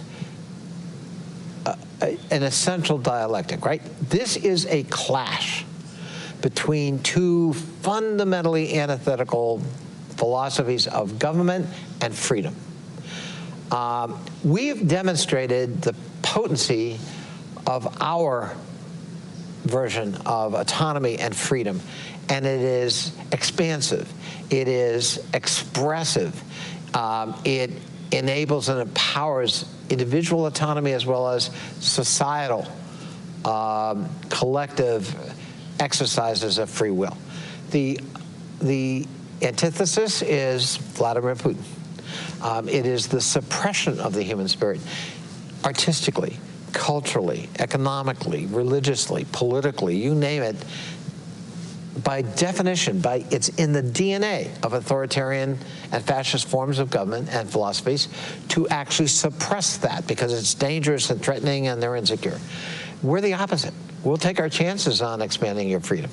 And so being guardians of that philosophy and that form of government, which I believe is on the ascendancy, not on the decline, makes the stakes in this battle in Ukraine very high. It's so much more than a battle about sovereignty, though it is that. And it's so much more than a battle about territorial expansion or retention, though it is that. It is about this clash, this fundamental clash between two very different philosophies of, I think, human nature but certainly governance and societal structures that allow for you and me to flourish or not. And so I think the stakes are very high, and NATO absolutely has to be in this effort and this endeavor. And the good news is I think we've acquitted ourselves pretty well. And combined with the courage of the Ukrainian people and their resilience and our supply and equipment and solidarity, the Russians have been thrown back on their heels. And they're not 10 feet tall, after all. They're about 3.5 feet tall. Thank you for that explanation. I think what you are showing us is the societal view, the parliamentary view, NATO not only being about what air defense systems NATO has, as important as that is, but NATO being about the values it represents, the commitments we make to each other, and how we make sure that Ukraine can grow into part of that. That's right. In the future is really remarkable. And thank you for putting attention on that. It feels like the 32 at the table need to make sure the air defense piece works. That's right. But I think having you and the Parliamentary Assembly think about, well, what it really means and what are we fighting for at the end of the day is so tremendously important. Absolutely. And I'll tell you, the diversity, including especially among new members, of both our Parliamentary Assembly and NATO itself. So you don't have to explain to the Baltic republics what the threat is from Russia, or Romania, or some of the other former Soviet satellites. They don't need any explanation of the nature of the threat, nor are they going to rationalize it away. And unfortunately, it took this war to help many of our allies stop their magical thinking about Russia and Putin. He is a depraved sociopath, and you just saw it this week with a children's hospital. And so we're moving in the right direction. And thank you for pushing and making sure that there are voices from across the alliance that can keep pushing that. Absolutely. And thank you all for listening. We're having more programming from the NATO Public Forum, and of course, your voices and your interest, much as the parliamentary assemblies and everyone who is a part of NATO, is profoundly important.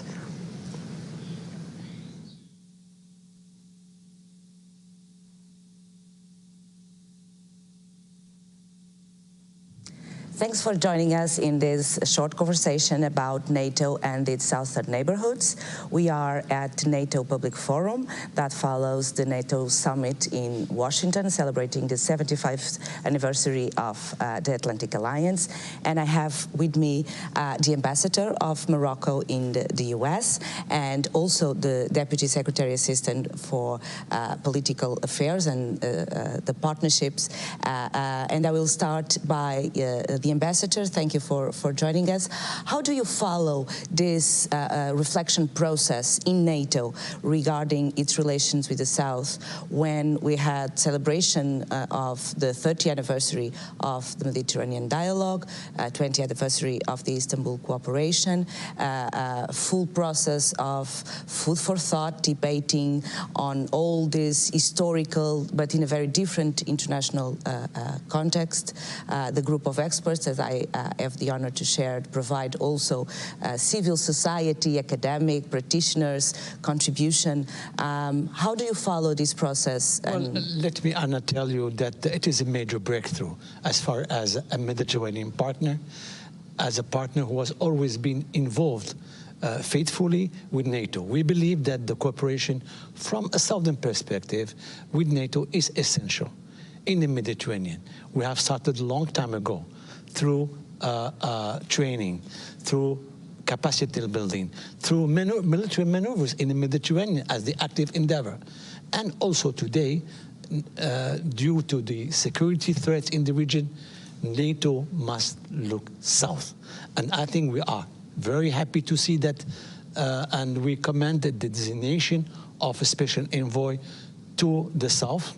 Let me speak about the Mediterranean, because we believe that some coherence should be respected as far as other instruments in the region, as far as the European EU neighborhood policy, and what Morocco, for example, is doing today, and other partners in Africa, because today we need to build up a corridor between north and south.